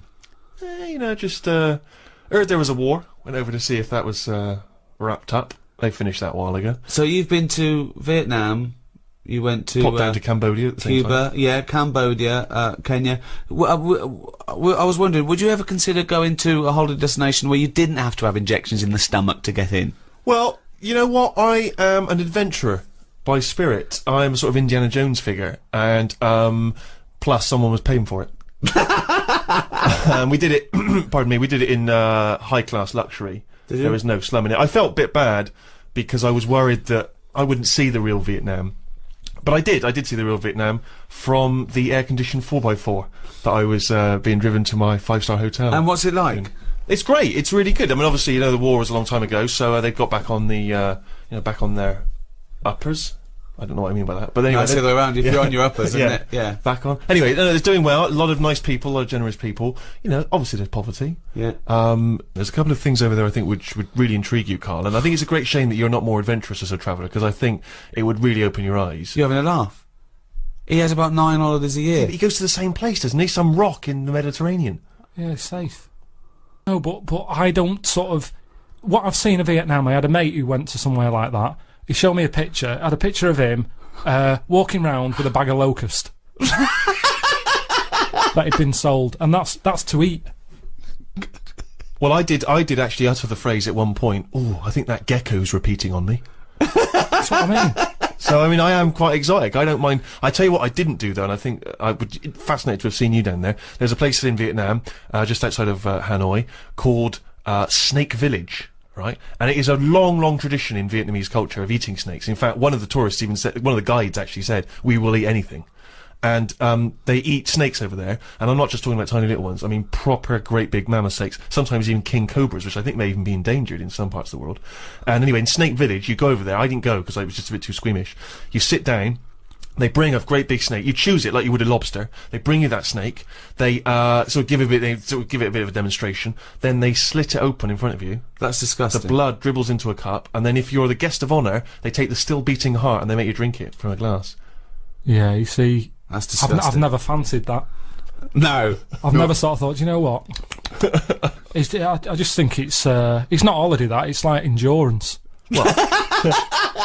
I don't. I'm not suggesting that you would enjoy that. I'm saying that there are many of these interesting, you know, exotic worlds out there. You just stay closeted in your tiny little world and whinge about everyone else. Oh, and this and that. You've got no real empathy. I mean, I went to some extraordinary places in Vietnam. There's quite a lot of floating villages. Yeah. Villages that are actually floating on the water where the fishermen Well, he's live. had trouble with his boiler. There was a big leak in your flat, wasn't there? But that's fine. Looking at stuff like that. All I'm saying is, when it comes to the point when I'm getting hungry, don't be serving me a snake's head. I'd love to see a little floating village. But why is it every restaurant you go in, they go, you know, do you want some crispy ant? Sea urchins? You know, some mate had one of them, they said, it's sort of alive when you're eating it. You have to hit it on the head to knock it out a bit and eat it before it wakes up again. I don't want a meal where you're sort of having to do that to it. I'm not going to enjoy it thinking, is it waking up yet? I haven't finished my starter. Oh, it's rolling about a bit. Hit it on the head again. But this shows your ignorance, Karl, because Vietnamese food is not like that at all, is it? I'm just talking about one particular exotic restaurant. What was your last holiday? A couple of weeks ago, wasn't it? Yeah, it was a cheap one though. Go on, where'd you go? It was only 250 quid. Yeah, brilliant. Go on. Just a place in Menorca. You don't want to waste money, do you? Menorca. It's just, You've been there before, haven't you? no, I don't think I have. You've basically been to the same places over there. Yeah, there's not. I mean, yeah, you're right. I mean, there was nothing there to see. It was just. Even the weather wasn't that good. But so it was a waste of time. No wonder it was 250 quid. I don't know why I went. But it's an experience. So you and Suzanne went away for an idyllic holiday. It was £250 all in for a week, was it? Weather wasn't very good. There was nothing to see. It was a shithole. Right. What did you do? I just sat outside and I was watching. In the rain. Really? You didn't even need to hire a villa then. You could have just pitched up and said, "Can I sit here?" We had our own space, and for the first day it was all right, and then Then a family moved in next door from Scotland, and they were loud. And I hate it when people are loud and you can't understand what they're saying because their accents was really strong. So it's like, no, I can't even sit here and listen to what's going on. It's like really strong accent. Brilliant. The kid was only young, but he sounded old. Do you know what I mean? I don't know what that means. No, I've no idea. Just the Scottish voice, it sounds old. Even though he was a baby, he had a voice of an old man. I don't know what that means. This is what I'm saying. You don't go anywhere where you can embrace the change and the difference. You go to places where just some annoying people come and you move in next door. I had paella.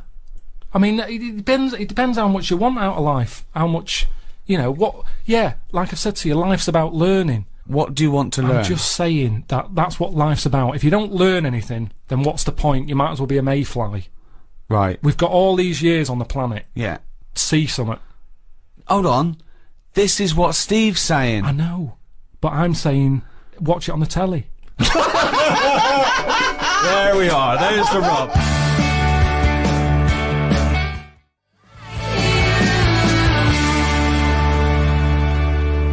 Rilo Kiley.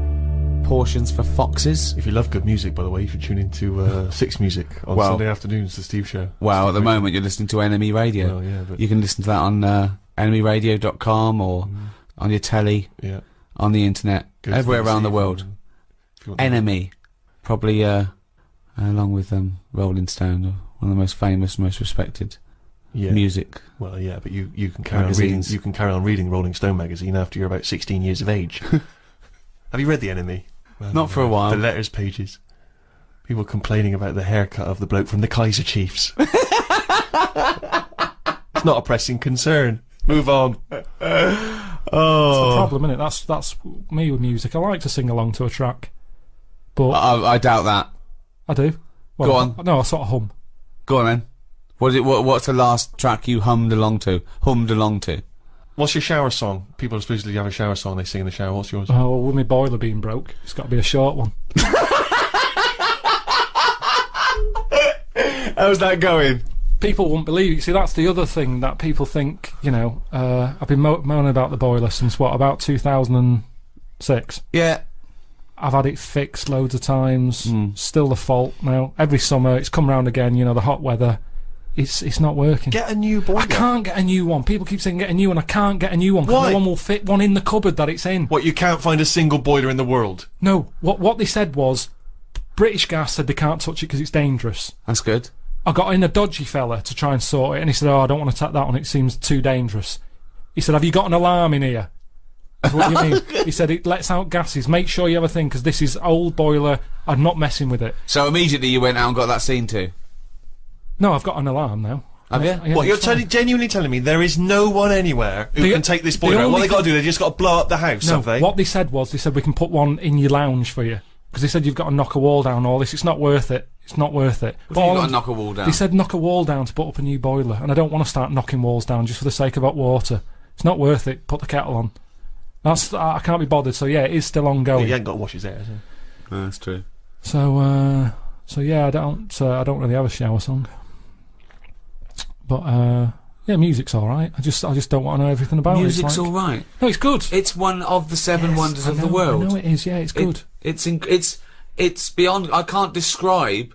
I couldn't try to describe how amazing music is. Yeah, I know. Not the shit we've been playing. No, I'm just. But I mean, I'm just saying, music, Vaughan music. Williams and Beethoven. The music affects the brain in extraordinary ways. People with, sleeping sickness who are otherwise almost in a vegetative state hear music, they can suddenly can come awake, they can sometimes even dance.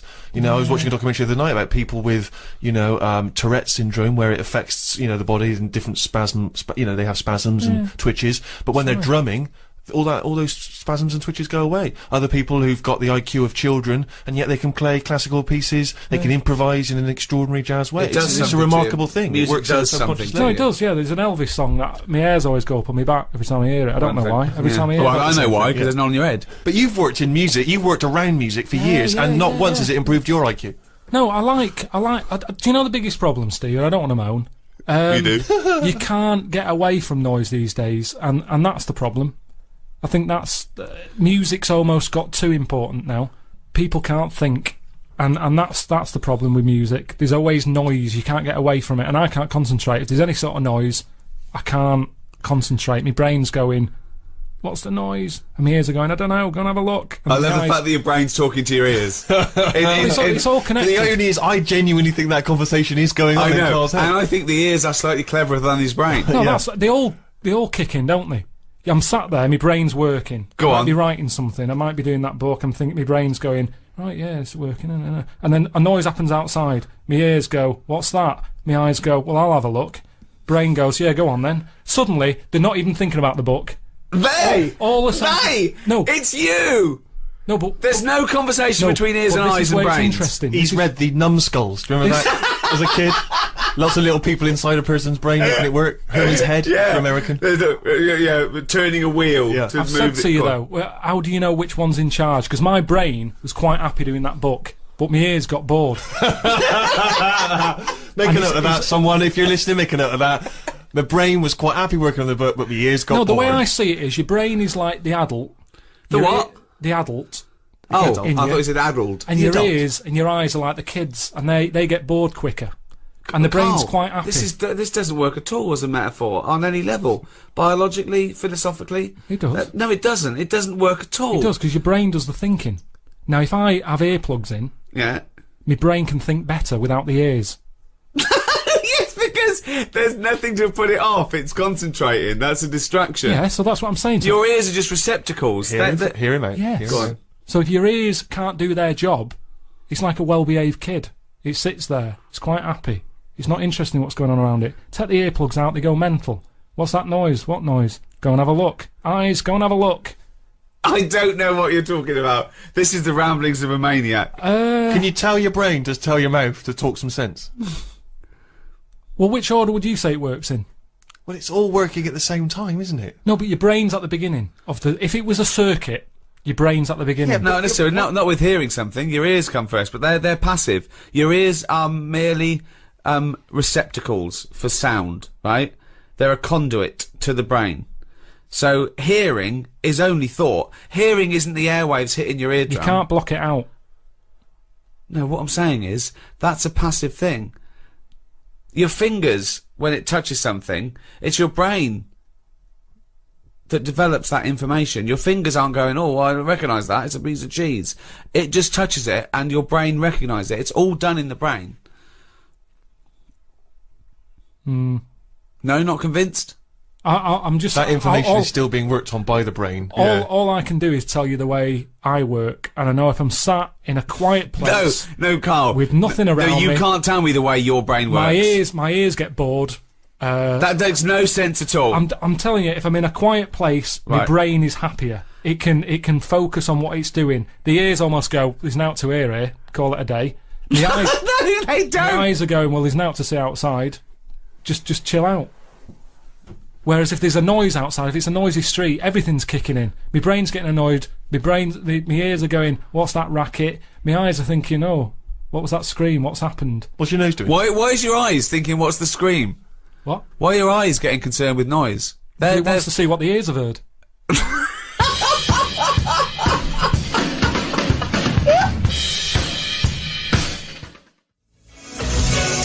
Cure, Lullaby on NME Radio. With me, Ricky Gervais, Stephen Merchant. Hello. And Karl Pilkington. All right. Now, straight after your holiday, you got home and then came out to visit me in Boston on the set of my film I was doing. How was that? Well, I didn't want to do it, did I? He called up and said, do you want to come out? And do a favour for me. Ricky said, can you do a favour for me? You thought no. Well, no, I didn't just go no. I sort of said, what is it? And he said, oh, well, you can just have a part. And he's like, what's the point, though? I'm not an actor. I can't act. What's the point? It's a long way to go. So anyway, he said, all right, don't bother. Then a week later, calls back and he says, bring Suzanne with you if you want. Our holiday. So I thought, yeah, I could treat Suzanne to that. I thought a little part for him. They'd probably pay 2 flights. You know, she's coming out. I thought, share it with friends. I was a generous guy. Yeah, so I thought, oh, she'll love that. That'll get me in a good book. So I said, listen, we're going to Boston. She goes, right. Anyway, Ricky books the tickets and that. She can't get time off because we'd just been in Menorca. So they said, hang on, you've just had a week off. You can't go anywhere. So I had to go on my own, right? Which, you know, fair enough. I'd said I'd go by that point. It'd all been booked. The costume that I needed for the film bit had been made. I couldn't get out of it. I was in too deep. Anyway, go there. Boston isn't worth seeing. I mean, you're talking about travelling the world and you know, opening your eyes and seeing new things. There's nothing to see in Boston. It's Dunkin' Donuts and Starbucks. There's nothing else, is there? I'm not being unfair there. I mean, it looks nice. There's nice buildings. You mean there's not a museum of the weird? There's, they had something to do with tea bags, didn't they? That I told No, it's the Boston hotel. Tea Party. It wasn't nothing to do with tea bags. It was the Boston Tea Party. That one of the founding events of America. I know, It wasn't something to do with tea bags. So other than that, it wasn't chimps. There was no chimps involved in the Boston Tea Party. For me, I went out for a walk on 2 of the days when I wasn't having to work. And only worked for 1 day. Well, got 3 days free, 4 days in a hotel, all paid for. 1 day's work. I mean, it really is ungrateful. So anyway, Steve, I dressed up as a caveman in some old animal stuff, which you thought, well, this was for the film, was it? This wasn't just your natural. Yeah. So could I just say, it was not real fur. I insisted there was no real fur. Well, you say that. Yeah. I get back, right, I'm run down because I didn't sleep when I was out there. I'm not very good. If Suzanne's not in the bed, there's something, it's like I feel... What, she's got to be there to tell you to sleep? Well, Close your eyes now, Carl. It just... Now, and our ears, stop listening. Listen to my words. Stop, sleep now, ears. So anyway, so I wasn't sleeping, so I was there for 4 days or whatever. I must have had about 3 hours. One real day's work filming, and he was shattered. Really. He was absolutely shattered. He was weak. He was ill for a week afterwards. I did like 35 days, you know. Yeah. So, yeah, but you were sleeping. If you don't sleep, it's basic sort of biology, that. If you don't sleep, you get run down. Sloths never get a flu. Because it's good, isn't it? That's when your body's replenishing. Stop. Can we just go over that one? Replenishing. What is it then? I'm gonna burst. Sloths never get flu because that's when your body's replenishing. So the thing is, I'm bound to get ill. Steve, you know what it's like. You're always like got a cold and that. Oh, he's dissing you. Everything's a diss. I'm just saying because you're a bit of a sickly child, so you don't understand. Oh, jeez. I'm only going to go at the looks and then only because I'm trying to get him on my side. So anyway, so I'm shattered. I get back, so I think it's a bit weird that this isn't shaking off. And there was some news report about how there's some serious illnesses in planes because stuff goes out the engine and into the... Oh, yeah, it's people from all over the world with all different things. Yeah, so I'm thinking, oh, what have I got? You know, it's my luck, innit? So I go to the doctors. The doctor said, well, you've done a whole day's work and you're not used to that, your body's shut down. So he said, you better have a holiday. Yeah, you need, this is when your body needs replenishing. And I am a doctor, and I know replenishment is one of the best. Replenishization. Replenishization is one of the best things for sloths. So I said to him, I said, look, I'm not one to moan. I hardly go to see him. He went, oh, you. I hardly see him. I hardly see this fella. So I said, look, I can't shake this cold off. I woke up the other night shaking, and he said, oh, virus, right?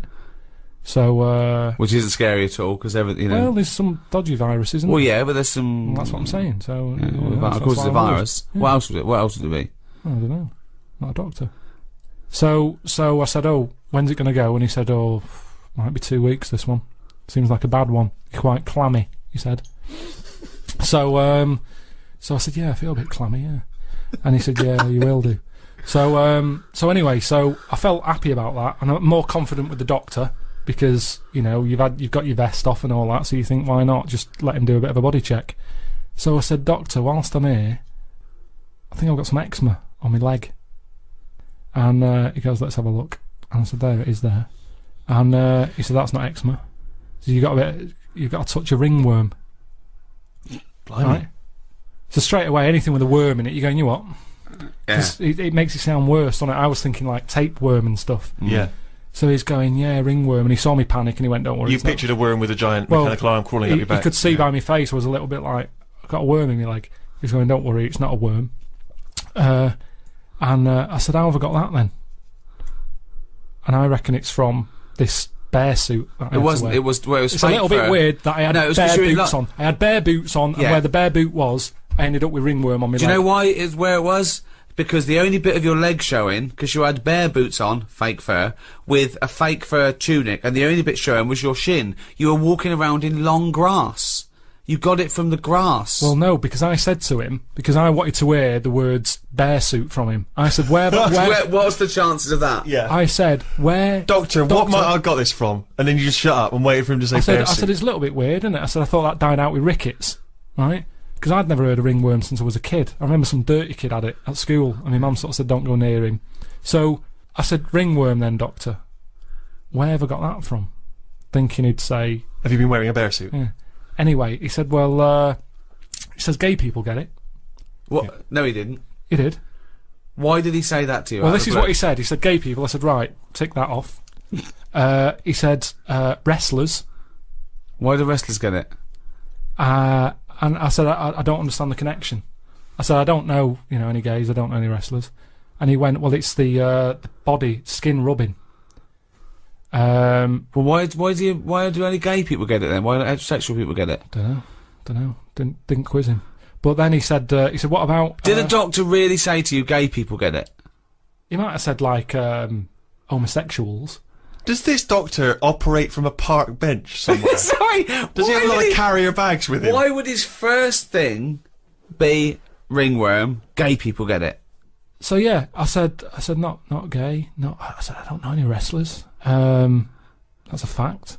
And then he said, have you stroked any bald pets? Any bald pets? Bald. He said, have you stroked anything with hair missing? Bald. That's just yourself? And I said, I can't remember. And I couldn't be bothered. Sorry, were these all euphemisms? Like, wrestlers get it, wink, do they? Yeah. You stroked the, little bald hairless thing? No, doctor. Okay, gay people get it. Look, are you gay? Are you gay? I'm gay. I want to stroke someone bald. So I didn't want to get into the bear suit thing because then he'd be thinking, what's he doing? No, you've got it. So wait. So he had a list of he's reading this off a list, was he? No, he did it from his head. He knew it already. He didn't have to look at a form or anything. He went ringworm. He's obviously had a few people in there who have had it, and they've gone ringworm. That's a bit weird. Where have I got that from? And he knew straight away. So he's had 3 people in there with ringworm. Popular. One of them was a wrestler. One of them had a shaved dog. And one of them was a homosexualist. Is this the same doctor who told me that my nerves were too short for my body? Yeah. Different fella. So yeah, ringworm I got from my time in Boston. Well, that was a heck of a story. I'm beginning to wonder if the reason Suzanne didn't go with you on that trip was not to do with work obligations.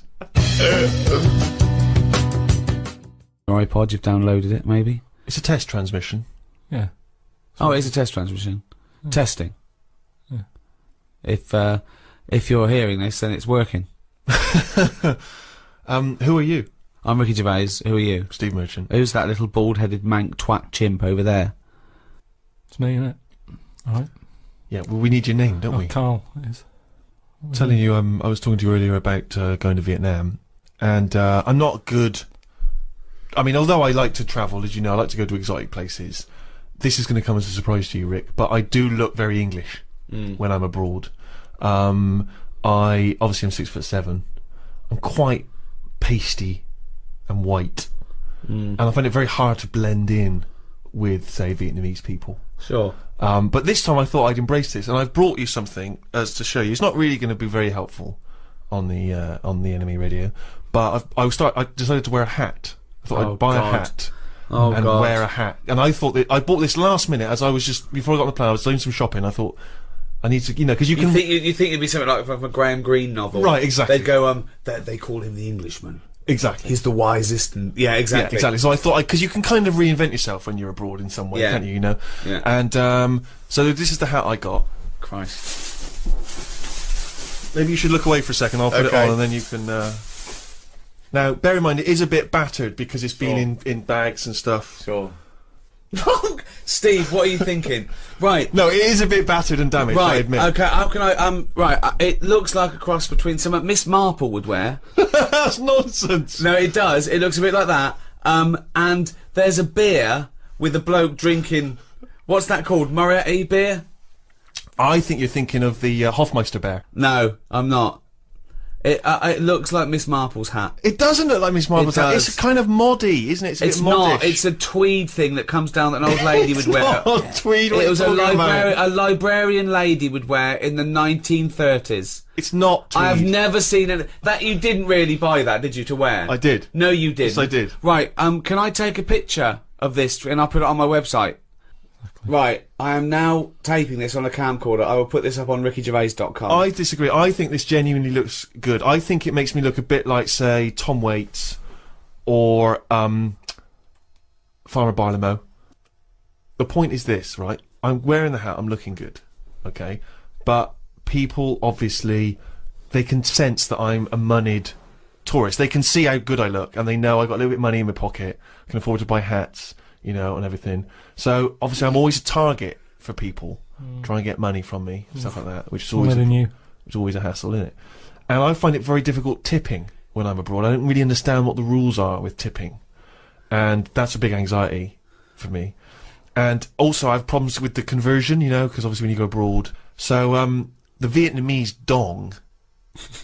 Come on, there's nothing funny about that. That's just what it's called, right? For $63 US, you can get 1 million dong. Right? That's a lot of dong. So, I'm packing, like...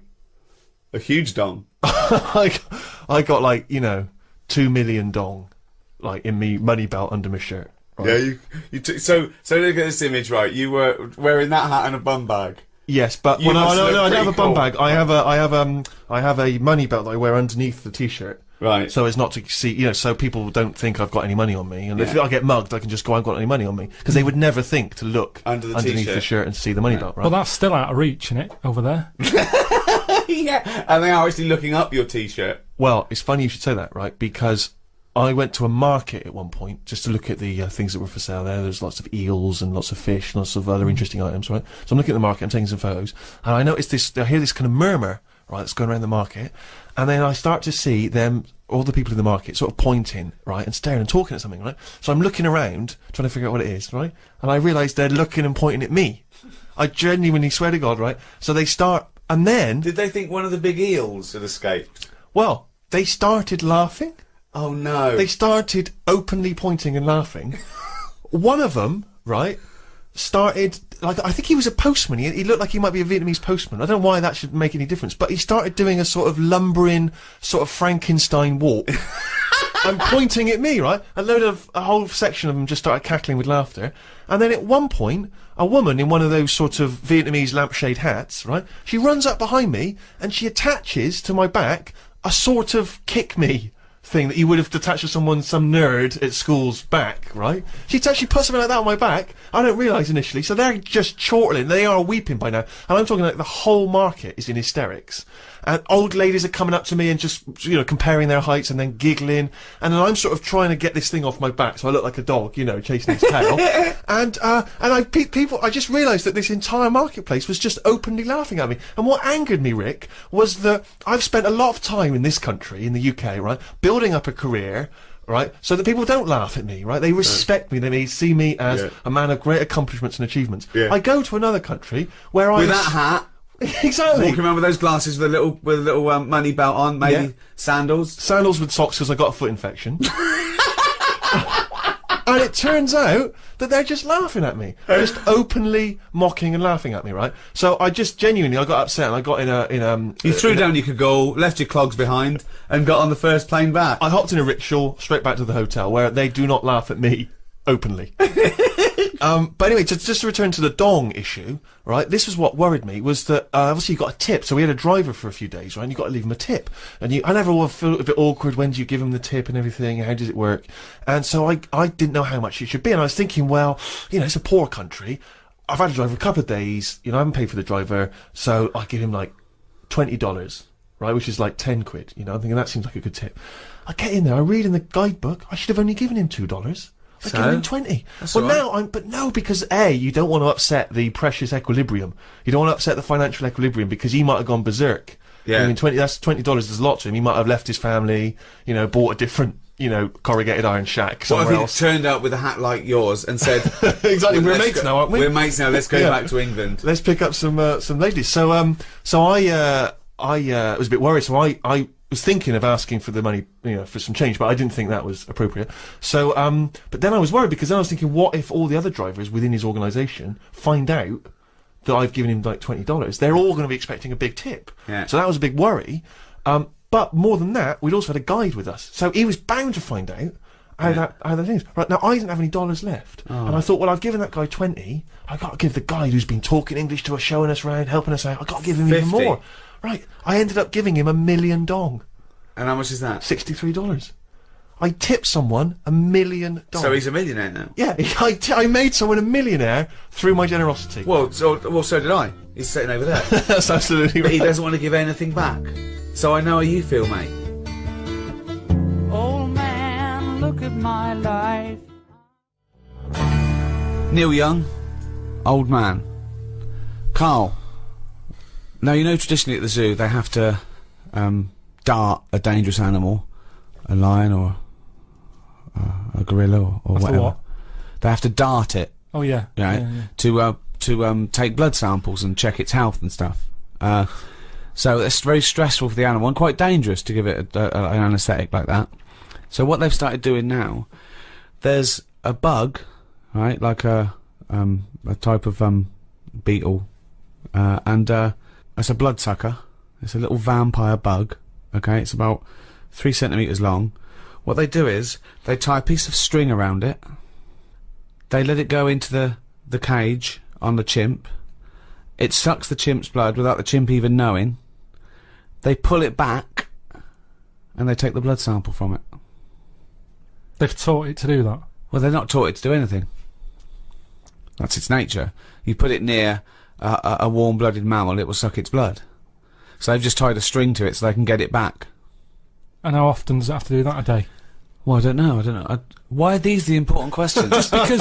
Isn't that incredible that they've got this amazing symbiotic relationship with a bug? Because that's Is it the same one? Say if there's 8 chimps... Oh, jeez. Karl! Listen to me! No, let him... I want to... I'm just saying, if there's 8 chimps in there... Yeah. 1 beetle. Yeah. By about number 5, that's going to be sick of eating. Well, then they probably have different beetles, and they let it... And... Karl, I don't know why this is the... I'll tell you why it annoys me. The avenue of questioning. It annoys him. The other concern is, that beetle, it might be enjoying, you know, getting the blood and what have you. What happens if one of them's got AIDS? What, one of the chimps, that's where it came from. So say if there's... Well, then they know, and they say, oh, this chimp's got AIDS, let's... And what about the beetle? What, you're saying you're worried that the beetle will contract AIDS?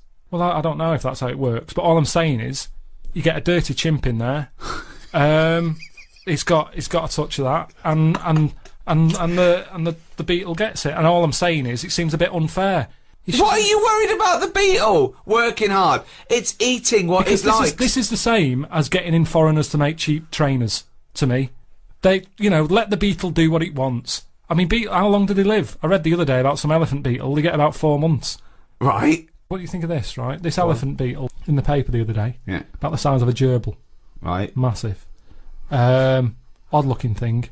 Mm. The bigger, the uglier it is. Why are you looking at me? No. In a way, that is the way it works, isn't it? I think size is a big deal, isn't it? In a way, because this is interesting. Well, we better being smaller, aren't we? Well, it depends. What do you mean? Well, no. If you're afloat in the Atlantic Ocean and it's 4 degrees centigrade, it'd be better to be fat.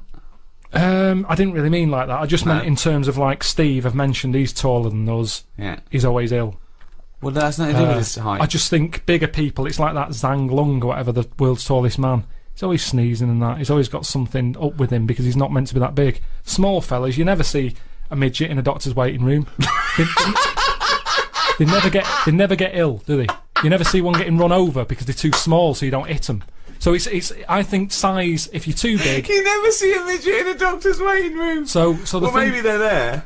No, they're not. They're not. So what I'm saying to you is, this beetle that's massive, size of a gerbil. Yeah, but it's still. But a gerbil's small. What do you mean? No, this is a big one. This beetle is massive. It lives 4 months. Lives 4 months. Been found in a banana crate. Right. Right. It's over here. They're upset for it because it's been in this banana crate for, it could be like 3 months. And the whole purpose of the elephant beetle is to have it away. That's all it wants in its life. It's only got 4 months and it loves having it away with another beetle. And it hasn't had it. So they found it in this crate and it looked distraught. They said it was showing all signs of, like, desperately wanting to have it away. It was well, when you can wank yourself to death with 6 legs, you leave anything alone for 3 months in a dark crate. Just eating a load of bananas. Yeah, eating bananas and whacking away. Well, anyway, 6 times at exactly the same moment. His feet go, apparently. I bet it does. What do you mean its feet go? That's a sign. When they got it out, they were they got the experts in. They said, "What is this? We've got a beetle here the size of a gerbil." They said, "We'll come round." They had a look. I'd say, well, how big's the gerbil? That's just scientists HQ. There's a hotline you can phone. Come round. Right, you'll need a gerbil-sized box to bring that round in. Come round. Ring. Operator. Can I have people in charge of giant gerbil beetles? I'll put you through. Hello? Gerbil beetle people.